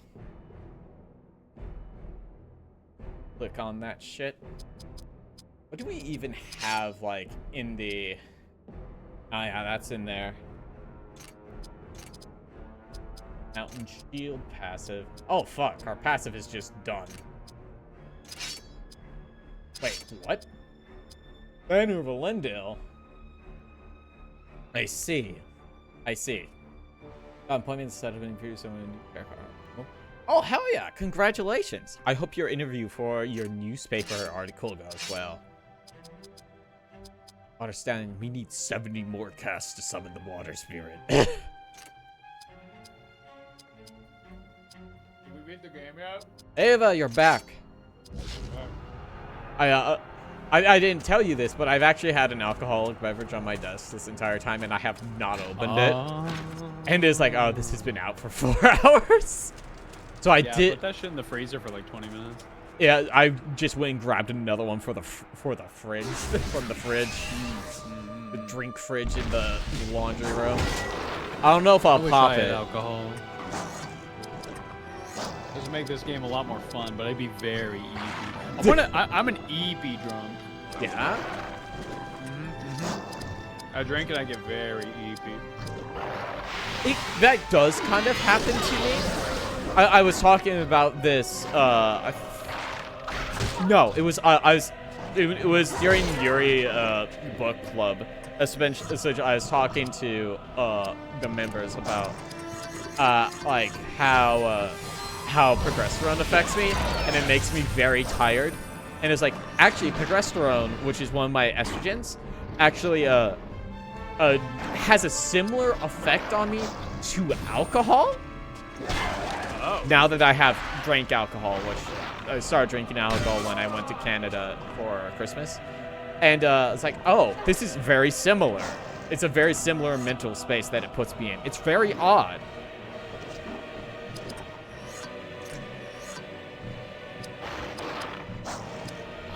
Ava's making some beer-battered fish. Drinking. I see. Wrong. Incorrect. Incorrect. Wrong.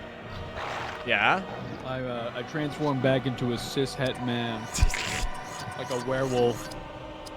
So I'm very cool and good at sports. How is the transformation? Is it painful? Like a scale of like... I don't really know, but someone did record me, and all I could hear was I saw like a shadow looming on the wall, and all I could hear in the other room was so, you know. Big I mostly black out during these. I haven't eaten anything all day. I've got some fucking beer-battered fish in the air fryer. While that's going, I've got some chips to hold me over. I'm trying to eat less. I went to the doctor the other day, and I noticed that I got a bit of flab on me. Yeah. So I'm just trying that good old method of just eat less, dumbass. Now, I won't say that's healthy, but like, I barely eat as is. I have like a meal and a half a day or so. I've noticed that I've just been overeating more than anything, so I'm just trying to like balance it out. Try to balance it out and just eat a regular amount. Yeah, exactly. I also taking into account like what I am eating. Yeah. Because like McDonald's every day? Question mark. Probably not good for you. No. Hey, remember Super Size Me? I sure do. Hey, wasn't that really funny, actually? Was it? Oh, do you remember anything else? I remember him vomiting, and that's about it. Okay. So the crazy thing about Super Size Me is that, okay, the experiment is if you eat McDonald's 3 meals a day every day, you'll get like, you know, you'll start to develop health problems. To which everyone and their mother goes, yeah, no shit, dumbass. Yeah. But the real reason he made it, because he was actually a raging alcoholic. Yeah. Yeah. So, bro makes this fucking documentary, that's one of those words I have trouble saying. It's like aluminum, but I can say aluminum because I'm dead fucking dead. So this guy, there's like a scene in the fucking film where he's talking to his doctor, and his doctor's like, you have like insane liver problems. And he's like, just eat the McDonald's. But no. I hate to break it to you, man. It's the booze. You throw a suited tie. My credit card. I have to default on my loan. I should get into housing. I should start a fantasy baseball team. Fantasy football. It's a good way to make money. I can buy and resell things on eBay. You gonna turn into the fucking main character from Clock Stoppers? Y'all remember Clock Stoppers? The hair on my body grows exponentially long. But like not in a good way. No. It rats out. I get white people dreads. Oh, no, no. No, it's not fucking 2005 anymore. Oh, fool that you are. It's fucking 2025. I saw one in the wild the other day. I went to my fucking grocery store and I was like, ain't no fucking way, dude. It's so crazy for people that have like no concept of like anything, right? How are you so offline? How are you like this? I mean, I went to school with a bunch of kids who, like, you know, they were pasty white boys, like me. Pasty white. But they wanted to be black very badly. I feel very like badly. there's like a very specific brand of white kid who's like that. Mm-hmm. And it's just like, man, it just feels gross. And I don't know how to properly approach talking about it, right? No, I get that. I don't even know where to start because I would just like want to talk to somebody about that. Be like, what's like your mentality with this? Because there's that one crazy guy who got his entire skin tattooed. Ugh. Because he was like, no, genuinely, I feel like I'm the wrong race. And so he got... I don't believe that.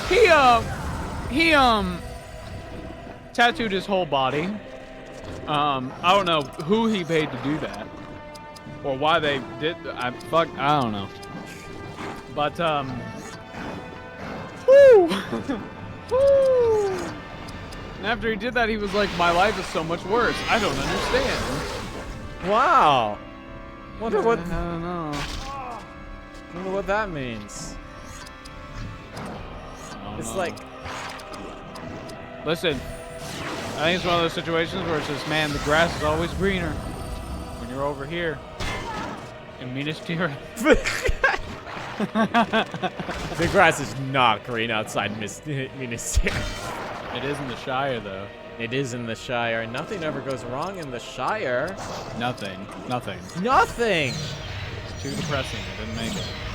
Ava drinks and suddenly becomes that one guy that says that, yeah, I would have joined the military, but I would have just, like, punched out the drill instructor, man. I knew a kid like that. I knew so many fuck up people, especially in high school and college. Oh my god. I knew a kid in high school who did heroin between his toes because he was afraid his mom was going to find out. What? As in he injected in between? Oh, yeah. What the fuck? Through his toes, like the webbing between. Fucked up his feet and didn't walk right. Yeah? I imagine that will happen. I think that guy's dead. I don't know. I wasn't like friends with him. He was kind of like a fucking asshole. And like, just when I learned about that, I was like, oh, suddenly everything makes sense. Yeah, that like I didn't go to have much public education. I went to a career center in the morning. Second year, so I would have been senior high at this point. I remember this kid who was a junior said, "Yeah, I gotta join the military after school because I want to go and shoot people."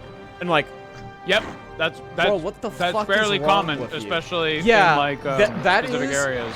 That is why I always say, listen, fucking Call of Duty is fucking propaganda. Because like, yeah.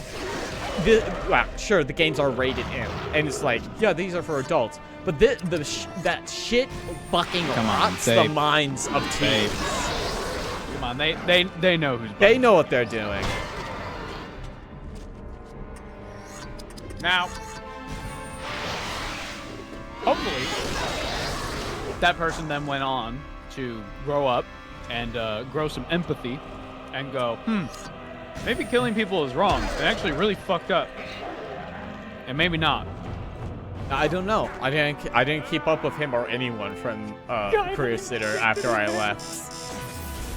God, I injected heroin between his toes as an asshole. Color me surprised. I mean, he was probably going through some shit. I mean, yeah, like between the toes, man. Do you think you're gonna fight a fucking elephant? God, I do kind of want to fight an elephant. I kind of want to fight an elephant. Yeah, that's the thing, though, right? Like it would be bad and probably like it's gonna suck. It would probably be shitty, but it would be really fun.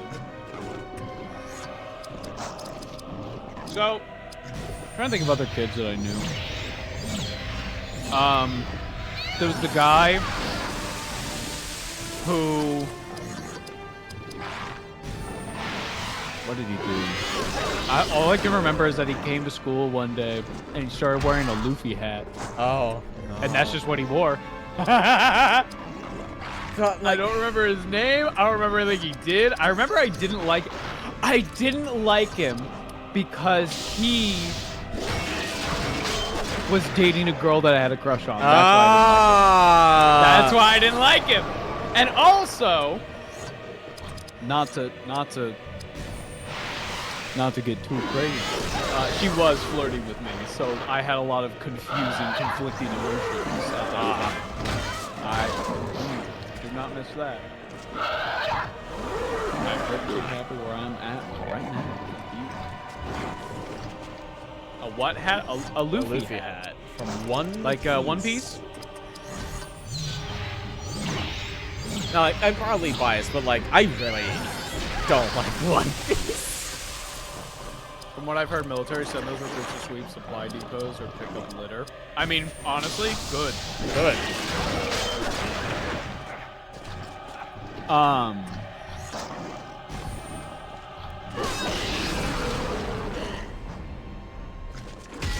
There was a guy a couple of years ago who I don't know where he went, but like down the road, well, not down this road, but down a couple of roads.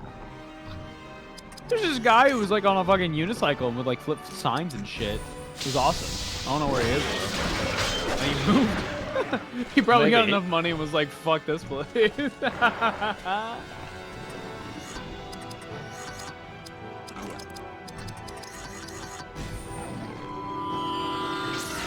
Yeah, I'm trying to think if there's like one else that was like significantly some things that annoyed me that still stick with me to this day.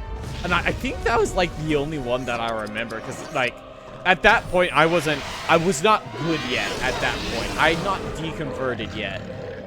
So like I was still like, oh, everything my parents say is correct and true. But like even that shit has still stuck with me as like, that's kind of weird. Long has the I remember one day I had like a modicum of self-confidence, and then a girl stopped me in the middle of the hallway who I had known for a few years, and she went, "So you're like a nerd, right?" And I was just like, teaches them war with yeah. And she was like, "Cool, thought so," and then just walked away. He seeks to break the power of men by crudely mimicking them. I didn't know why she asked that, but she did. You were the subject of a bet. Their iron armor is easily pounded into the clay. What? Their Watch leaders the scene, bring Gandalf. wolves to bind this brittle force through fear and intimidation. It is them that you must now break. No. There's one warg. Not Gothmog round. Not Gothmog round 3. Yes.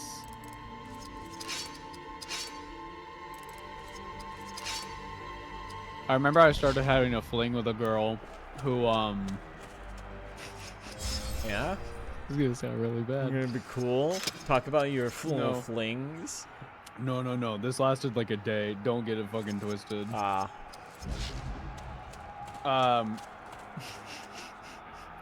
She like texted me and she was like starting to flirt, and she was like, actually I like really liked you for a long time, and I was like, oh, okay, cool. You're pretty sweet. You wanna like hang out and stuff? And then like a day later, she didn't respond, and like a day later she was like, so I texted you because I broke up with your cousin, and I wanted to like make him jealous. So anyway, bye, I'm blocking your number. Oh. Oh. Okay. Damn. Huh. Damn, I was just used. I mean, hey, it happened more often than you think. Damn. I think, like, existing in public was, not existing in public was a good thing for me. Yeah. The humor comes from the tone. Don't you know? She walked up to you and pressed the A button.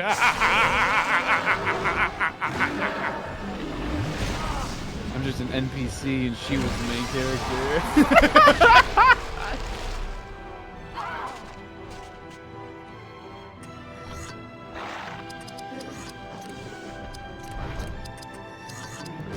Oh man. My high school was crazy.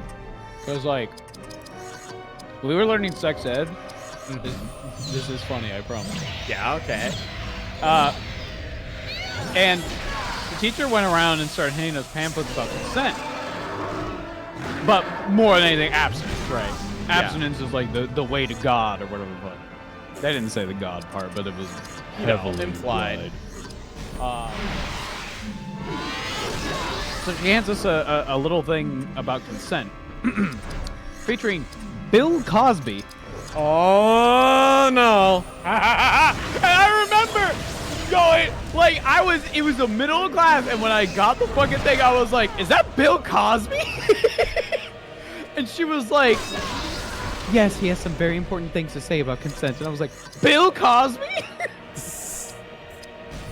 You sure about that, this one school? God.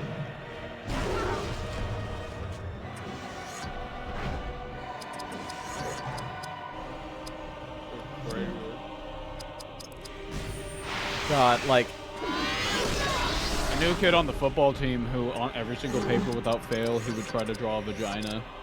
why? And thinking back on it, he would never do it accurately.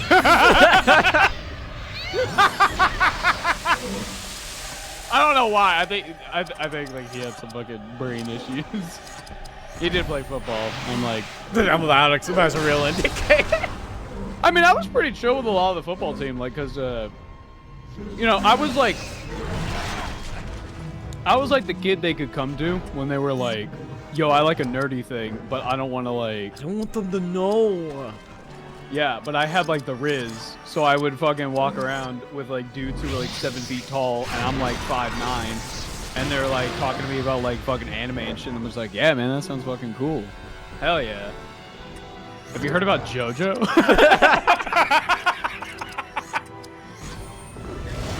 Oh man. I mean, to be fair, my class in Career Center was entirely nerds because I was going to the Career Center for fucking computer networking. But like, there's no fucking jokes here, dude. We're here to learn about fucking TCP/IP. Don't act like you're cool. You know what I want? Some THC injected in my vein. I mean, I fucking got offered alcohol once and I didn't even realize it. I got some kids like, hey, do you want some like Jello shots? And I was like, no, I don't really like Jello. When I was in college, the first party that we went to, house party just down the road, first one we ever went to, a lot happened. Yeah. First off, the dance floor in the dance room where all the DJ and stuff was, the floor broke because there were too many people. So everybody just fell through the floor. So during the party, as we were about to leave, because the next thing happened, as we were about to leave, you just hear this guy on like the shitty fucking microphone going like, nobody fucking leave! It doesn't matter that the floor broke! We can still party! And everybody was leaving. We were leaving because we had a friend of ours, my dorm mates and I. Yeah. We had a friend of ours, and we were like, oh, she drank a lot. She's all fucked up. And then we got outside, and she like fainted. And suddenly I was like, oh. Did anyone see how much she drank? And everyone went, no. And I'm like, we need to get her to the dorm. Yeah. So we got her to the dorm. She fell asleep. Well, she was never, you know, asked her about it when she woke up and was just like, hey, do you remember if you were like talking to anybody or anything? She was like, no, I don't remember. And I was like, did you set your drink down? She was like, yeah. And I was like, there you go. Jesus, don't fucking do that. So that gave me a pretty good view of some of the people in my college. Yeah. In part, along with the village, gave me plenty of reasons to not attend that school any further. Yeah. And I haven't gone back since to college. Why I'm an uneducated dumbass. I mean, here's my hot take as a person who has completed some college education. I have a associate's degree in IT support, just to cite my sources. I feel like a lot of stuff you can learn at college is definitely like things you can learn online, with some exceptions. Like, I believe my degree, I definitely could have gotten equivalent knowledge just by learning shit online. Oh, yeah. But, like, there's obviously some stuff that you can't, i.e. doctor. I don't want Google-trained doctor. Yeah, everything that I wanted to do as a career, I get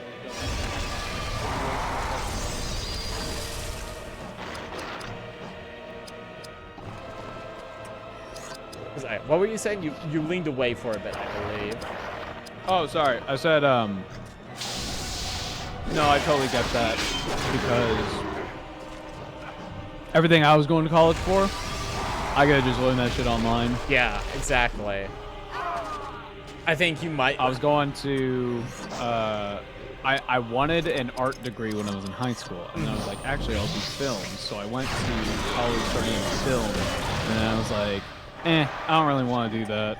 And so, you know, I just fucking didn't go back.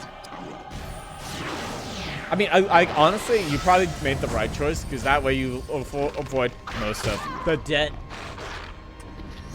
Yeah. I mean, I still have debt, but it's not as crazy as other people's. It's not as fucked up as other people's. I think Soup's only went for 1 year, and they're still paying shit back. Yep, me too. I luckily, I was a good kid, and my parents paid for my college education at my community college, Ivy Tech.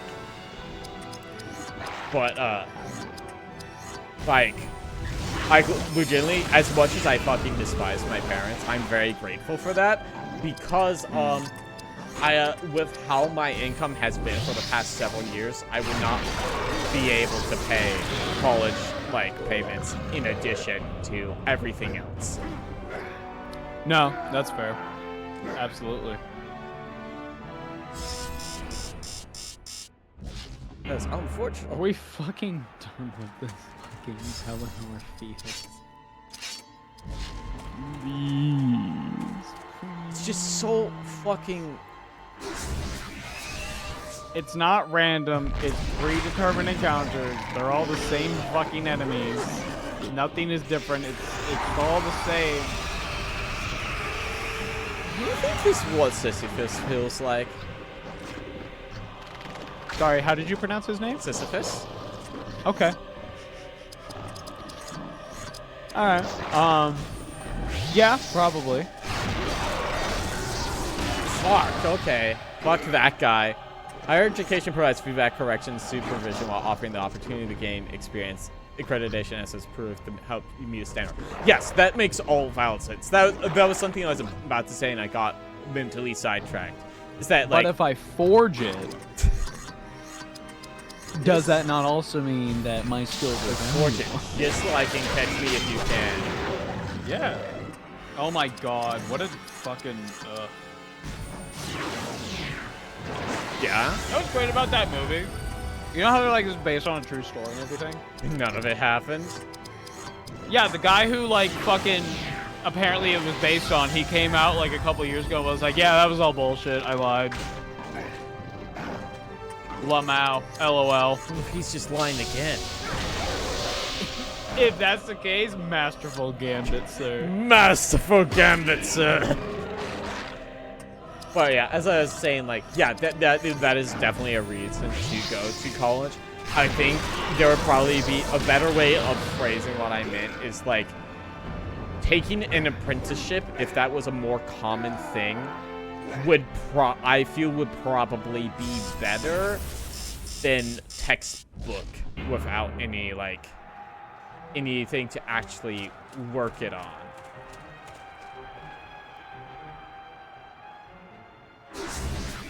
God fucking damn it. Okay. I'm gonna go get my fish. I'll be right back. Oh, at least it's a fell Hey, it's a fish.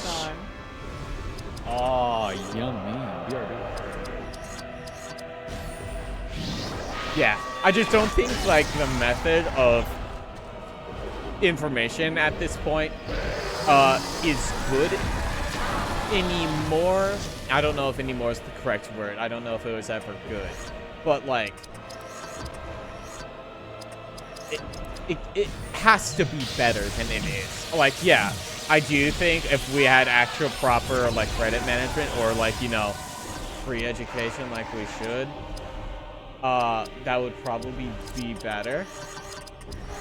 However,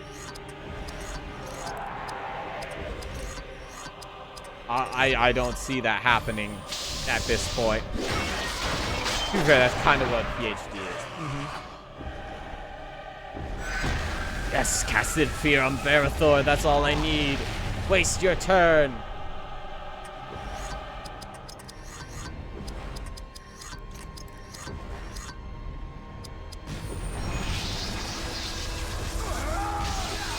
But also, I also just don't like college.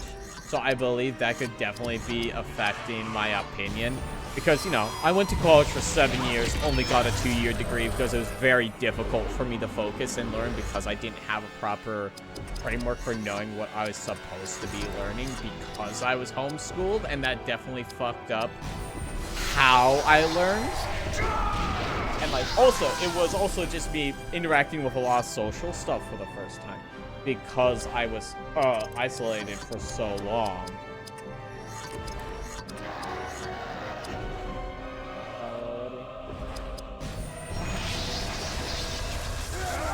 Yeah, but like, it's a complicated thing. I don't think it's just like, here's a band-aid that will fix our education system. That's not happening.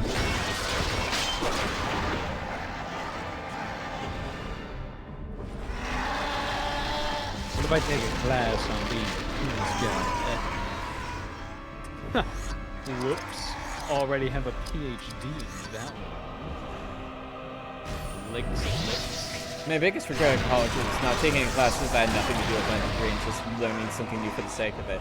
Did you not have like required electives? Because like I did have some required electives. The one I took that I really enjoyed was music appreciation, which I don't think it like largely changed how I approached music, but I did really enjoy that class. I did write an analysis piece on a classic class. I don't think classic's the right word for it. On a piece of music, and I really enjoyed writing it. It is probably one of my favorite things I've written, probably tied with a paper that I wrote where I kind of went full communist on some social issues before I knew I was a communist. But like, I really did enjoy that class. If I could go back and actually choose my major instead of being assigned it by my parents, I definitely probably would have gone into something closer to like, something along the lines of anthropology or something along that, because it's the thing that I have a very, very vested interest in. But my parents believed that anthropology was evil because it was viewing man through man's lens instead of God's lens or some shit. That said, I would still, like, even if I had gotten that anthropology degree, I still fucking would not be able to get a job. Yeah, I hate it. I didn't get much out of it, and right now prices realistic. They expect most people to go rather than non-traditional. And if education were free and self-paced, I would recommend everyone get a degree in something they're interested in. Absolutely. You're 100% correct. Because, like, my parents' thoughts were, you like computers, you should take the computer class. And honestly, that has kind of really fucking dropped my interest in computer stuff. It's just because I was forced to do it. But, you know, it's a... But, like, yeah. Being told to do something is like a surefire way to make you hate something that you like. Way to do a school that I went to and forced you to take a like a campus 101. And it was like, attend this event or whatever. Now I'm an antisocial little shit. So I didn't give a fuck. And by the end of that class, I just had like a sit down with the teacher going like, listen, I don't know what you want me to do, because like I don't care, and I have not cared from day one. But you're telling me that I have to take this class to graduate, so what do we do now?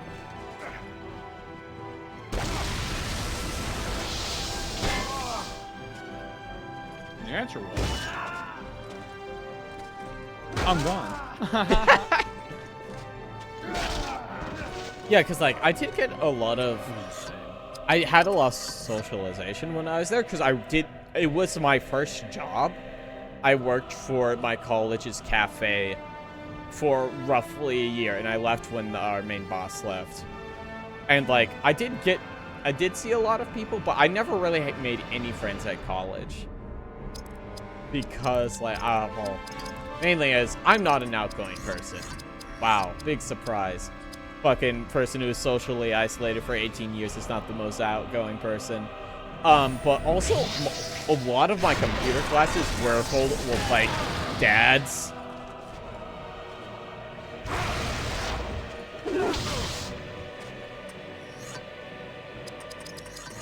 That said, apparently I did get asked out by one of our customers, and I didn't even realize she was asking me out because I'm dumb.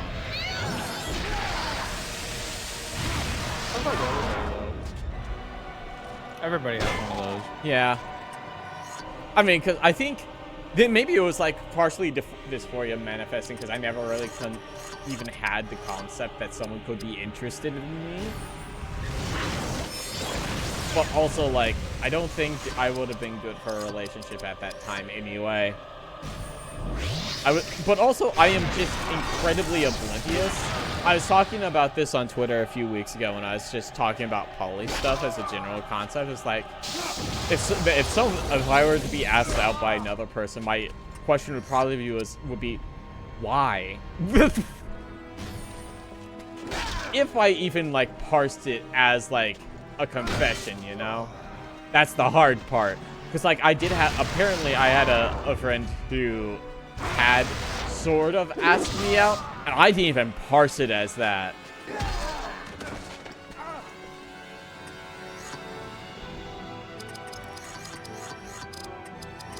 Gary and I have had a conversation of like, what if someone else is like interested in college? Like, brother, we don't have room. We don't have any space. You don't fit the dynamic. I don't have enough hands for all these rings. Oh. I guess we'll have to make a knuckle duster.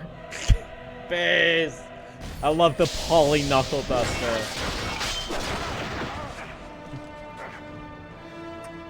Sometimes parent logic makes some sense when picking classes. My father went, you like playing video games, you should take a computer coding class. Yeah, that makes complete sense. Also like, well, it's a computer, right? All the same thing, right? No, Dad. It's not.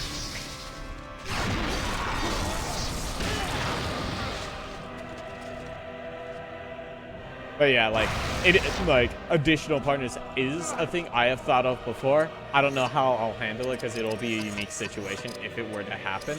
But obviously, the proper way is if I am saying yes, I talk to Ali and Soups about it first. Obviously, communication's important. I tap the microphone. You gotta communicate with your partners. Assume things. No, only assume. But like, the real thing is like, fuck, how am I gonna hold all these hands? I'm gonna have to get a third arm grafted. You need to cheat on your wife. Which one?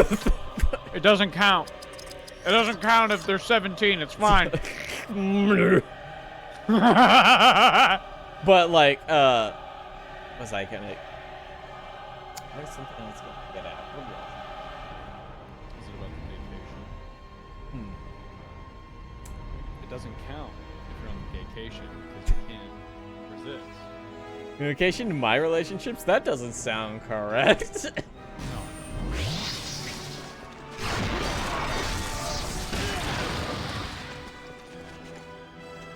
Oh yeah, that's what it was.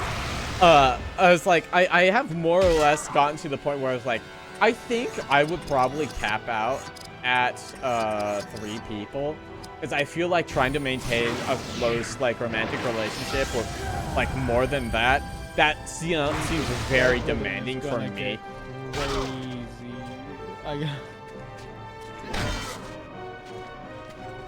I can't do it. The schedule's too much. Yeah, that's the other thing. I'm really bad at asking to do things because I'm bad at coming up with ideas, and I feel like I need to have some idea just to ask, and you can't just like. This has just been a problem with me socializing in general. Is a lot of the times I feel like I can't reach out and talk to my friends unless I've gotten my brain to think that this is for work. I'm not bothering them. This is for work. I've been in line if someone suggests polyamorous to fix a relation, just cut it off right there because it's not going on as two people in polyamorous relationships. What are your thoughts on this statement? Yeah, that's not it at all. You need to talk to people, not just like go around and see someone else. That's not a solution. That's just probably going to make both people feel kind of like shit. Going around and seeing somebody else. Typically, from what I understand, that's called an open relationship. Yeah, an open relationship is also different, where like you have like fucking exclusive rights to a Like, person, listen, but they man, can fuck I'm gonna be other people. fucking. I'm gonna be fucking. As a person who has had an open relationship, like only like this is probably different for other people, but like the only like stipulation is like, hey, just tell me when you're going on a date. And it's like, okay, that's fine. I can talk.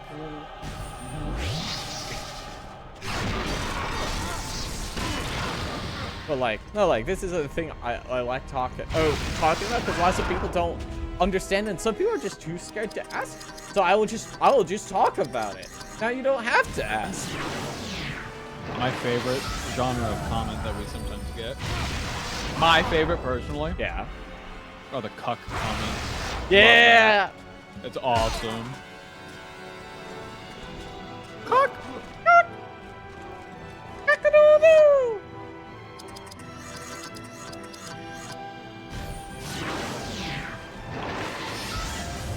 I actually have not read my comments for a while because I haven't made a video for a while. I need to get on that. I have a few ideas and I've popped open Google Docs to put in scripts for them. Hopefully that'll get me moving on making videos again. And like, hi Nazgul. Honestly, my favorite fucking comment I ever got was, do you see that? No fucking way. Yes. There's a model for it. Monsters from the south? From the south, the Dark Lord calls great beasts. Oh, yes. The Haradrim have long hated the men of Gothmog. They bring their cruelty gladly. Theoden's heavy cavalry are no match But why for do these they creatures. hate the men of Gondor? Nothing that lives can withstand the Mumakil. You must fight them carefully, Hey, my friend. For I see you do contend with them.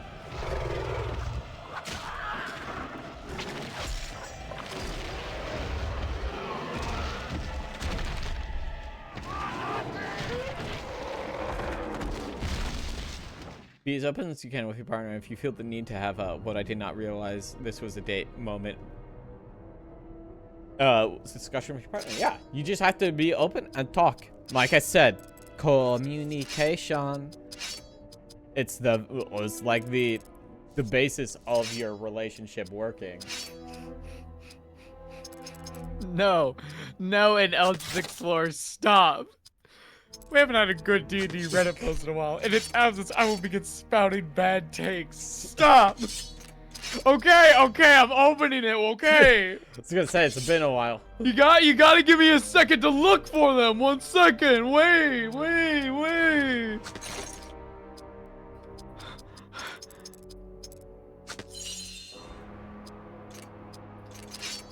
Oh. Not top host this year. I need something hot. Give me something hot.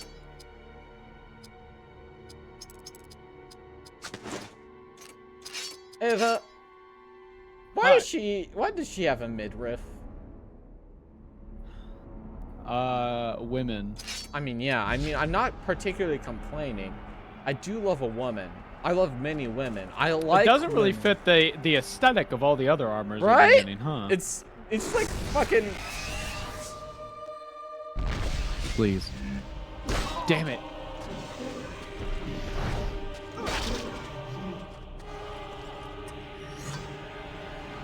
The optimal size of a D&D party is 1. The DM, a good DM, dog is doing himself in the corner. Yeah? Yes. Yes. The optimal party is a DM and a open Word document. Write your book!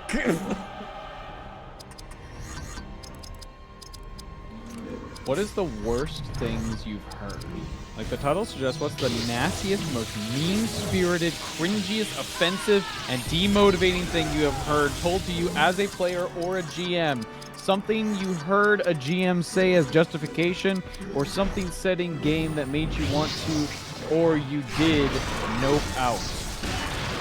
I've got someone gambling all their money away while the party is trying to save people because I want to have fun. Me being told, you don't matter because we're going to replace you anyway in character because I played a fighter. Or a fighter only listening to the Goblin Bard because short stacked while being short with the rest of us. The player hit on that player because she is a she, and when heard that she had a husband, tried to cause a TPK, total party knockout, Jesus total party Christ. kill, because I can't have my goblin girlfriend. Show me what you've got. All right, gang, we got Jesus Christ. Delicious thread! A player once went blah blah blah after a major world-shattering revelation about the campaign's world. My first campaign at that. Oh No. that sucks. Reading through comments and man, I have apparently played in vastly worse groups. All right, let's top 10 this one. 10. It's what my character would do, said the paladin, as the paladin defiled an altar to his own god. Later, what? Why aren't my paladin abilities working? This is bullshit. Your whole campaign is R-worded. He didn't last long at the table. Number 9. No, you can't roll to counterspell. Player, why not? ST. I don't know what ST is. Because you'll succeed. Ars Magica game. Game kinda petered out after that. You can't roll counterspell. Why not? Because you'll succeed. That's ridiculous. That's crazy, dude. But you know the players are here that to is have fun. hella. No. That is hella GM against player mentality. Yeah. That's so fucking stupid. Incredibly unhealthy. Fuck. Responding midriffs, Boco. Every month, Warhammer is a free model. This month's model was a space elf in full body armor. I painted the biceps and midriff flesh colored in order to try to make it look like they were wearing sexy little crop top. That's kind of great though. I kind of love that. Wait, wait, I love that. Listen, I'm not. Oh no, Ava. Oh no. Yes. Yes. Yes. How the fuck am I supposed to? Finally! How am I supposed to fight this thing? They're for World of Darkness and Existence Systems. I see. Stomp. Frodo, the only Mr. Frodo! Look at his stupid fucking eyes. Yeah. He did 4th. Wait, am I gonna get a fucking turn? No Why is it doing fucking 4,000? way. Oh. He's got 2 turns. He's a quick elephant. He's a quick elephant. Number 8, DM. Why would you bother writing a backstory? It's not like it matters. Exalted First Edition, where XP is story dependent. That's crazy. Number 7. Ooh, being asexual isn't a thing. Gay DM yelling at one of our players who is, in fact, ace. Not a thing. I am the arbiter of queers. Wonderful. Number 6. It's the one you posted last night in the Discord? Wait, I don't know if I saw it. Wait. No, I did. Yeah, I loved this. I didn't realize there was a midriff. That's awesome. Fuck yeah. Hell yeah. What? We love a sexy little bit. Oh, okay. Okay. Number 6. ST.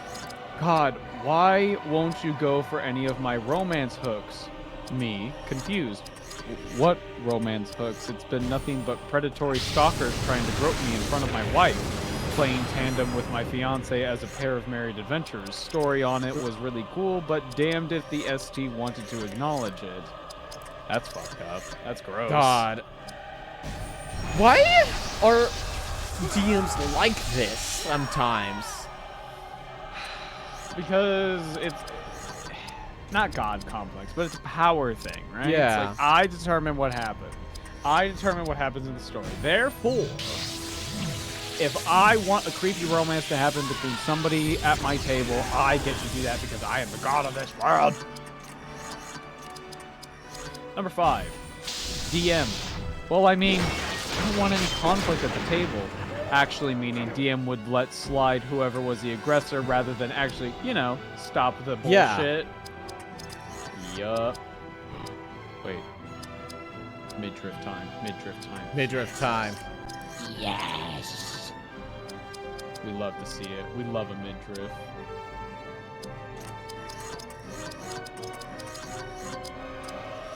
Come on, ignore that armor. Number 4.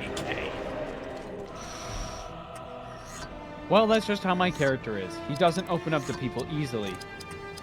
We are a year IRL into the campaign and still treats the party that has repeatedly saved his life like they are a threat and shitting on them constantly, including the paladin. No. Literally bodying a black dragon's acid breath to give him cover when he rolled a 1. Holy brother, somebody took a full black dragon's acid breath for you, and you're like, yeah, whatever. I don't know if I trust you, though. I don't know if I trust you. What if it's all the trick? Oh, no. Number 3. That is no excuse for acting like a whore. Man whore bard going off on the female druid for, checks notes, kissing an unmarried prince on the cheek who brought a literal cavalry to bail the party out of a horde of undead. Her and the prince were courting icy. Bruh. There's something about bards, dude. I don't know. This is why I play a barbarian. At least I have one prepared. He doesn't know how to play. Number 2. Every single one is just worse. What? See? That's why the Nazis were basically right. Whoa! They just went about it the wrong way. Out of context statement made while playing a game of BESM loosely based on the Pokemon/Monster Rancher series. We were talking about IVs and EVs from the actual Pokemon game. He's talking about fucking eugenics is what he's talking about. 31K. Ooh, wait, Barathor, you're kind of crazy with it. Yeah, listen, I just realized, wait, Barathor is kind of cracked. He's kind of cracked now. Ever since he started doing cool shit, he's finally able to do damage. Number 1. Player 1. You're just lucky your dad died and your mom was able to marry some rich dude. Said, out of context, to another player, less than a year after player 2's dad died of cancer. Jesus Dad Christ. had approved the relationship because he didn't want his wife to be alone after he died.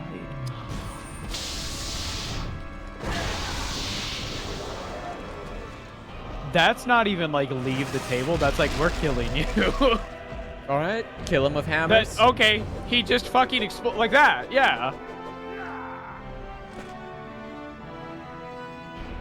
That was crazy.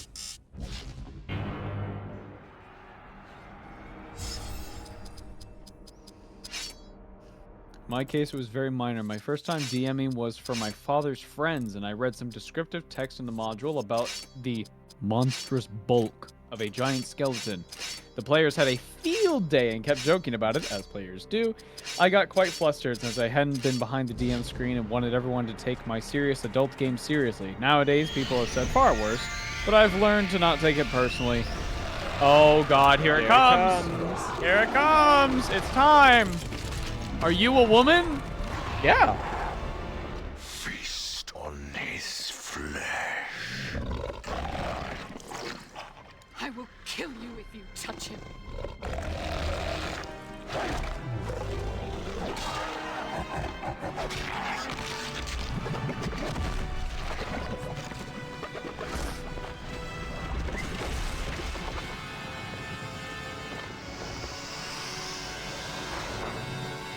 Do we get Aelin party member? Or is this just happening and we have nothing to do? I think this is just happening. They wouldn't take this moment away, surely. Wow. Well, about that. Yep, she's here. Devour flesh.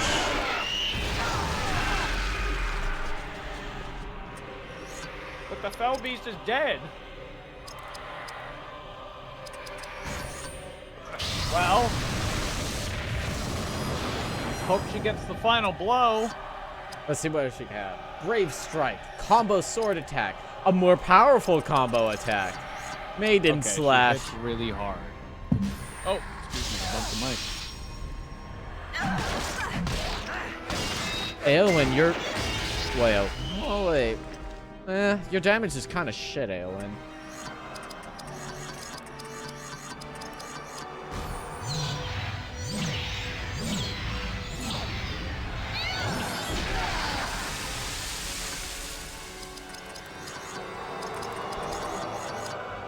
Alrighty, let's give that Fellowship Grace up. Give me an SP regen.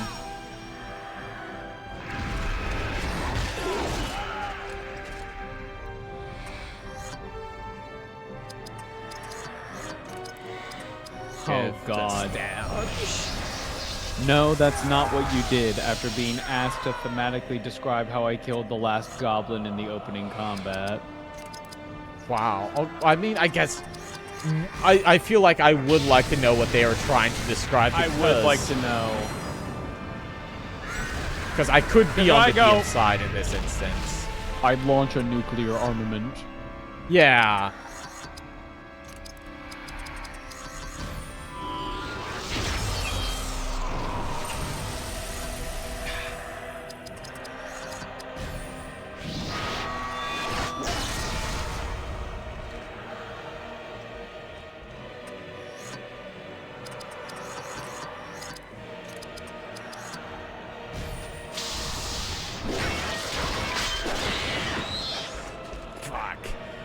Okay.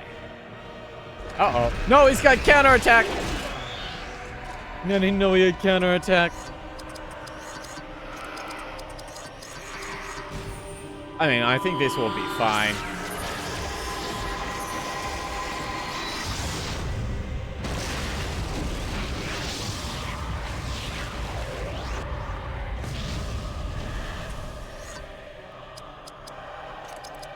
Oh, that also got me my fucking SP back. Base.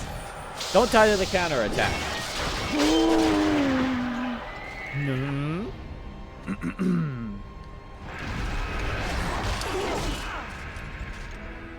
Oh, firstly, let me check the ending. The worst thing someone has said to me in-game was the GM being upset that I tried to save a man falling to his death because I was a wizard, and wizards aren't supposed to be heroes. Plot twist, What? I was a sorcerer, not a wizard, and also a knight of a foreign kingdom. That's it. That's insane. What? Wizards don't save people. That's insane.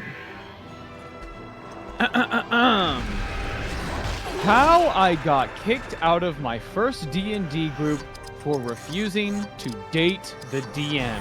Oh, here we go again. Here we Every go, single baby. time. Every time. So at the time this story took place, I was in high school. I was 16. I was approached by a guy, 18, asking if I wanted to join his D&D group. After he overheard me talking to a friend about D&D, I went to a small school, so I knew most people. He seemed pretty harmless. It was a group of 6, including me and the DM. They were all 17 or 18, and I was the only girl in the group. We played at the DM's house, and I didn't see any crazy red flags initially. After a few games together, things got weird. The party were interrogating a woman, I can't remember exactly why, but it was something related to a smuggling ring. And everyone was insisting that my character be the one to do the interrogation because I was the only girl, and it would have been weird for them to do it. When I tried persuading the NPC to give up the information we needed, she refused, and the DM told me that she wouldn't give up any information unless we tortured her. I told him I really didn't want to do that, and he kept saying I was being a bad player for disrespecting him as the DM. What? Ah, yes. No. Play into my fetish. Play into my fetish. Everyone kept pushing me, and I ended up excusing myself at the table, and the DM eventually moved on and let someone else do the rest of the interrogation.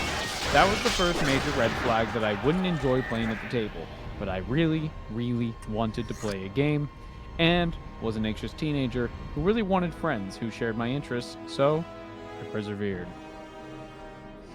Apart from this, there were a lot of small moments that made me uncomfortable. Male NPCs hit on my character every other session, and the DM would not stop trying to get me to describe myself harming people. This wasn't just him wanting realistic combat, as he didn't ask anyone else this. At this point, I'm convinced that it was some sort of kink or fetish. I told him multiple times that I was uncomfortable with that level of graphic violence. He'd back off for a while and then do the exact same thing again next session. The DM's mom started inviting me to stay over for dinner after games, which I thought was very kind of her. My home life wasn't that great, so it was nice to have an adult who was nice to me. Turns out she was only nice to me because she thought I was dating her son. After a few months of weekly games, the DM asked me to stay behind after our game and asked me out on a date. I was completely stunned. I was very open about being a lesbian, and I had no idea why he thought I'd even remotely be interested in him. I told him I didn't like him like that, and tried to leave. When he told me that, if I didn't agree to go on the date with him, he'd kick me out of the group. I asked him, "Did you only invite me to this group to hit on me?" And this man literally said, "Yeah, why else would I invite a girl?" I ditched the group immediately after that, and didn't play D&D for 2 years. Picked it up again this year, and recounting this story to my new group reminded me how fucked up it was. Yeah. Sorry that happened to you. Holy shit. It's every single time with this shit. It's always fetish, or misogyny, or both. Sometimes misogyny is my fetish. Yes! That's insane. That's insane. God, like, the thing is, the fucked up part is, I'm not even surprised at this point. Yeah. Yeah. I mean, this kind of just goes back to how we were talking about how some guys view women being in their hobbies. Yeah. You're not a person. You're an object for me to obtain. I have to conquer you. I must conquer you. I'm coming, and I'm coming, and I've conquered. What? Why is this a long post? I don't need to read the rest of this. The title gives me everything I need to know. The DM asked why my character Schlong looked like. Why did they need to know that?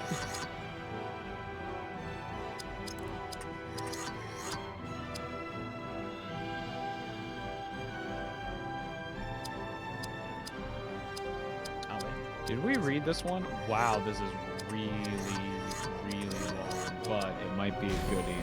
A goodie. Hit me if this sounds familiar.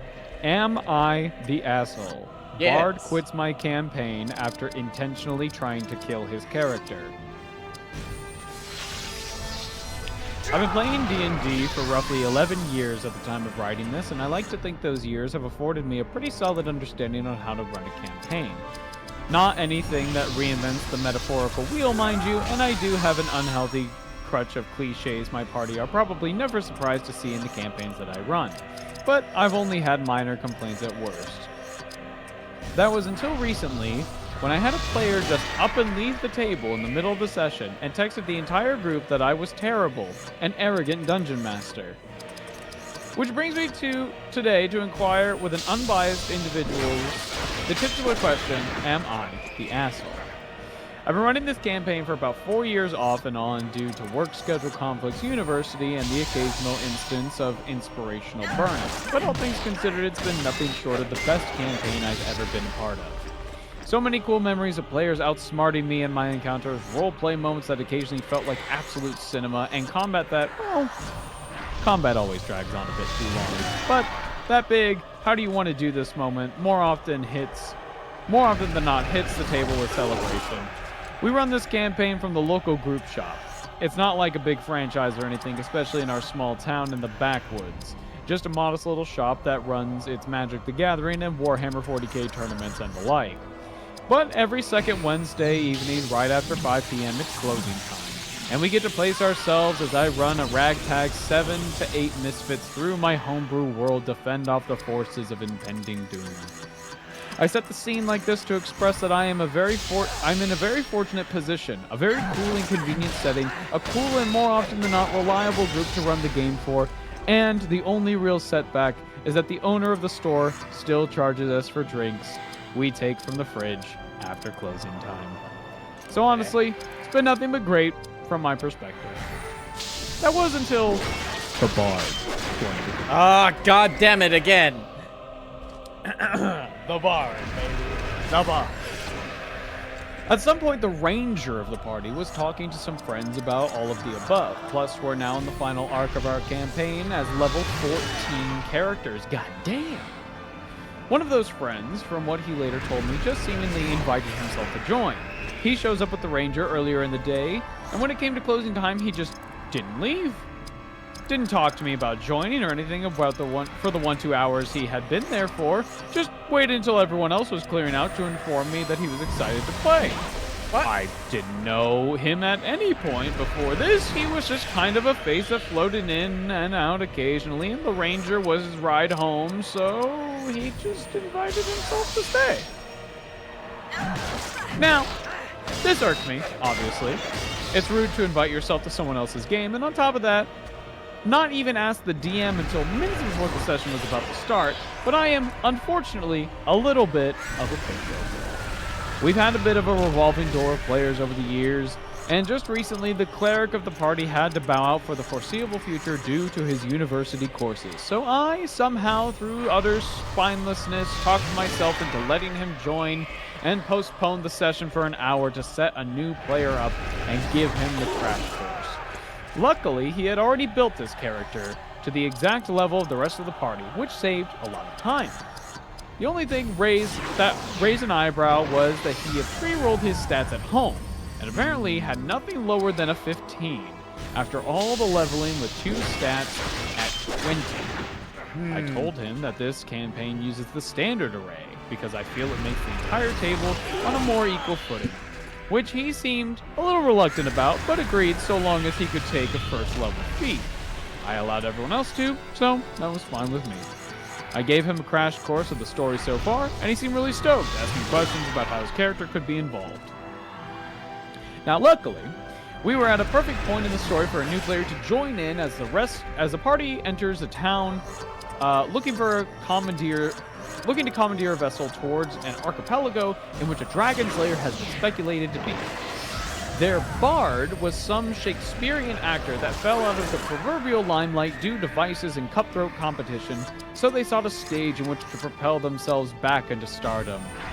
The Sovereign King happened to be a dragon masquerading as a human to hoard all the wealth of the entire continent. So writing a stage play about overthrowing the tyrannical beast and making yourself the main character sounded pretty metal. All looked good as we took our seats and got the game going. That was until he started playing the character. I get there are people who just can't roleplay because they feel embarrassed doing so or feel too self-conscious to put on a voice, so they have to kind of temper that expectation, but man, he didn't even try. I set the scene for their character introduction, and they took it as far as, his name is Barty McBarterson. He's really famous and looks like Shakespeare but blonde and younger. Again, I understand nerves right out the gate, but over the course of 5 or 6 sessions, this never changed. The party stays at the local tavern. I persuade the tavern keeper that I'm so famous I don't need to pay for a room. God. And we'll pause for a minute. Let's go to sleep. Good night. Have a good night, Zach. Good night. God, this boss fight is bad. I am no man. Gotta Photoshop like 6 characters into the background for this.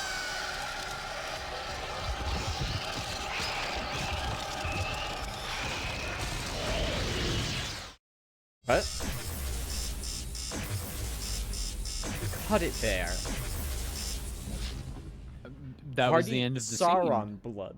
Aylmer is trapped by the orcs. That orc creature rallies his force one final time. No! Yes! Now King of Rohan, he must be saved. Hold, my friend. I come to your aid this time. Oh. Yes, Boco, yes. God. Ava, do you see that? 1 of 6 out of 109. They are the Nazgûl. We're right The living fucking We're going. there. It's Will gonna be Sauron this pose them stupid in this orc, world? followed by like They came for immediately Aragorn teleporting at to the Eye of Weathertop, Sauron. but It he drove has them to be away. that. I think we get Gothmog, some fucking thing at the gate, then Sauron. They pursued my friends until the There's power no of way they're Rivendell gonna do proved Mouth of too Sauron. great. That would be ridiculous. No way. Nobody knows about the Mouth of Sauron. He's only in the extended edition, and people didn't fucking understand what he They was. cannot die. He's some So guy. They return to search, to wait, and to go to war. The remaining Nazgûl search the field for you. As a group, they once defeated you. I trust you learned. No, Boco, we're gonna have a Nazgûl boss rush. No. Maybe, I don't know. Oh, last we left off on our problematic bard, they said they wanted to persuade the tavern keeper that they're so famous they don't need to pay for a room. He meets a beautiful woman in said tavern. I seduce her into joining me in bed tonight. The party asked to know more about him since he's joining them on their adventure. I told them my entire backstory so they understand why I've joined them. Wow. One of these players. Wow. I see. I understand. Ah. He never really got out of this bare minimum interactivity with the roleplay side of things. Okay. He had friends at this table trying to engage with him and his character, but even they gave up after a while, which wouldn't be too egregious, mind you, except anytime other people were roleplaying, he kind of shoehorned himself into a scene with some quip. Barty McBarterson interrupts and asks them to get to the point of their conversation.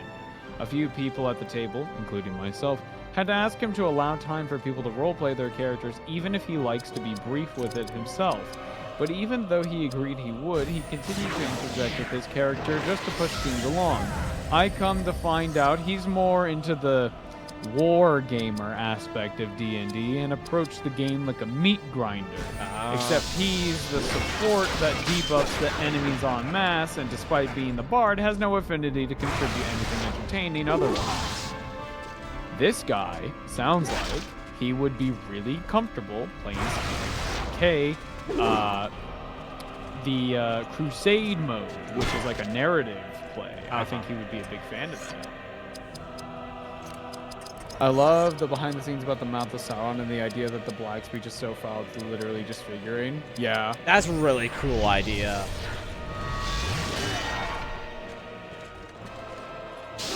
He was really starting to bring the vibe down at the table, and this is where I start to think that maybe I am the asshole. I wanted his character to die.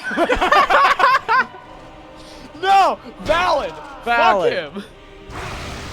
Ranger told me that the Bard's player was really attached to this character and used it in a number of campaigns that just died out over time. He was really bringing down the vibe of our games, and I just didn't have the social spoons to ask him to not come back anymore. Hell, I would hate it if someone told me that But despite my many, and I cannot stress this enough, many attempts to ask him to show patience when combat is not initiated and not harsh the vibes of players trying to do some role-playing in their role-playing game, he only ever seemed to agree with me just to shut me up and not change a single thing. So I admit, when I finally encountered the dragon, oh no, I put him in the line of fire with a lot, with all that intention in mind. Not all the time, especially if I couldn't justify it, but a lot of the time the dragon had some form of hate boner for the bard that kept casting debuffs on him. By some divine intervention or lying about his damage taken, I honestly cannot guess which, he pulled through. Damn. Disappointed, but not mad, I gave the description of the dragon succumbing to the wounds of magic punctures and cuts through blades and crashing into its hoard of gold and treasures that rained coin over the party in waves of fortunes. But as they began to celebrate, the Sovereign King's voice could be heard laughing in amusement. The big reveal of over a year and a half, the dragon wasn't masquerading as the Sovereign King. The Sovereign King was an outer god, think like Nyarlathotep from Lovecraftian lore, who had been funneling the treasures to the dragon all for the purpose of possessing his draconic body when it was at its most powerful to become my world's equivalent of a Dracolich. Okay. I put a custom miniature on the table and everyone is going nuts. I was so proud. Fortunately for them, the possession takes a lot of the Outer God's power and the dragon's physical resources were almost spent. While they were at death's door in their own right, they were going to be spared as the Dracolich foretold their downfall and announced his intentions to go scorched earth on the realms and cast the gods into the ether for all eternity. I persuade him not to do that. There is an awkward, palpable silence over the table as everyone looked towards the bard. For the first time since he joined the group, he showed an emotion beyond contemptuous indifference as he leaned back in his chair with his arms crossed, perhaps even the biggest shit-eating grin I have ever seen. And how do you do that? Far be it from me to be the DM that tells a player no when they want to try something. But he didn't sound like it was something he wanted to try, it's something he wanted to do. No change in expression whatsoever.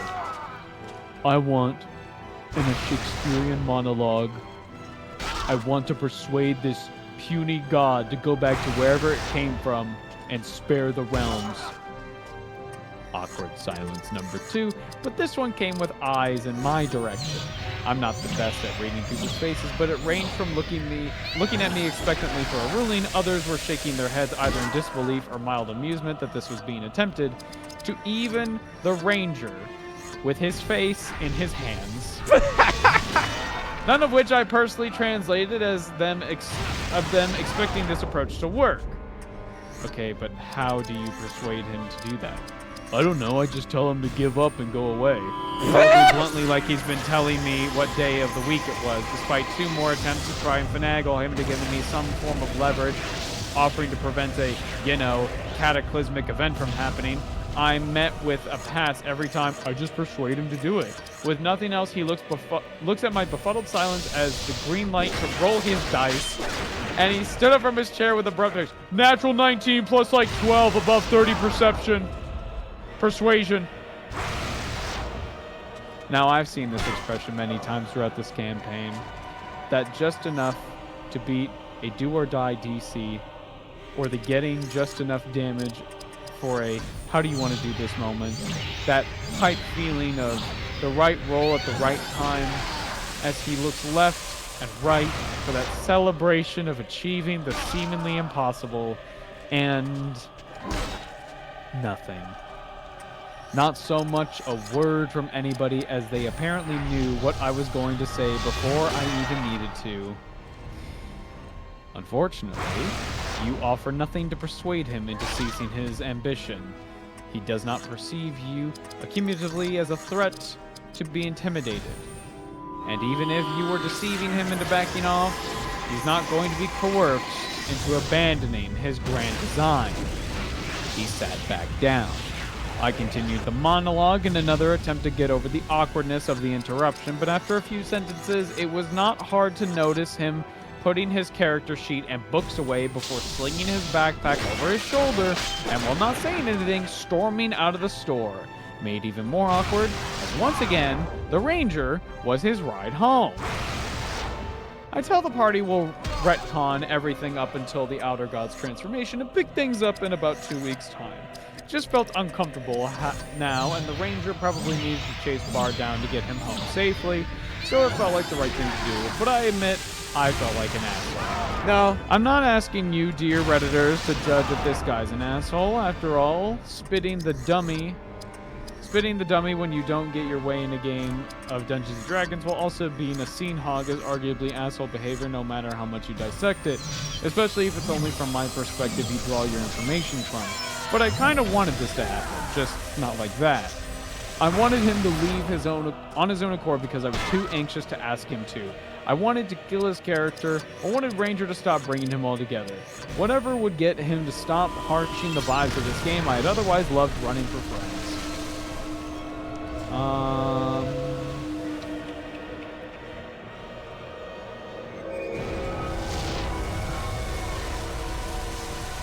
Either way, I woke up the next day to messages from my players that Bard had messaged them all individually saying that I am an arrogant, wannabe know-it-all DM and a piece of shit for taking away his player agency and awesome character moment. While they've all assured me they don't think the same, I feel that may also come from bias since I'm probably the only person who runs games for them and they don't want to discourage me for their own sakes. Maybe that's just the sudden imposter syndrome talking. After the incident, Bard has been making eyes at me from across the store during work hours and has told me to go fuck myself anytime I tried to broach some sort of discussion. He even went as far as to ask the store owner to tell me to leave whenever he's in the store, but obviously has no reason to do that and suggested if he's got a problem, maybe he should be the one to leave. He hasn't been back for about 5 days at the time of writing with Ranger. Ranger seemingly is the only one who still actively talks to him. Apparently, he messaged the rest of the group individually to invite him to his own campaign, but they've all declined. Mostly because he didn't resonate. A DM prioritized what they call fun in their eyes. While I don't want to kick dirt at the guy any further, I can't pretend my opinion wouldn't be the same. I postponed our next session because I do feel quite guilty, and I feel like an asshole. I'm not in the karma farming, I didn't do anything wrong, but I am wrong way I've seen a number of times in Am I the Asshole posts. I genuinely held discontent for the arrival at games and wanted them just to go away. So if there are any questions, I'll try to answer them. But am I the asshole? There are some edits to this story. Interesting. Oh. No, I'm totally on board with this DM. This is not the asshole. That guy's a fucking weirdo. I mean, like, also just to begin with, the percentages left are in the single digits. But also, yeah, like he should not have been there to begin with. He was not invited. He just kind of showed up. You invited yourself to a game and then got mad when people were like, you got mad when you didn't get your way. Which is, you want to do the thing. Okay, how do you do the thing? I do the thing. Okay, well, that's not an answer, so... You could at least, like, discuss with the DM about it. If you're not sure what to say, that's fine. I struggle with my words in role-playing life. But you could still say something. Yeah.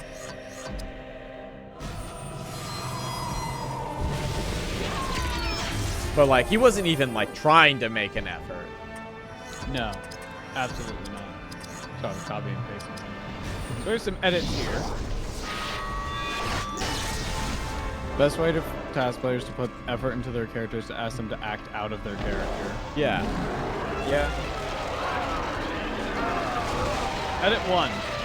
After seeing a lot of responses saying that I should have just said no to the Bard's attempt to talk down the world-ending threat because reasons, yeah, maybe I should have. From my perspective, in that very moment, the task as he worded it, or rather, how he didn't word it, was not going to happen by any stretch of the imagination. Apart from me, despite these grievances I had with the players' approach to the game, wanted to see him actually putting forward something of a meaningful effort. Maybe if he worded it like he wanted to persuade the Dracolith to be ready to be stopped by this band of heroes, he could have accomplished maybe in the greater plans to try and plan out more of them, maybe? Or maybe even persuade the prideful deity to hasten its recovery so that the party can face it when it's not 100% later down the line. I admit, there was a lot of mental gymnastics. I was playing that in the moment while trying to squeeze blood from that stone. I didn't want to spoon feed him an alternate scenario or a no, but because, quite frankly, I wanted him to contribute something other than the bard spells in combat for a change. Yeah. In a perfect world, a Shakespearean bard commanding a Dracolich to prepare itself for its own demise sounds cool as fuck. Yeah. Unfortunately, that perfect world isn't one where the player of said bard is conversationally stunted. I never said no because I was fishing for him to word it differently or give me a little detail as to how it could even slightly work enough to justify his proposed action. I guarantee after his many refusals to give more of a vague request, I would have most likely messaged him after the session and told him that I don't think this was the table for him. But you know what they say about hindsight. Yep. Edit 2. In response to people telling me I should have tried talking it out with him about how he played, I did. Multiple times. Before games, after games, during mid-game breaks. Even on days where we were just at the store at the same time, he kept giving me lip service how he tried to get more into the narrative aspect of the game, but he never did. I do regret not putting my foot down more before putting forward an ultimatum for the sake of the table and my own enjoyment of the game. Absolutely. Then I remember my first few months playing the game where I probably wasn't much better, so I made excuses for them and eased up. It's something I am going to have to get better at, obviously. I tried to avoid conflict and accumulate a friend of a friend, but it bit me in the ass. Yeah. Yep. A wise DM once said, there's not a fun way to say this, but no, you can't do that. Sometimes players want to do a thing that no role would allow to happen, and you just gotta tell them that there's just not a role for that. It's a no. DM asks for a role. You only ask for a role if your cool thing with the thing is happening. You did not ask for a role. They assumed everything can be solved with a role. Yeah. Yeah. I agree. That's ridiculous. That's absolutely insane. I would fucking... That's nightmare situation. I would fucking... Like, even as another player, I would just look at him and be like... So... Like, is this a joke? Like, what do you... You don't actually expect this to work, right? Like... Yeah. Like... I have to imagine everyone else was just feeling weird about it, too. As, like, someone who's played a lot, I definitely feel weird about that, right? Like, on the one hand, if I'm sitting there with a party and we're looking at this Dracolich fucking elder god or whatever, right? Yeah. And the bard goes, I roll to persuade him not to do that. That might get a laugh. That's like, ha ha ha ha, that's really funny. Okay, let's get back on track. But then they didn't. Then they double down. He was deathly serious. Oh my goodness gracious. God, I love that the elephants just explode. Everything, all the big enemies just turn to red and... I don't think they know how to, or rather, they probably didn't have time to animate them, like, falling. Yeah, because, like, all the big enemies are like that. Because they do that with, they've been doing that with the Nazguls as well. Like, shit, we can't just have them fall down. And we can't just have them run away. Flee, my fell beast, flee!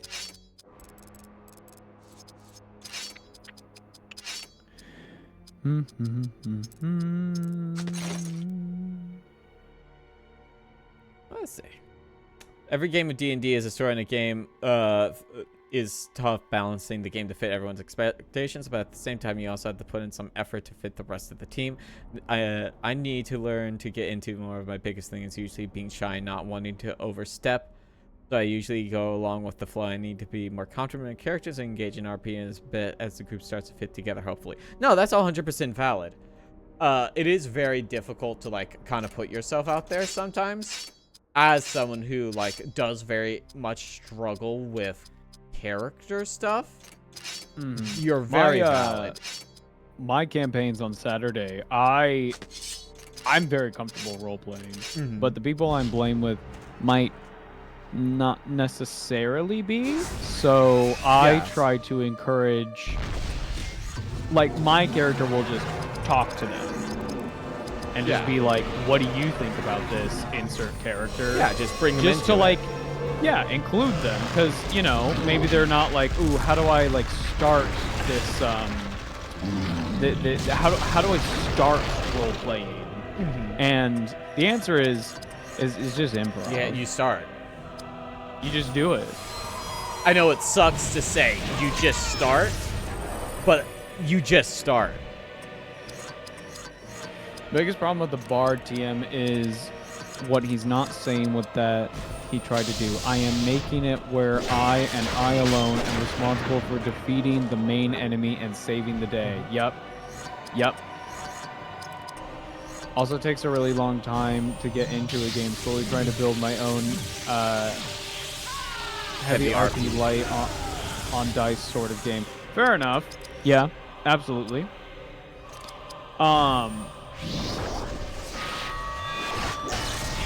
Just, oh man.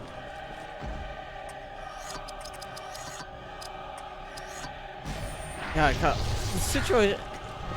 This is kind of a reason why I would never want to run a public game for people that could just pop in.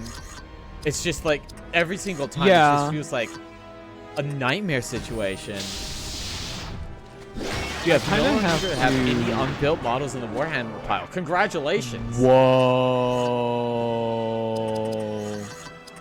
But now you gotta paint them. Fool!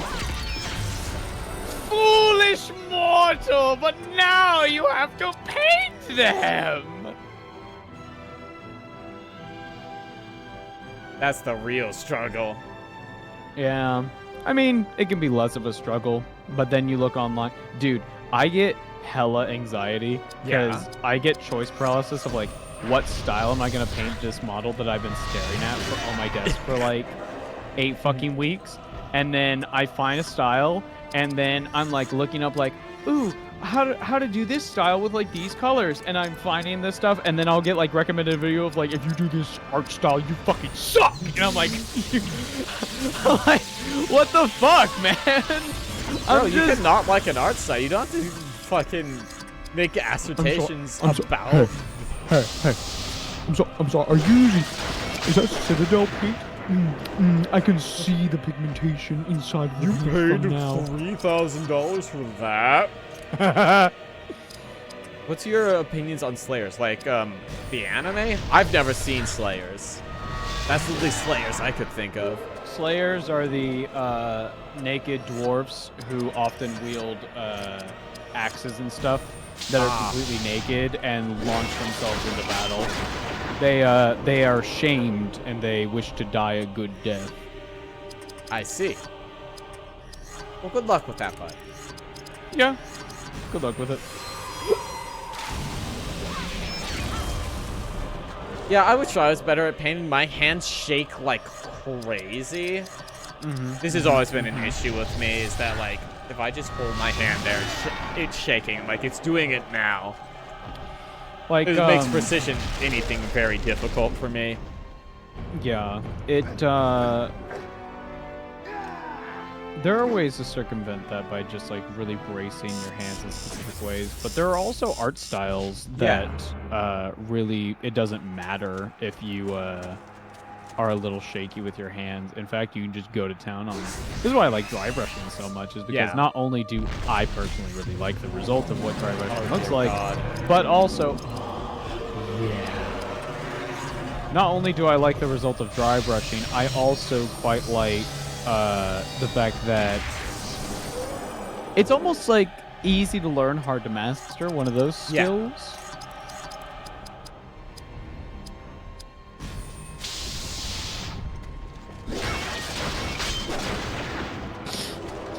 I just went on the blue sky. The first thing I saw was Warhammer 40k is satire. Unfortunately, no one noticed it on account of it being British. Damn! Damn. Damn. Damn.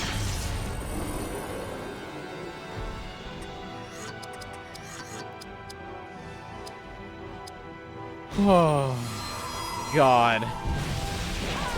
Why are they making me fight so many of these, dog? You gotta you gotta work your way up to the Eye of Sauron, because it's coming. I'm gonna fucking ride an elephant. That only fought. Mr. Frodo, look, it's an elephant. I'm gonna ride one there.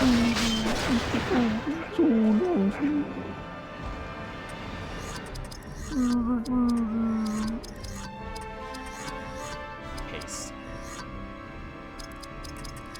Look up some World Eaters color schemes. What the fuck?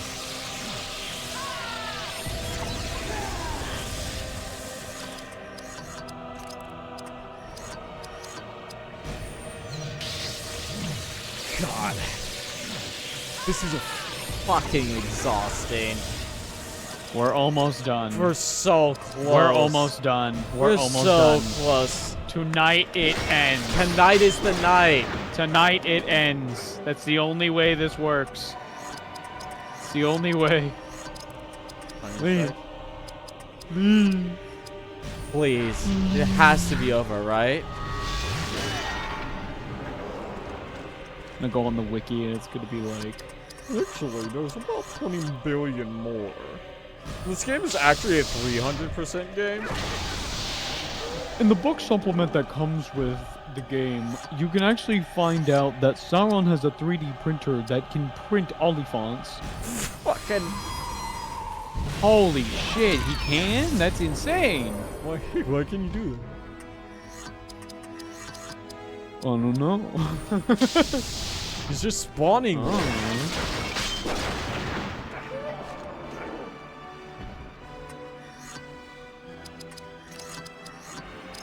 I'm the Hello, I'm the nostalgia critic. I remember it so you don't have to. Welcome to the top 11 dumbest parts of Lord of the Ring.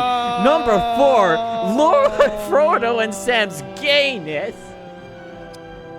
Sorry, I watched a lot of nostalgia critic growing up. Did he actually say that? No. Oh. He did a comparison of the animated movies versus the live action movies on which better. I'm just imagining him watching Sam and Frodo and he starts screeching with his voice. Just going like, why are they gay? They're putting queers in all the media!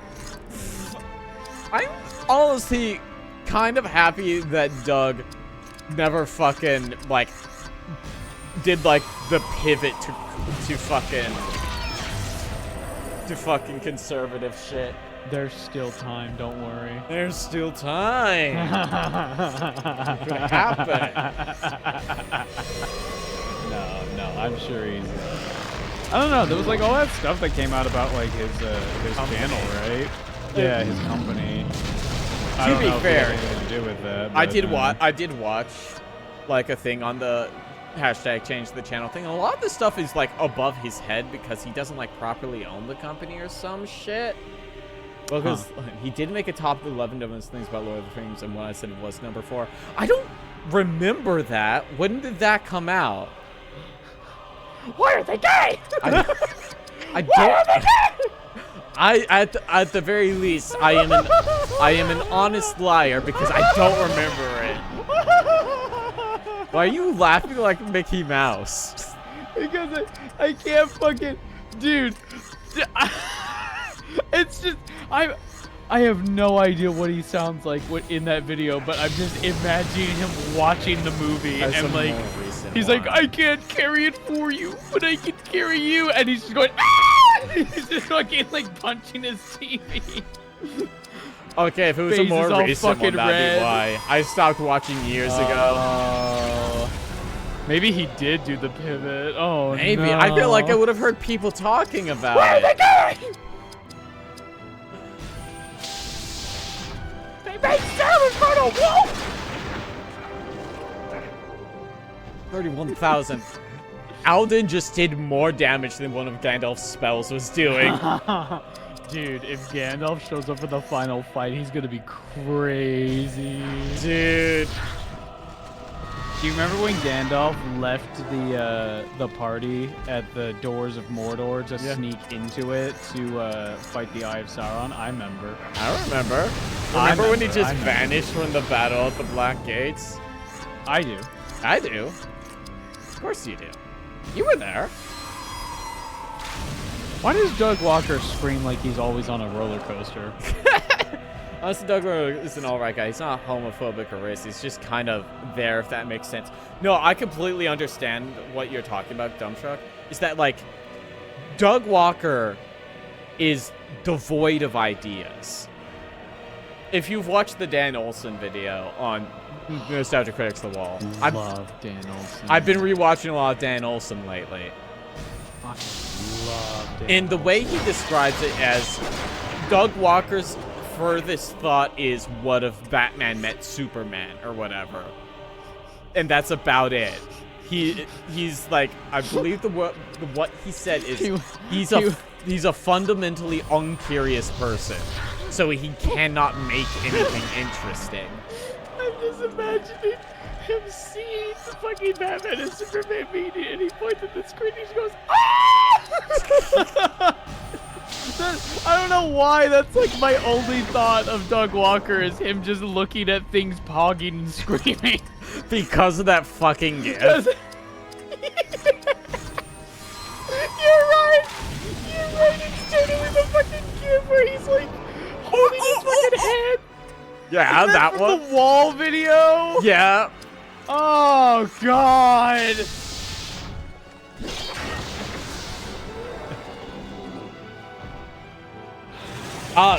There, you got it, Cake. Eye of Sauron, here we come. Doug Walker wants to be a filmmaker. He wants to make art, but he can't because he's a fundamentally incurious person who's uninterested in the human experience, and all his ideas boil down to what if Batman met Mario? His YouTube's own homegrown Tommy Wiseau or Neil Breen, complete with the same unwillingness to learn how a camera works. Like The Room, his videos are deeply cynical products made by a fundamentally untalented man, born by the idea of personal growth, building so many layers of self-protective irony that it becomes unintentionally revealing. Yeah, exactly. So Doug Walker is the human embodiment of the theory of what Batman met Superman. Essentially. Why does it look like Vegas? Oh! Oh! The ghosts! Finally, they're here! The reinforcements! Oh yeah, dumbass? Check this out. We got guys. I really want to build, like, if I get around to ever learning Lord of the Rings fantasy strategical battle game, I would like ghosts. The ghosts are so cool. You know what's also cool? The fact that the ghosts are so easy to paint. Yeah, it's green. Prime white. Put a green contrast paint over them. Dry brush white. Done. Oh shit, Aragorn's here. Holy shit! Hey, Aragorn. He has 9,999 HP. Okay, Aragorn is motherfucking Return to the King, all right. Holy shit.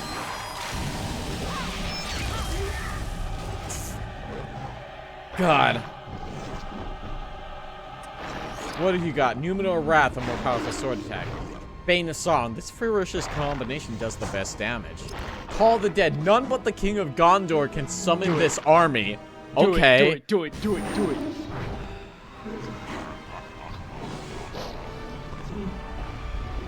He's just kind of standing there. Oh, okay. Get them, my stand.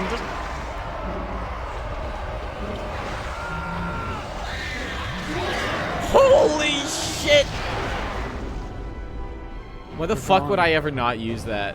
Why would you ever not use that? Aragorn is him. Holy shit, he's stronger than Gandalf. Is he just hanging out now? I don't know. I hope he's hanging out now. We'll make all of this so much easier. Come on, let me see that percentage go up, please. You just stopped giving me quest progress at some point. No! Yeah, to head towards that next elephant. God damn it. Hey, Aragorn, are you hanging out? Oh, shit! Do it again. Do it again. The road to Sauron is gonna be like this, baby. Through many ghosts. God. Fucking get him. What if Garrett? What? Where did these ghosts come from? 57,000. That wasn't enough to kill him. No, 57,000 I can do like in a turn or two.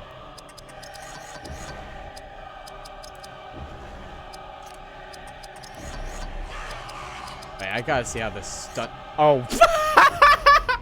The Army of the Dead did kind of fuck him up though.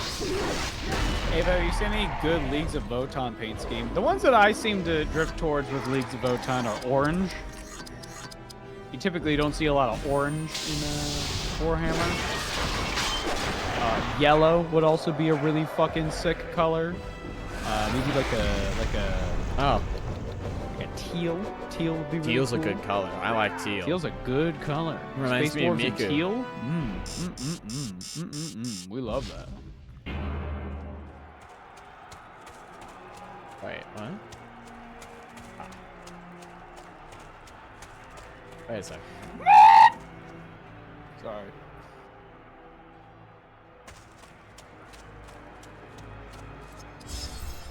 Fuck are we going? This There area was is final area is so bad. Chad, did you see the picture of the Leagues of Votann? That it's like a beastman being what I can only describe as jetpack dive kicked by a fucking space dwarf. That sounds sick as fuck. It's fucking awesome. Okay, come here, Oliphant. Yeah. Grimdark, whatever. Fucking Warhammer, worst regime imaginable. Who gives a shit? Drop kick with jetpack, dumbass. I don't recall fucking asking you. I think Beastmen are so cool. I want the Beastmen kill team so bad. One of them has a cute little gas mask. It's so cute. You don't understand. It's so fucking cute. It's so cute, bro. What the fuck is going on? In the Middle Earth strategy battle game, the King Ghost has a special ability that gives him a high chance to insta-kill whoever he hits, regardless of how much HP they have. That's similar to Archaon. That's fucking sick. Yeah! I love mechanics like that.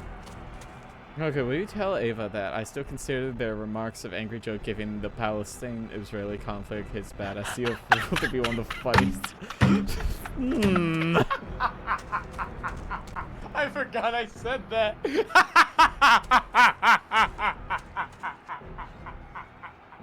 Ava, are you okay? It's fucked up because it's so awful. It's so horrible. But like, I could also see him saying. I don't know that much about Angry Joe. So I don't know anything about Angry Joe, but like, there's something about like his cadence. He did. There's something about his cadence where just like anything followed by gets a badass seal of approval fucking kills me. It kills me every time. Where the fuck am I going? I have to walk towards fucking Mordor. I can only imagine. Oh! I found it! Hey, Aragorn.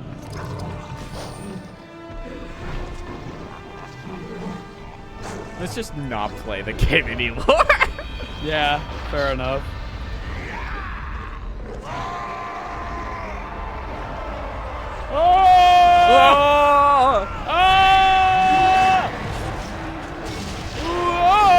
Oh shit, you live?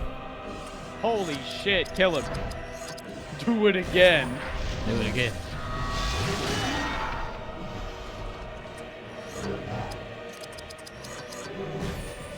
You live? Unacceptable. Not in my polite society. Guards, kill that guy. Kill that guy.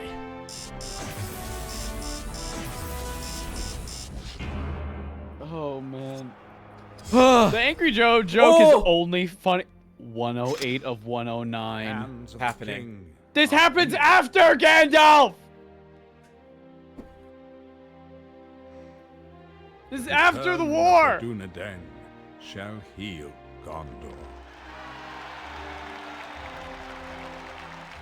Faramir and Eowyn shall be restored by his hand. What? Wow, spoilers, Gandalf. Spirit of Holy man shit. shall Gandalf? blossom again. Can't just tell I guess us we're this. gonna win. I guess we're gonna win. Oh shit. What are we doing? What are we doing here? I need to specify that the Angry Joe thing, the only reason why it's funny is because I am so fucking pro-Palestine. Oh my god, could you imagine if I wasn't and I said that shit? Oh. You're getting shivers like, I saw into an alternate timeline and I saw MAGA Ava. I'm doing the same thing, but I've drawn a MAGA hat on my avatar. I'm the one writing weird comments. No! No. You can't do this to me. Story? It can't be. No. You That can't be. Do this to me. Ava needs to go into the multiverse and kill every other Ava and absorb their subscriber count. Finally, Angry Joe's maybe in this also reality, Doug YouTube Walker. won't fuck me with the algorithm. And that he's alright, but just there. Last time I saw him making some controversial statement was about he was accepted by Disney firing Gina Carano, but it mostly seemed that he liked the character and was upset with the whole situation. I understand. I see. Was she the one who was like, trans people? I know that doesn't narrow it down at all. Yeah, it could be anybody. Mandalorian lady? I don't know shit about. Fucking I can look it up. Oh, Crit. Here's the transphobe and the anti-Semite from the Mandalorian. that is what I was thinking of. I'm learning. You're learning. And I'm learning new things. I don't know. I don't really follow that much. So, like, I tend to not know things. I don't know anything about the Mandalorian because mainly. Check out my big muscles. Also, I fucking hate trans people. I don't like Mandalorian because it's just like funnily set in an era that I'm not curious about at all. I don't like fucking original trilogy like setting. It doesn't interest me. And there's just I like it just because so it was much like, of it at this point. Fuck. Oh. I'm sorry, I created this fucking homunculus. Actually, I Ava. like Black Templars because redacted. She's smashing on the Mandalorian. Aww. Other things the Black Templars are the good guys. What do you mean they're not? Ava! Ava! Their doom This is has now to be it. This has to be it. We're going directly to the Mordor's army fucking is Eye of broken. Sauron, please. I was fortunate. It went better than I hoped. But Damn. there is much yet to be done.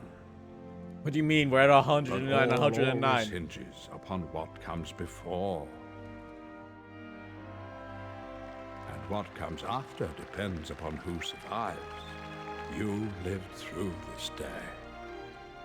And for that, all will see better days ahead.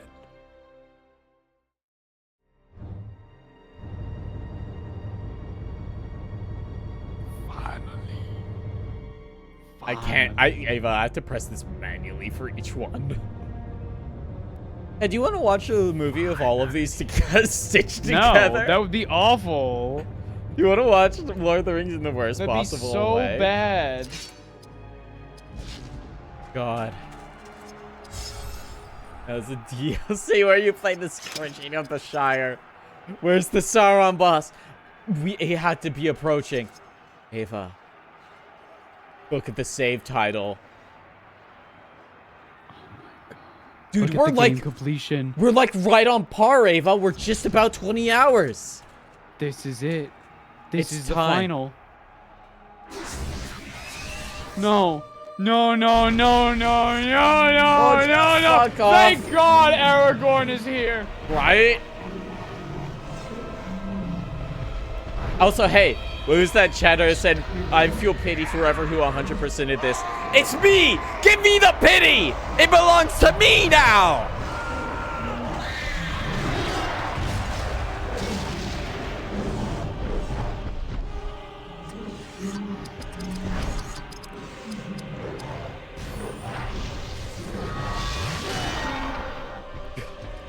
That was me. I give you the pity. Thank you, Doctor.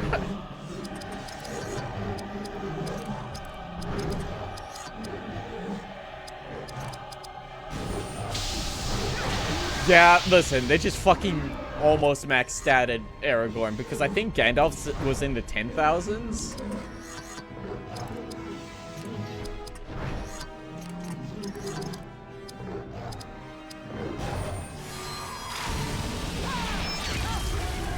Where's the Sauron boss? Listen, we're gunning for it. Literally, we're on the way there. We're at 100%. We're at 100%. It's gonna be fucking. It's gonna be Eye of Sauron, and then over, and then I'm going to bed, dude.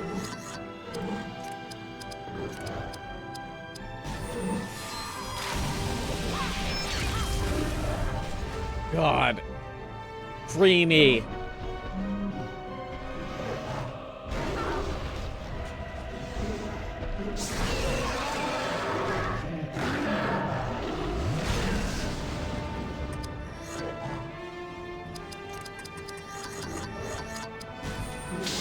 I just want out. Come on, please die. I know. We're almost done. Listen, we're going through it. We're almost done. Finally. What has it been, like 4 weeks, a month? 5. We have. This is our 5th stream.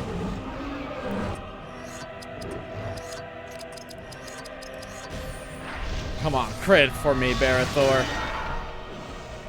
Couch tonight.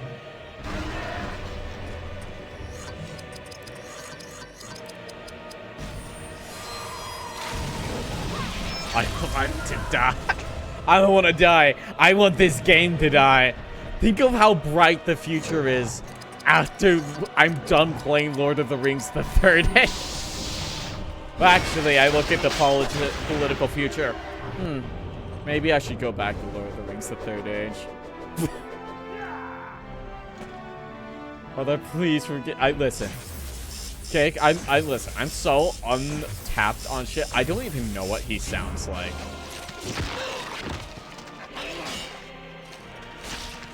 We have won. They are. What? Evil Nazgul. He doesn't love her though. She friend-zoned me.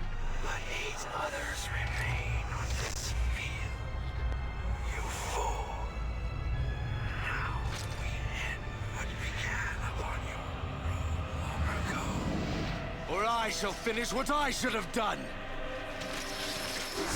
Bro, you can't do that.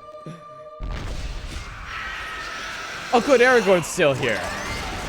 Thank God. Of course he loves her. She's one of 3 women in all of Middle-earth. No, not What was her that name? lady. Well, you know what to do, Aragorn. Find necromancy with necromancy.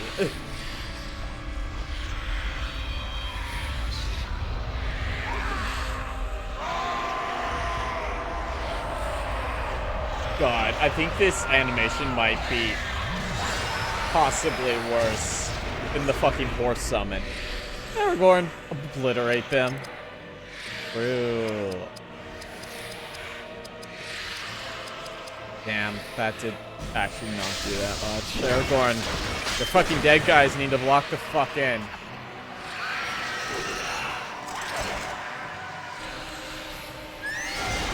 Seven more Balrogs, baby! I set the elves onto Aragorn so we can cast the Call of the Dead more. Oh, this smash their balls. Jarvis, stroke it a little. But not enough. Jarvis, edge that man right now! Edge him. Edge him.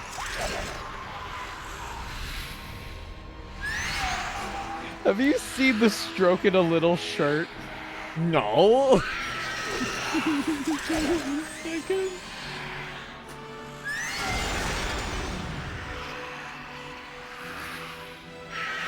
Dude, they fucking hate Aragorn, son of Arathorn. I mean, it makes sense. He just kind of threw off their whole deal. Am I? There we go. I told you this would happen. You're right. I sent that to Carrie. I should not send that to her. 1 second, wait. Not for her. That's not for you.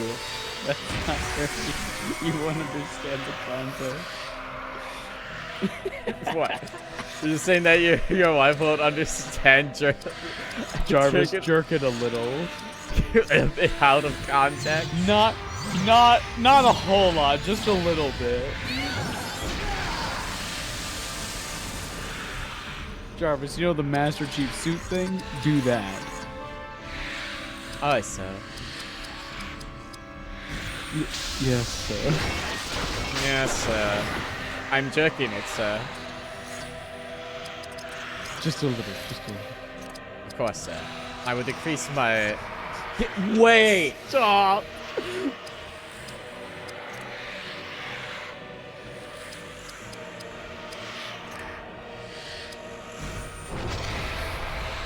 Jarvis, tell that man I only like him as a friend. Jarvis, give that a Holocaust survivor PTSD! What show is that? Is that X-Men? What? Oh! There's like... Yeah, that'd be X-Men. That's Charles crazy. does that shit, if I recall correctly. Is that the guy in the wheelchair? Yeah. Professor X. He does that to Magneto, right? Yeah. That's fucked up. That's really fucked up. Why'd you do that, Charles? Holocaust beam. That's really fucked up, Xavier.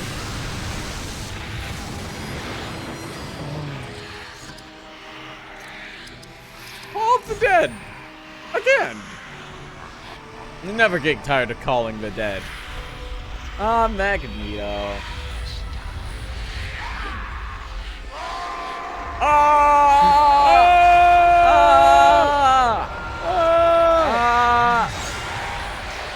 So you're like, you don't remember the war? Well, you're remembering it now. I swear, they better not. There's gonna be another set of 4 after this.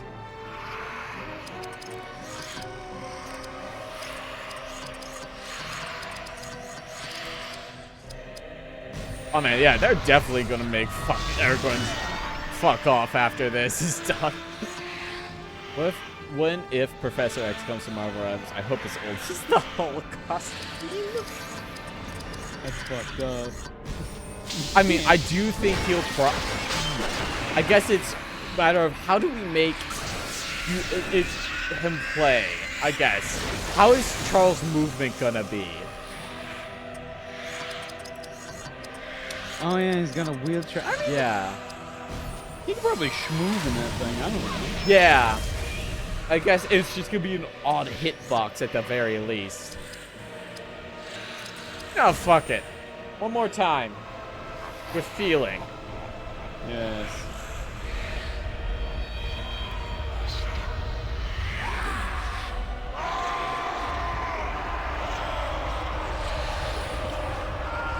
Once more, for the girls, yeah.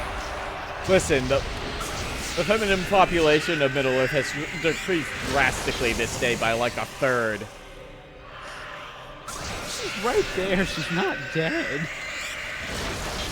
I'm fine. I just got stabbed. And here she lays. It's a pity she could have died before she could give birth, because that's the only thing she's allowed to do. Ferguson has been walking without a wheelchair for like several years in the comics. Okay, that's something that they could probably go off of. Brave Thrust? Oh, they hate Barathor now?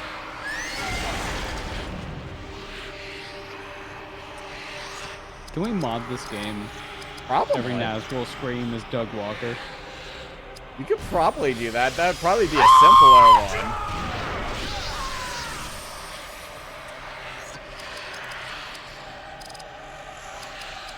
You're a woman? Fucking charging towards them. What?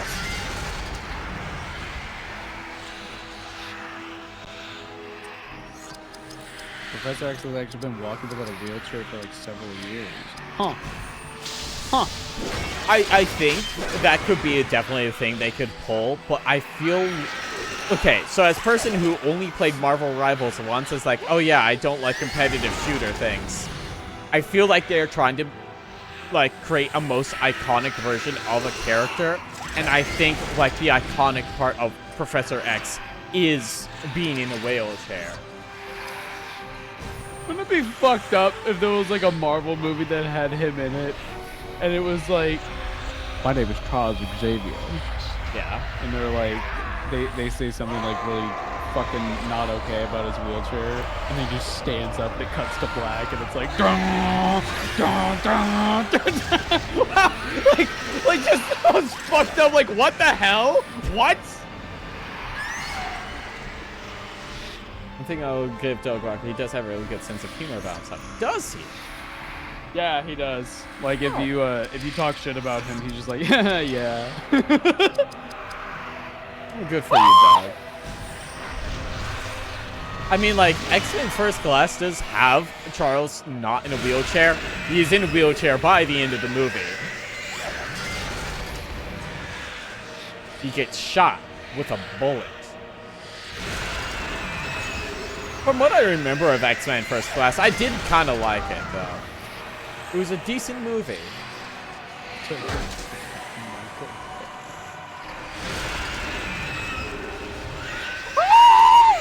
They're screaming.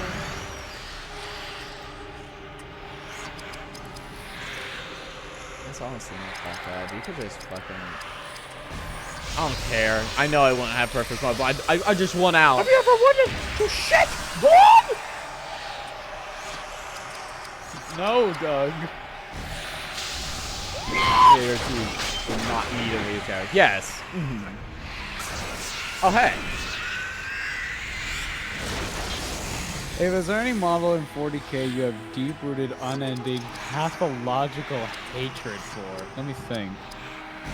Hatred. Ooh, let me think. Let me go to the GW website. Let me gander at a couple things. Take a gander. Element. That is a Space Marine faction. They've got pretty good models, though.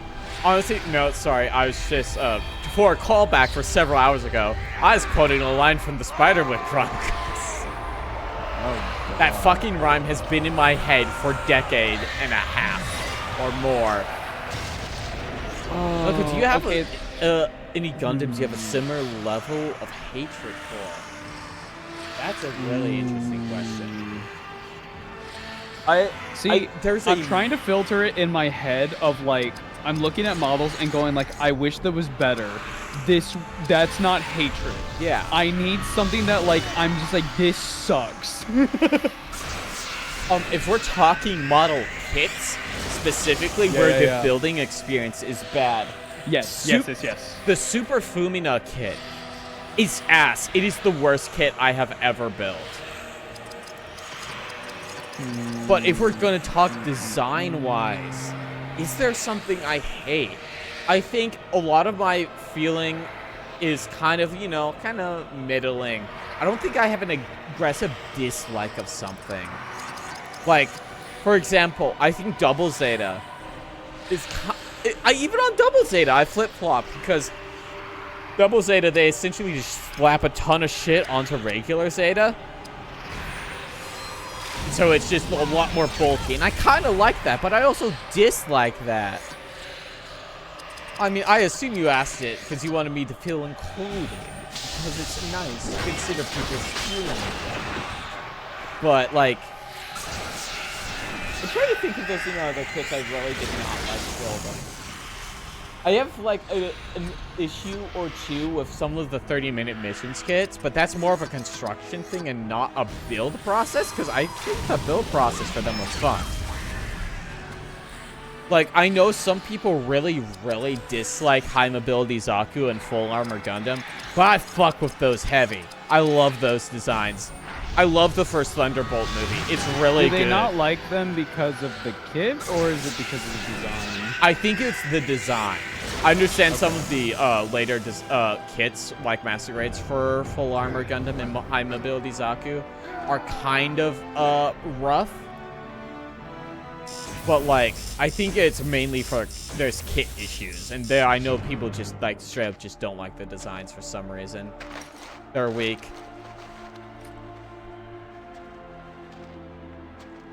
Aragorn is glowing. What is this?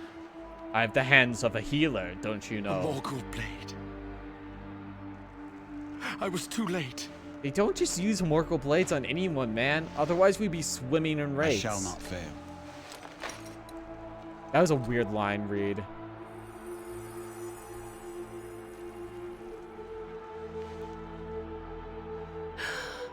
Well, that was easy. Barathor. I am here. Why? Ah! You have rekindled hope in me. Let us face the days ahead. Together. No!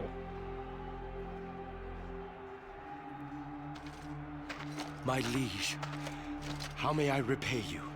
Go to your death. Stroke it a You little. bow to no one. How may this be answered, my lord? We gather our full strength and march on the Black Gate. God. This sucks so much. The darkness is deepening. Yes. Suffered a defeat. Yes. But behind the walls of Mordor, my enemy is regrouping. I have an answer, by the way. There Finally. is no life Oh my god. in the void. Wait, is it time? It's time! Wait, where is he? Oh. There he is! We teleported! Okay, we're just here now. All right, We're gang, here it's now. time. Final boss. This doesn't make any fucking sense, but we're here. Okay. So, I have built Necrons. I have built Chaos Marines. I have built Cultists. I have built Stormcasts and Warriors of Chaos, and I have built a lot of stuff that has a lot of really sharp bits. Okay. But nothing has made me grumble in frustration more than Lord Invocatus. Lord Invocatus is a space marine on top of like a fucking metal rhino dog. Okay. The model itself, oh my god.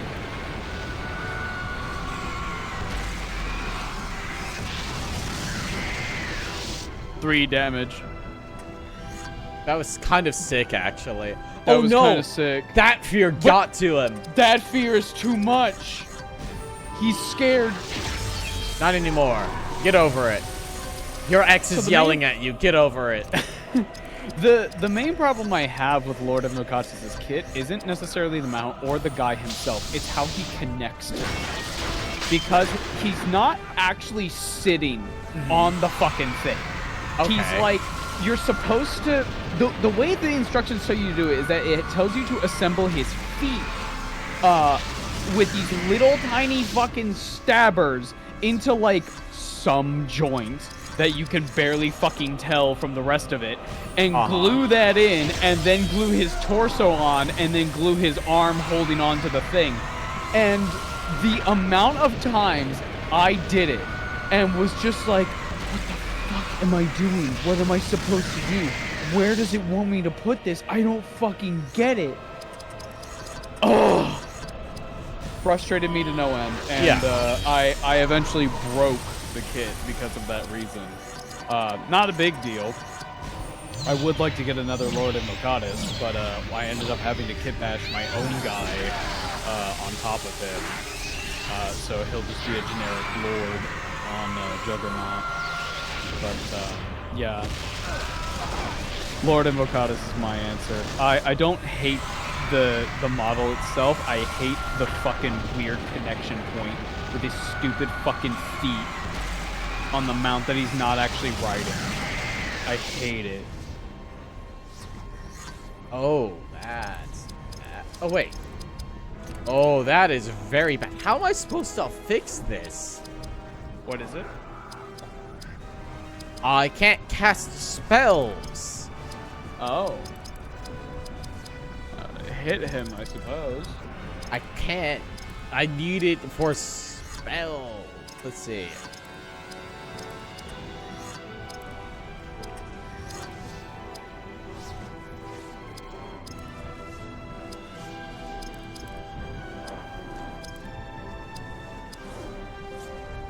Spirit immobilization? Yes, that is it.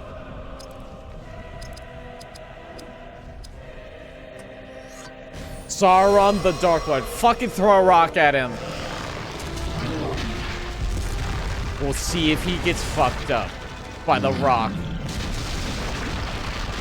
Is the golem catches his footing It and works! claims the ring. A special ending. Golem reclaims his footing.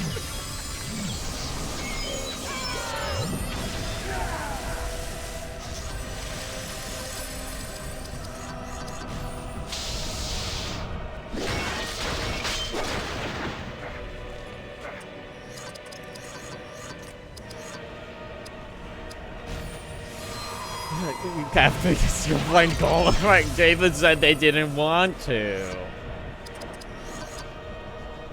God, no. Are you kidding me? That game fucking blows. Hey, but we're playing Lord of the Rings the Third Age. It's better than fucking Gollum. You can have my goddamn word on that. Oh, dear.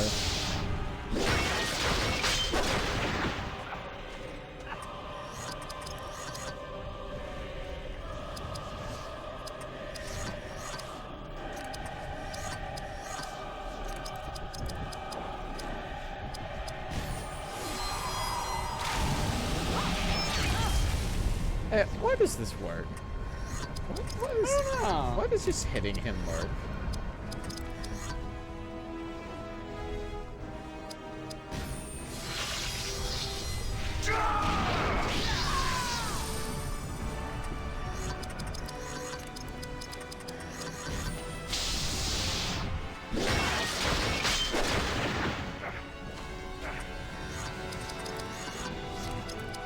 Also, why did, after all the time I put into Spirit on Idriel, why does her physical abilities just do more?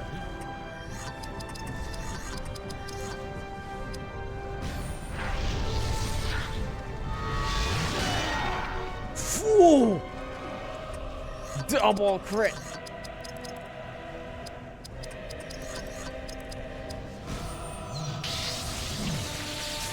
Come on, Barathor. Get your speed shoes on, boy. I just need to see more of that shit. On your knees. On your knees. I want you to beg for forgiveness. Sorry, you've said a word that triggered a part of my eternal memory of Final Fantasy VII Advent Children, and I was required to say the line. What? Sephiroth says that to Cloud. Oh, I haven't fucking seen Advent Children. I like Advent Children. One of my favorite details about Sauron's death, the one reason he makes him catch his brothers dangling from the cliff, tempting him to fall. Only when he takes Sam's hand, rejecting the ring, is his power finally broken and it's finally destroyed. That's fucking sick. I've never thought about it like that. Yep. It's so fucking sick. I love it. That's I love it. It's almost like Lord of the Rings is really good or something. It's almost like it's just really fucking good, and the books are really good, and the movies are really good. It's weird when things are good, they're good, man. Right? That's sick and also gay. True. Yeah. True. Why are they gay? Why are the hobbits gay? Wait, can I just like eternally delay his turn? Wait, no. Unlock the Dark Lord. Why can't I do this? Was that on the table? Oh shit, he just hopped back up.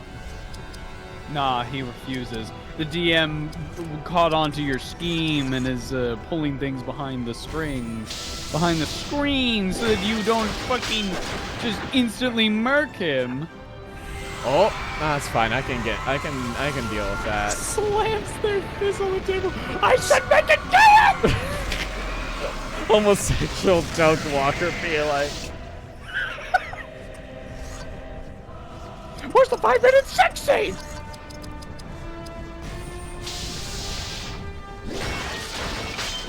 Fuck yeah, Elden. Oh, fuck off with this shit.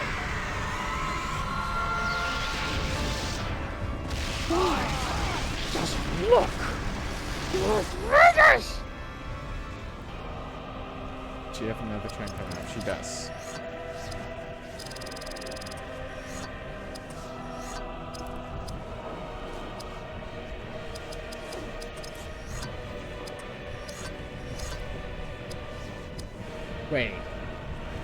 Wait. Do you see that? Morgul Decay on the Dark Lord. He should be immune, yet? No. Not even the Dark Lord. Not even the Dark Lord can be immune to the Morgul magic. Oh man. You know it's gonna be so good uploading this VOD titled Final. I'm so excited. I'm so excited. We've been going for almost 7 hours, a full fucking day. We're at fucking 6.5 hours. I fucking clocked in today. This is basically a week's worth of streams right here. Let's never think about this game ever again. Well, I was angry so unbelievably sad and long. Throughout the entire series, no one actually thinks the Fellowship will succeed. They just do it out of pure desperation, and everyone, to some degree, thinks Sauron will eventually win. So when they actually succeed, they get to indulge because despite everything, they held on to hope and preserved. Thus, they revel in their reward. Yes. Yes! Also because everyone died. Holy shit! You ever just hit a triple crit on the Ava? Dark Lord? Ava. That wasn't a crit. That was regular damage because we removed all his armor. Oh, fuck. God. Fuck you, Sauron. Stroke him a little bit. Just a little.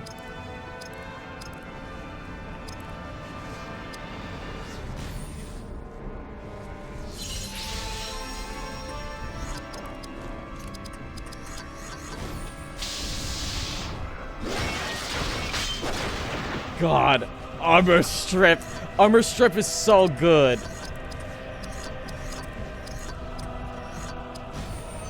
My Warframe brain is satisfied. Thank you, Doctor. I was trying not to go on this. Like, actually, I don't run armor strip on Titanium, but Shut up! I fucking posted a picture of my fucking build for my main weapons. And my damage is at 24,000 DPS, which is, that's a lot. For, the uninitiated, that's a lot. Man, this is as close to the hole as it will possibly would be easy. It's pretty easy so far. Oh, we got the crit! Dude, when is he gonna get a turn? Never. Don't let him. He's the Dark Lord. No, I don't mean the Dark Lord. I mean Barathor. He hasn't got to play for a while. That's fine. Let him play. Look at him. He's stanced up over there. Look at him.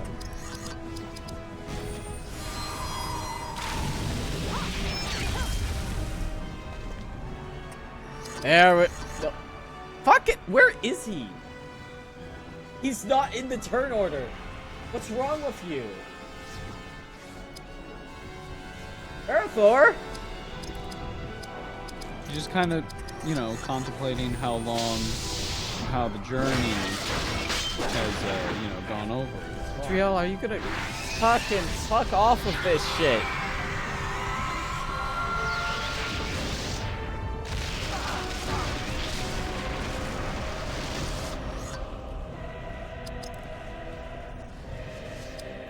I mean, like... Do we even need it?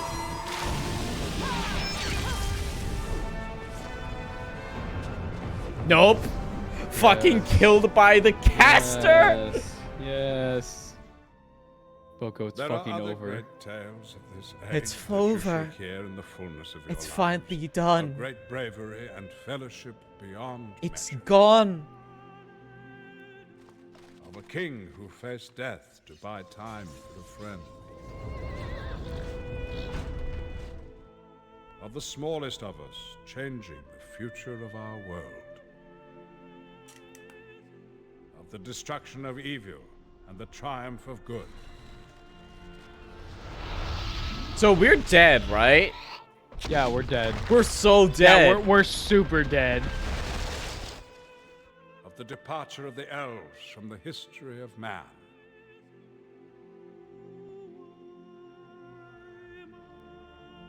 Of how the fellowship of the ring, those eternally bound by friendship and love, began and ended. But those are not your story. You're dead. We're dead, Gandalf. No, you we fucking... You Did fucking you see what happened to the transmission tower? us to the eye, and we fucking exploded after killing it. That's it. That's it. Okay. End of game. Ava, it's Hooray. credits time. Thoughts on it. the shit show? Okay. The worst sin of this game is that it's kind of boring in between all the cutscenes and stuff. Combat, way too fucking long. Way too many random encounters. If this, instead of being a 20-hour-long game, was closer to like 10, I would forgive it a lot more. Yeah, I think This that's is- valid. I feel like It's 5. insanely long. Yeah, it's just like... It is like very much, hey, can I copy your homework? But yeah, but make sure you don't... doesn't look the same. Except they just made it shit, and they still got a failing grade. God.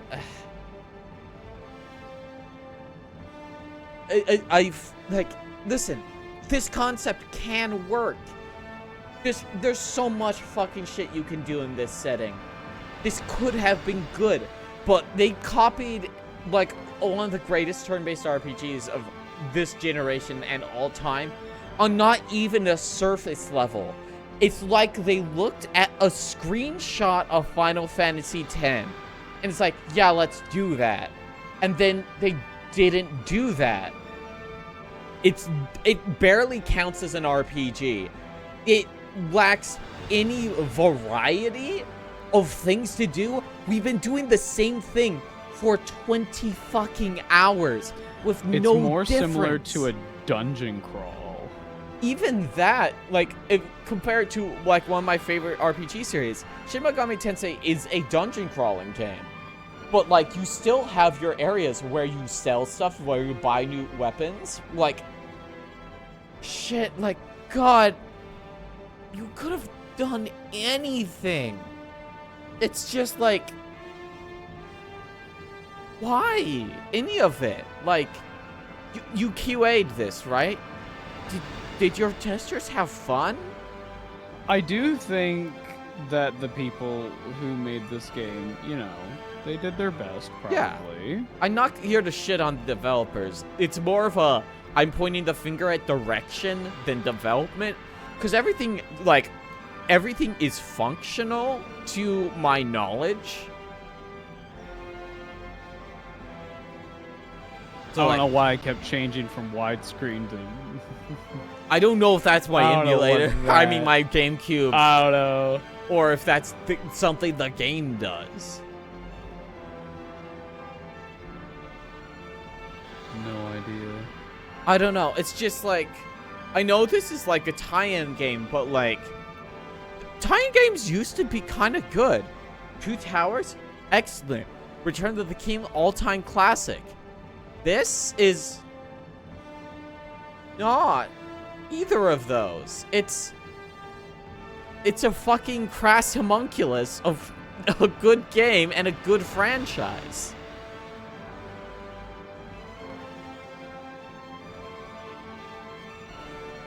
But Ava, I'm glad it's finally over. It's finally over. It's done. It's gone. If you had to give this a number rating, Ava, out of 10? I'm thinking. Out of 10. Okay. 5 is average. This is definitely below average. I'm going with like a 4. I was thinking 4 or 3. That is my initial thought. I'm thinking like a 4. Yeah. 4, 3.5. EQC. Close quarters combat? No. Oh. But that is it. We beat it. It only took us 5 weeks. One stream that's the length of an actual work day. Thank you for watching, everyone. What were they thinking? Thank you for watching, everyone. We're gonna head off for the night. Ava wants to go to bed. I want food. You play the one text RPG that only plays for this. I don't know what that is. Oh, it's a fucking text-based RPG. Do you know those? I think I would be really bad It's at like those. looking at a really pixelized looking thing, and you just type in like open door. Oh wait, like the Lord of the Rings. Yes. I think we would. There they are. I would die. Yeah, I don't. Sorry. But no, I don't think we will do that. The nightmare is over. Thank you for watching, everyone. I will see you on Thursday. Hopefully, please, Monster Hunter. I'm crossing my fingers this time again. Monster Hunter. Monster Hunter. Monster Hunter. I'm ending the stream. Goodbye, everybody.